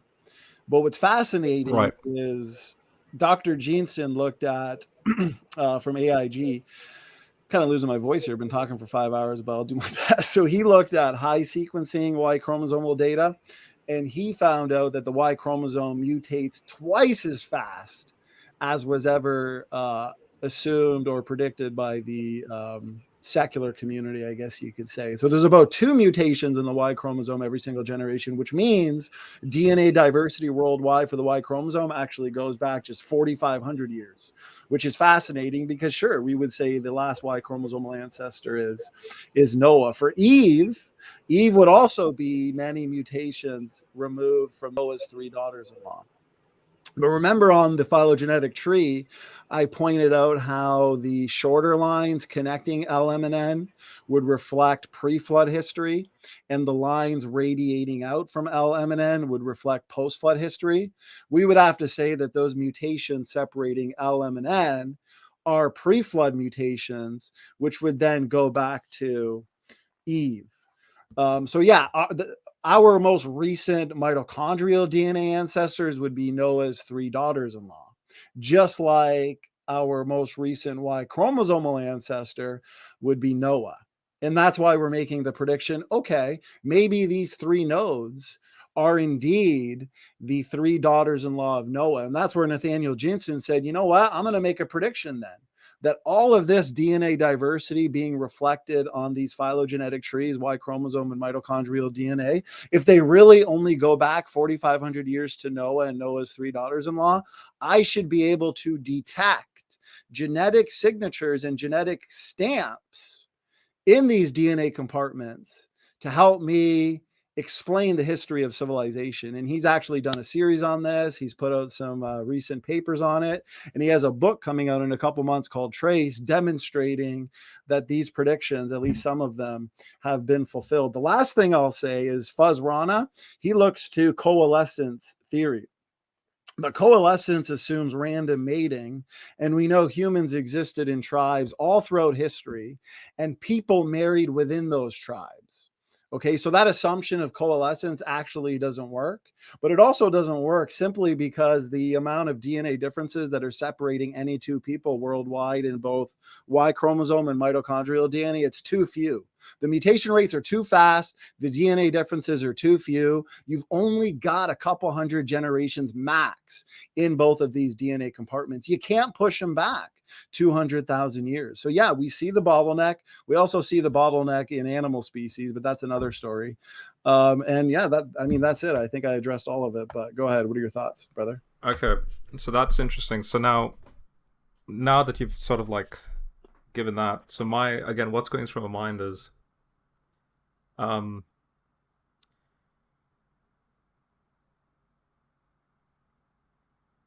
if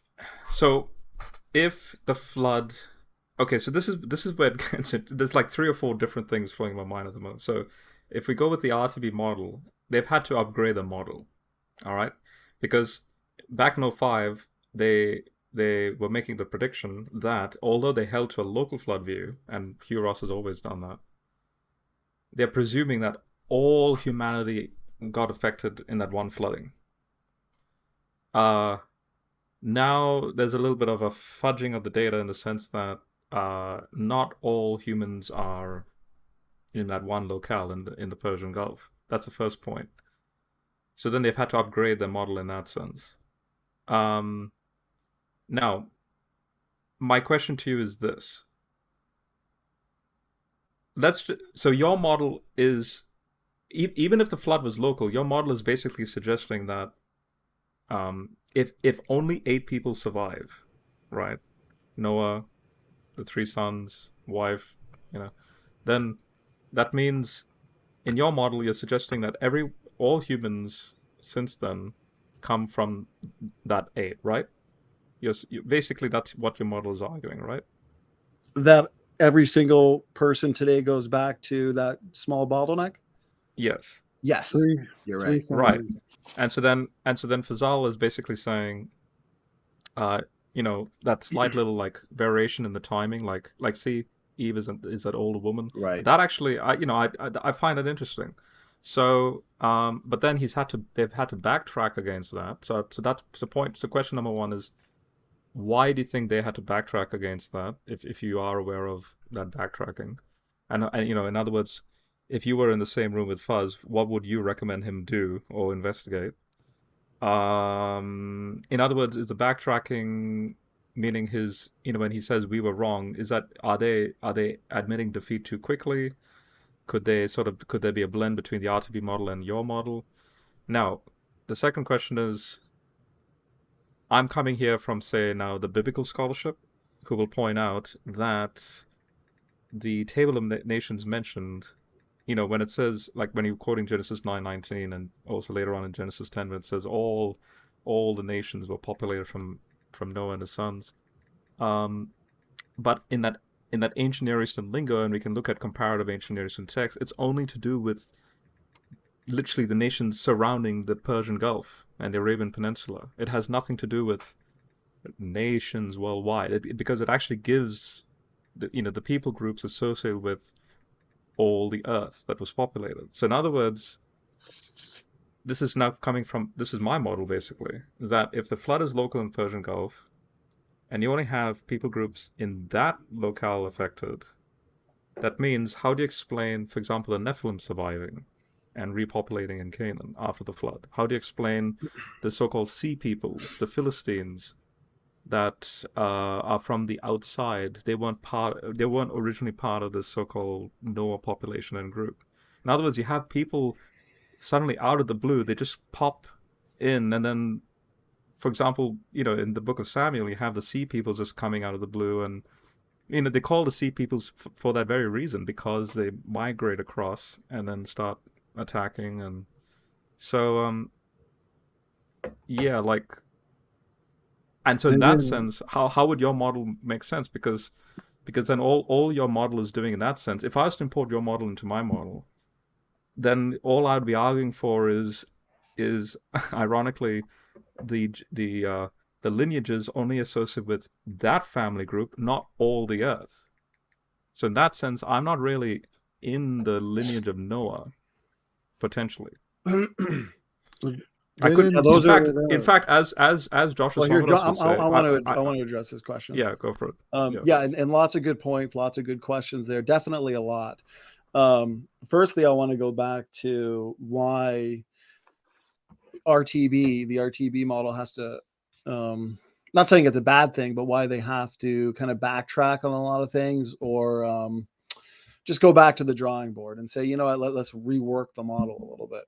It's because, again, They don't really question anything about the geological record, especially when it comes to human evolution. Now, where there's overlap is we both agree with the special creation of Adam and Eve. The difference is they look to the locations of the so-called hominids, their fossils. They don't really question the geological column. So they have to do a lot of reworking because of where Neanderthal is found, Erectus, the Hobbit, so on and so forth, right? Where we have a different understanding of that, we say these are people groups that came after the Tower of Babel, that became isolated. This is what we were talking about earlier, inbred, hypermutating, degenerate, and that's what explains the anomalous features. So we don't have to rework it because we don't look to the geological column as the Bible, right? We obviously have something there that we question. But back to this argument here, when it comes to the DNA diversity, is the problem is if it's just all this diversity going back to like a local group, right? And then you've got people outside of that. There's a problem because I hear a slight feedback. Actually, I'm not sure. Maybe someone has to mute. I'm not sure. But my problem with that is these DNA phylogenies, okay? For example, this is the mitochondrial DNA one. These trees represent various people groups around the globe. So this isn't just like one localized people. I mean, right here is the HVR haplogroup, the most common in Europe. And we were talking about this earlier, how the differing sizes in terms of the lines reflecting DNA differences, they're different sizes. So you have the same people in the same amount of time picking up more mutations. That actually destroys the evolutionary molecular clock, or at least the assumptions behind it. So the point is, this is people groups, not just one people group, but all people groups, including Africans, right? They're the longest branch. That's why Dr. Nathaniel Jensen has made predictions on African people groups like the Khoisan peoples, whose mutation rate is not yet known. And he predicted what their mutation rate would be. This is a future novel. Even Dr. Dennis Venema from BioLogos in their debate, I think you uploaded it, Brother Rob, so did I. He pointed out in the cross exam, he said, that's impressive, Dr. Jensen. I mean, going out on the line like that and making that prediction. He also made predictions on the history of civilization. So the point is, this is DNA diversity worldwide, not just in some localized region. So this is all people groups in Europe, Africa, outside of Africa, everywhere, going back to three major haplogroups. Just quickly to clarify. So you're go back to that again. This. So you're saying, is there like a formulation of, again, I'm a layman when it comes to this, the anthropological stuff, but like where did Jensen get the data for, like, okay, that's the European group, that's the African group? Is this sort of like the Human Genome Project sort of thing? Is this the... Yeah, you can get this in public databases. For example, the one that I usually pull up is from Dr. Robert Carter, who, let me see if I can find it here real quick. So this is the original article into the chat there for you, Rob. Yeah, for example, this is from the 1,000 Genomes Project. So there's no manipulation. Yeah. So there's no manipulation of it. For example, this is the a different genome project for the Y chromosome. So yeah, it's literally a reflection of DNA diversity worldwide in the form of a phylogenetic tree. You can do a rooted or an unrooted. These are unrooted because Dr. Carter and Dr. Jensen want a natural reflection of the data without assumptions, because if you have a rooted tree, you have to make assumptions like where the root is, for example. So the natural reflection of the data turned out that we've got explosive growth from a center point. We have three major haplogroups. We have, and you don't need a reflection of a tree for this one. We just know this. We know that the mutation rate is incredibly fast in both DNA compartments. There's only a few DNA differences separating people. So here's the thing, like logically, just to make this understandable, I think it's pretty easy to understand. If you have a fast mutation rate, but only a few DNA differences.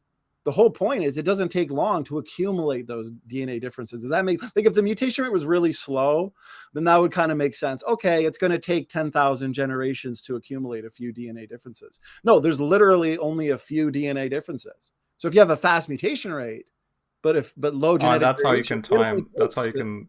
That's how you can time then how many years has transpired. Exactly. Right. Because if you have a mutation rate, let's say in the mitochondrial DNA, that's 0.5 per generation, but then you've only got 25 on average separating any two people. Well, how long does it take to accumulate that? Not very long, right? And obviously, selection is going to remove a lot of these DNA differences too. We have to account for that. But because there's only a few, yeah, go ahead. Right. So that line over there where your mouse is over that where you're saying that the explosion takes place from that point. Is that, in your model, is that Noah's family? Yeah, we would say we're basically looking at Noah's lineage starting from that point over there. It would be, since this is mitochondrial DNA, though, it would be reflective of the 3 daughters-in-law. Right. So right. Yeah. So now, Matt, so then, okay, this is great. So then, now, is it possible, if this is 4,000 years ago, right, that now there's an unknown amount of time that's transpired prior, because now it becomes this unknown, because how then do you actually go back to, say, Adam and Eve from this? Right. Good question. So Adam and Eve specifically with the mitochondrial DNA, for the Y chromosome, you'd have Noah in here somewhere.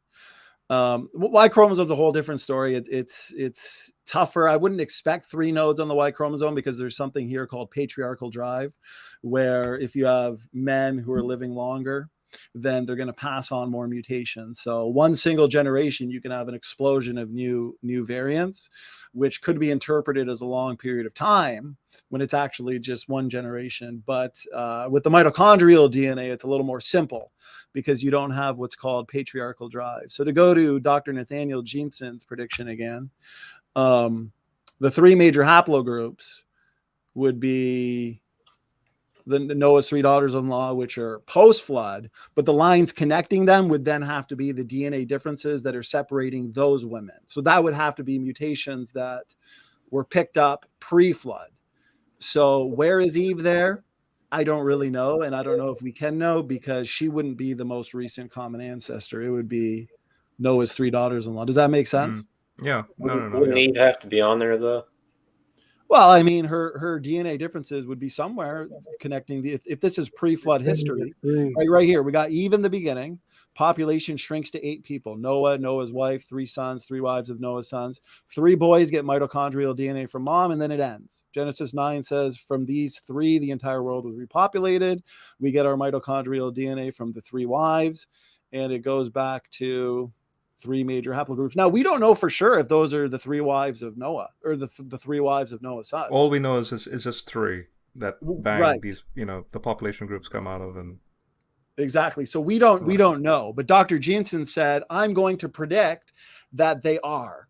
And therefore, if that's true, and Dr. Jensen and Dr. Vanima debated this, which one of my favorite debates, then he should be able to detect genetic signatures in terms of the history of civilization here. The history of civilization should be recorded here if this really only goes back 4,500 years.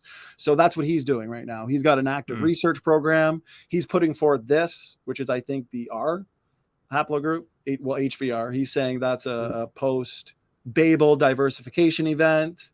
I mean, there's a lot of technical data going into it. But for me, this is the last thing I'll say. For me, I don't even have to get this technical.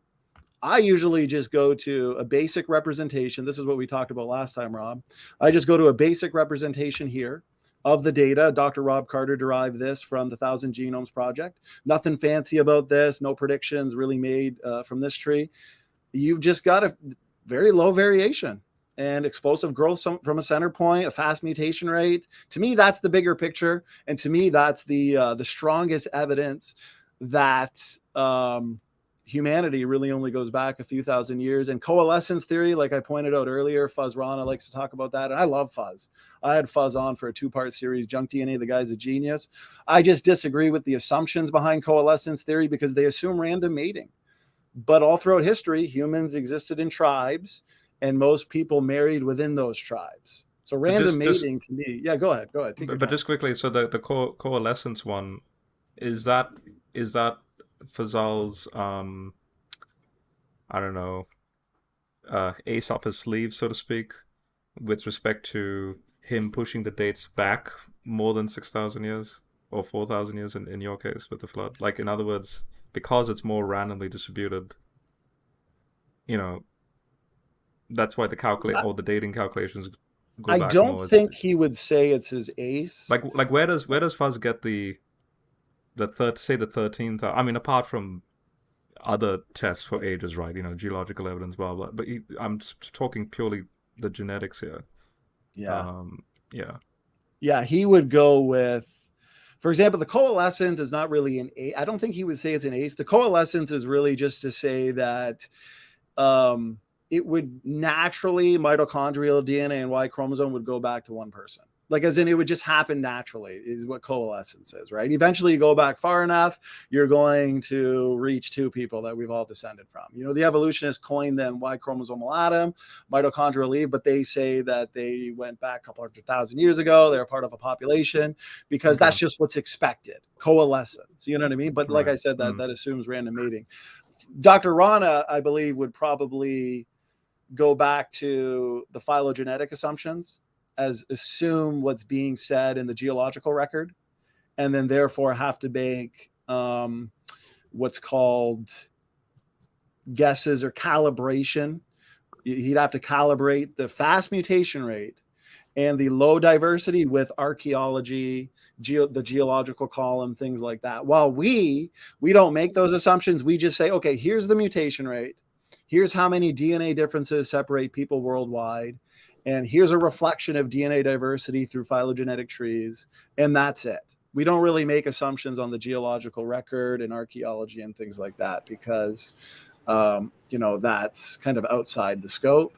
And then there's too many assumptions involved, including the molecular clock. I mean, look at this. I mean, you can see it. It's not like we're just making this up. This is the HVR haplogroup. Differing size lines, which means people are picking up more mutations in the same amount of time. So how could we ever make assumptions about a deep time molecular clock? Because it doesn't really make sense. But anyways, this looks really, in other words, this looks really close to home. Can I ask one more clarifying question? If you can share your screen again on that. Oh, sure, yeah. On that chart. Yeah. I have one too. This is, by the way, standing. This is probably this has been the most, to be honest, of all the hours and hours you've spent, I think that's the most clear demonstration of a model ever. I'm gonna review all this again. It's the first time I paid attention. There's three different family groups. There are known people groups. The L are the Hamitic wives of Mitzrayim and the Hamitic tribes. That's the L. They're exclusively in Africa. And the other N group, or the M group, is exclusively in Asia. And the N group is the Semitic group that's in Middle East and Western Europe. But they're known people groups. And with the Y chromosome, it's the same thing. They're all known people groups. And the C people, the thing is about the C people is that the Table of Nations was before they spread out, because they were building the Tower of Babel until 100 years after the global flood, and then they spread out. And then you get the C people. And the C people are the TY chromosome, basically, or principally. The C people are the Javan Greek people with the TY chromosome. And otherwise, it would be an R1b, which would be Riphath in Southern Europe. But they're all known people groups. And they spread out 100 years after the global flood. All right. So my question to you, Standing, if you go back to that, you know, you put the arrows at the 3 points. Okay. So, in other words, you know, just to summarize your point, but I'm talking here in the more like future prospects. I appreciate the admission, and by the way, this is not a critique of the model. I'm genuinely interested. But the admission that there's still room for work, because it's a hypothesis that these could be the three wives of Noah's sons. Those three arrows that you're putting over there. And then on top of that, I suppose you'd agree it's a valid question that you can't really put a hard limit date to the Adam and Eve. Like when the keyword here is when they existed. We do know there's an Adam and Eve before them, but the when is like open-ended, which now you see if I was in your shoes, there would be this hesitancy to go, hang on, now this would be ammunition for someone like Fazal, RTB to go, see now, since it's ambiguous, now you can push Adam and Eve potentially even 1 million years. Obviously, I wouldn't do that myself, but it's open-ended. There's no time frame. Okay, now, but more at home with what the way you presented it. So my question to you is, it's more like a hypothetical. If you were to entertain this, could you apply this model to my model? Exactly the way it is, but in a more Joshua Swamidath sort of like genealogical overlapping. So like, I would still hold to those three arrows, right? But it's only to do with, say, the local vicinity of the Persian Gulf flooding, the local vicinity of the expanse of humans generally only in the ancient Near Eastern sense.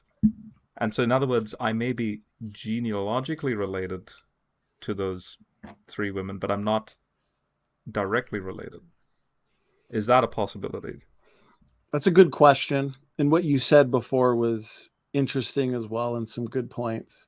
What I would say in terms of the time frame, even though our last Y chromosomal ancestor goes back 4,500 years, which is confirmed by the faster Y chromosomal mutation rate, when we look at a reflection of this on the Y chromosome phylogenetic tree, and then this being the mitochondrial DNA phylogenetic tree, we may be making hypotheses about our last common ancestor in these DNA compartments, but that doesn't negate the fact that Eve and Adam would still be on here somewhere.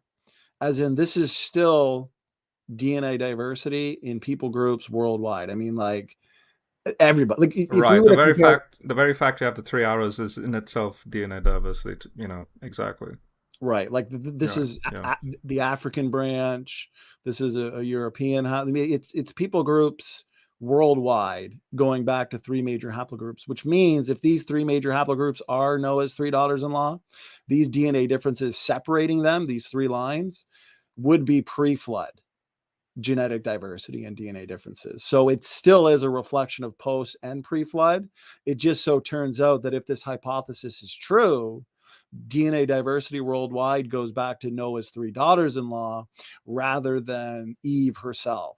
But Eve's diversity would still be reflected here somewhere. And can I quickly just say this as well? You'll find, I think this is ammunition for you. John Walton says the same thing, believe it or not. So like, John Walton will say the phrase in Acts 17:26 when it says we from one blood, all we all come from one blood. John Walton will say that verse, Paul in that verse is talking about Noah, not Adam and Eve. So now you have, at least John Walton, who ironically would agree with, so there's ammunition for you in that sense. Yeah. That's interesting. I think if it were to apply to your model. Hey, real quick, guys. I'm gonna go pass out. I know you guys can keep hugging and petting each other while Donnie, I was about to say, Donnie, don't unshare your screen. Oh. Well, because I was going to say, I've been going at it for about 6.5 hours now too, so I'm probably going to call it quits soon. Yeah, you can make a final statement about my model if go for it, and then we'll stop it there. Yeah. Well, I was just going to point out. All right, be good, guys. And do you want to share your screen again, Donnie, so you have it just in case? Yeah, I'll share it for 2 seconds. Because let's be honest, we know that there will be another thing that needs to be shared. So there you go. All right. Have fun, guys. Everybody behave. Nobody attack anybody. Good night. I think the strongest argument, I guess, for either RTB or a theistic evolution model, and I debated specifically Dr. Dan Stern Cardinal on this question of actually, I've had 3 formal debates on this, is if you'll notice here, look what happens when we introduce fossil sequences of Neanderthals. You have even longer lines because the Neanderthals seem to have picked up a ton of mutations over time. So although this right here is a reflection of DNA diversity worldwide, people groups today, when we add in DNA from Neanderthals, the lines actually become way bigger because now we have more DNA diversity to account for. So we would have to say the Neanderthals are a side branch that became isolated, inbred, and picked up a ton of new DNA variants that became fixed, which explains the greater lengths. But people like Fuzz, and I think there is some validity to it, which is where the debate is right now, and I enjoy it. I love it. And the theistic evolutionists would say is the reason why the Neanderthal fossil sequences are so different from modern humans is because they're older. Right? Does that make sense? The reason why their lines go deeper on the phylogenetic tree is because they're older. We would say, well, they're not older. They're a side branch, and they picked up a lot of new DNA variants because of their population history, their inbreeding, so on and so forth. They're younger than us. We're older than them. Yeah, the evolutionists, or I guess even RTB would say they're older. Yeah, they're an older. They must have interbreeded. I mean, reproduced. Like 15 years old or something like that. Quite a bit. Well, here's the thing: Neanderthals existed in a small population. They were isolated. They were highly inbred. What that means is rapid fixation of new mutations. So that's why I believe they were so different and picked up a lot of new mutations from, that's why they're different than modern humans today. But the old Earth model or the theistic evolution model would say, well, they're different like that because they're older. They're older than modern Homo sapiens. Like, for example, William Lane Craig's new book, he says Neanderthals and modern Homo sapiens, our common ancestor is Heidelbergensis, and Heidelbergensis is Adam. That's what William Lane Craig says in his model, which is interesting to analyze too. So, are you talking about his new book that was just published? Yes. Yeah. So I need to read that book, by the way. I got it, but I still haven't gotten to it. Like, is there actually a lot of good stuff in it, do you think? Or is it sort of him just making a lot of hypotheses based on his research? And well, he's got an interesting hypothesis that suggests Homo heidelbergensis could be Adam, as in like humans today and Neanderthals are related. So in other words, he's ironically still taking a so-called conservative view. In other words, there is a historical Adam, literally. Right. But it extends back, 500,000 years or something, like 500-600.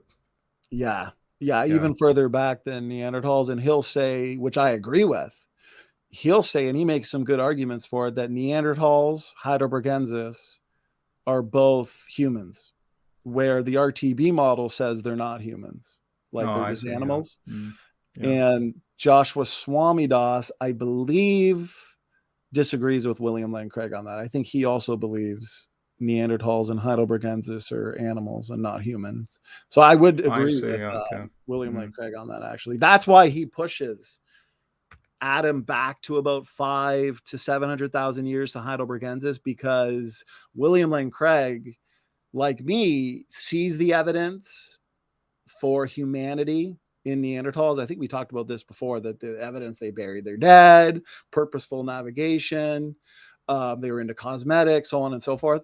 So William Lane Craig suggests, the evidence appears to suggest that they are humans, which means Adam must go back even further than Neanderthals, and therefore to Heidelbergensis. But his book has a lot of data in it, so I mean that's just kind of his book is a huge tome. Yeah. So it's kind of right now, Rob. The debate is between There's actually a Fox News report on it. The debate right now is between Joshua Swamidass in his book, The Genealogical Adam and Eve, Yeah. William Lane Craig in his book, and Dr. Nathaniel Jensen in his book, Replacing Darwin, and his new book coming out, Traced. So that's kind of where the debate is right now. It's very interesting. But what about Fazal's? Then what about the, RTB's model? Are they just like an offshoot sort of thing somewhere? No. Their model is in there too. I forgot that one. I'm just because I don't think Dr. Rana's his book's a little bit older, so I'm guessing he'll probably put out a more up-to-date book soon. Who would you side most out of the three? So Craig, Swamidass, and Rana. Putting Jensen aside, or Jensen, I think that's his. surname. That's tough because I would agree with Rana that humans are specially created, unrelated to the apes. But I would disagree with Rana in that Neanderthals are not human. I believe they were human. I agree with William Lane Craig that Neanderthals and Heidelbergensis are human, but I disagree with Craig that they would go back to ape-like ancestors. Swamidass, I would agree that Adam and Eve, because he does suggest that Adam and Eve could have been specially created de novo. So I'd agree with that. He said that there's no way to disprove that given the genetic data. So yeah, there's things I agree and disagree with them over. But if you were to put all your agreements together, like agreements with Craig's model, agreements with RTB, agreements with Swamidass, would they come to a Jensen model? Yeah, because Swamidass, he's looked at this data, the genetic diversity data, the mutation rate data, and he has a few issues that he says, so depending if he's being honest or not, and I think he is, he says if those issues were resolved, then there could have been a hypothetical Adam and Eve within 6,000 years. So, Right. and I think all the models are interesting. I think Jensen's right now is very interesting because his new book is supposed to reflect confirmed predictions. So I know there's a lot of people that are eager to dig into it and read Has it just come out? No, Or it is comes it out in still- April. So Okay. these are confirmed predictions from the predictions made in Replacing Darwin, which I think was 2017. Okay.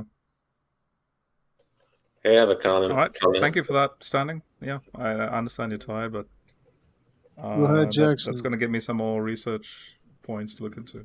Yeah, man, I appreciate it. Good dialogue, good points you brought up, and especially from Dr. Rana, as I highly respect him, and good discussion for sure, man. I always appreciate it. Jackson, you wanted to say one thing before I Yeah. get out of here, man. What a long night, eh? Yeah, it's unrelated to that other stuff. It's about, you said, the geologic column, and that piques my interest, of course. Of course. Yeah. Why do we find conodont teeth in the Cambrian but no shark teeth? Oh man, you want to get into an ecological zonation debate now? Well, it's not really an ecological zonation debate. Sharks live in every habitat in the marine ecosystem, even some freshwater ones.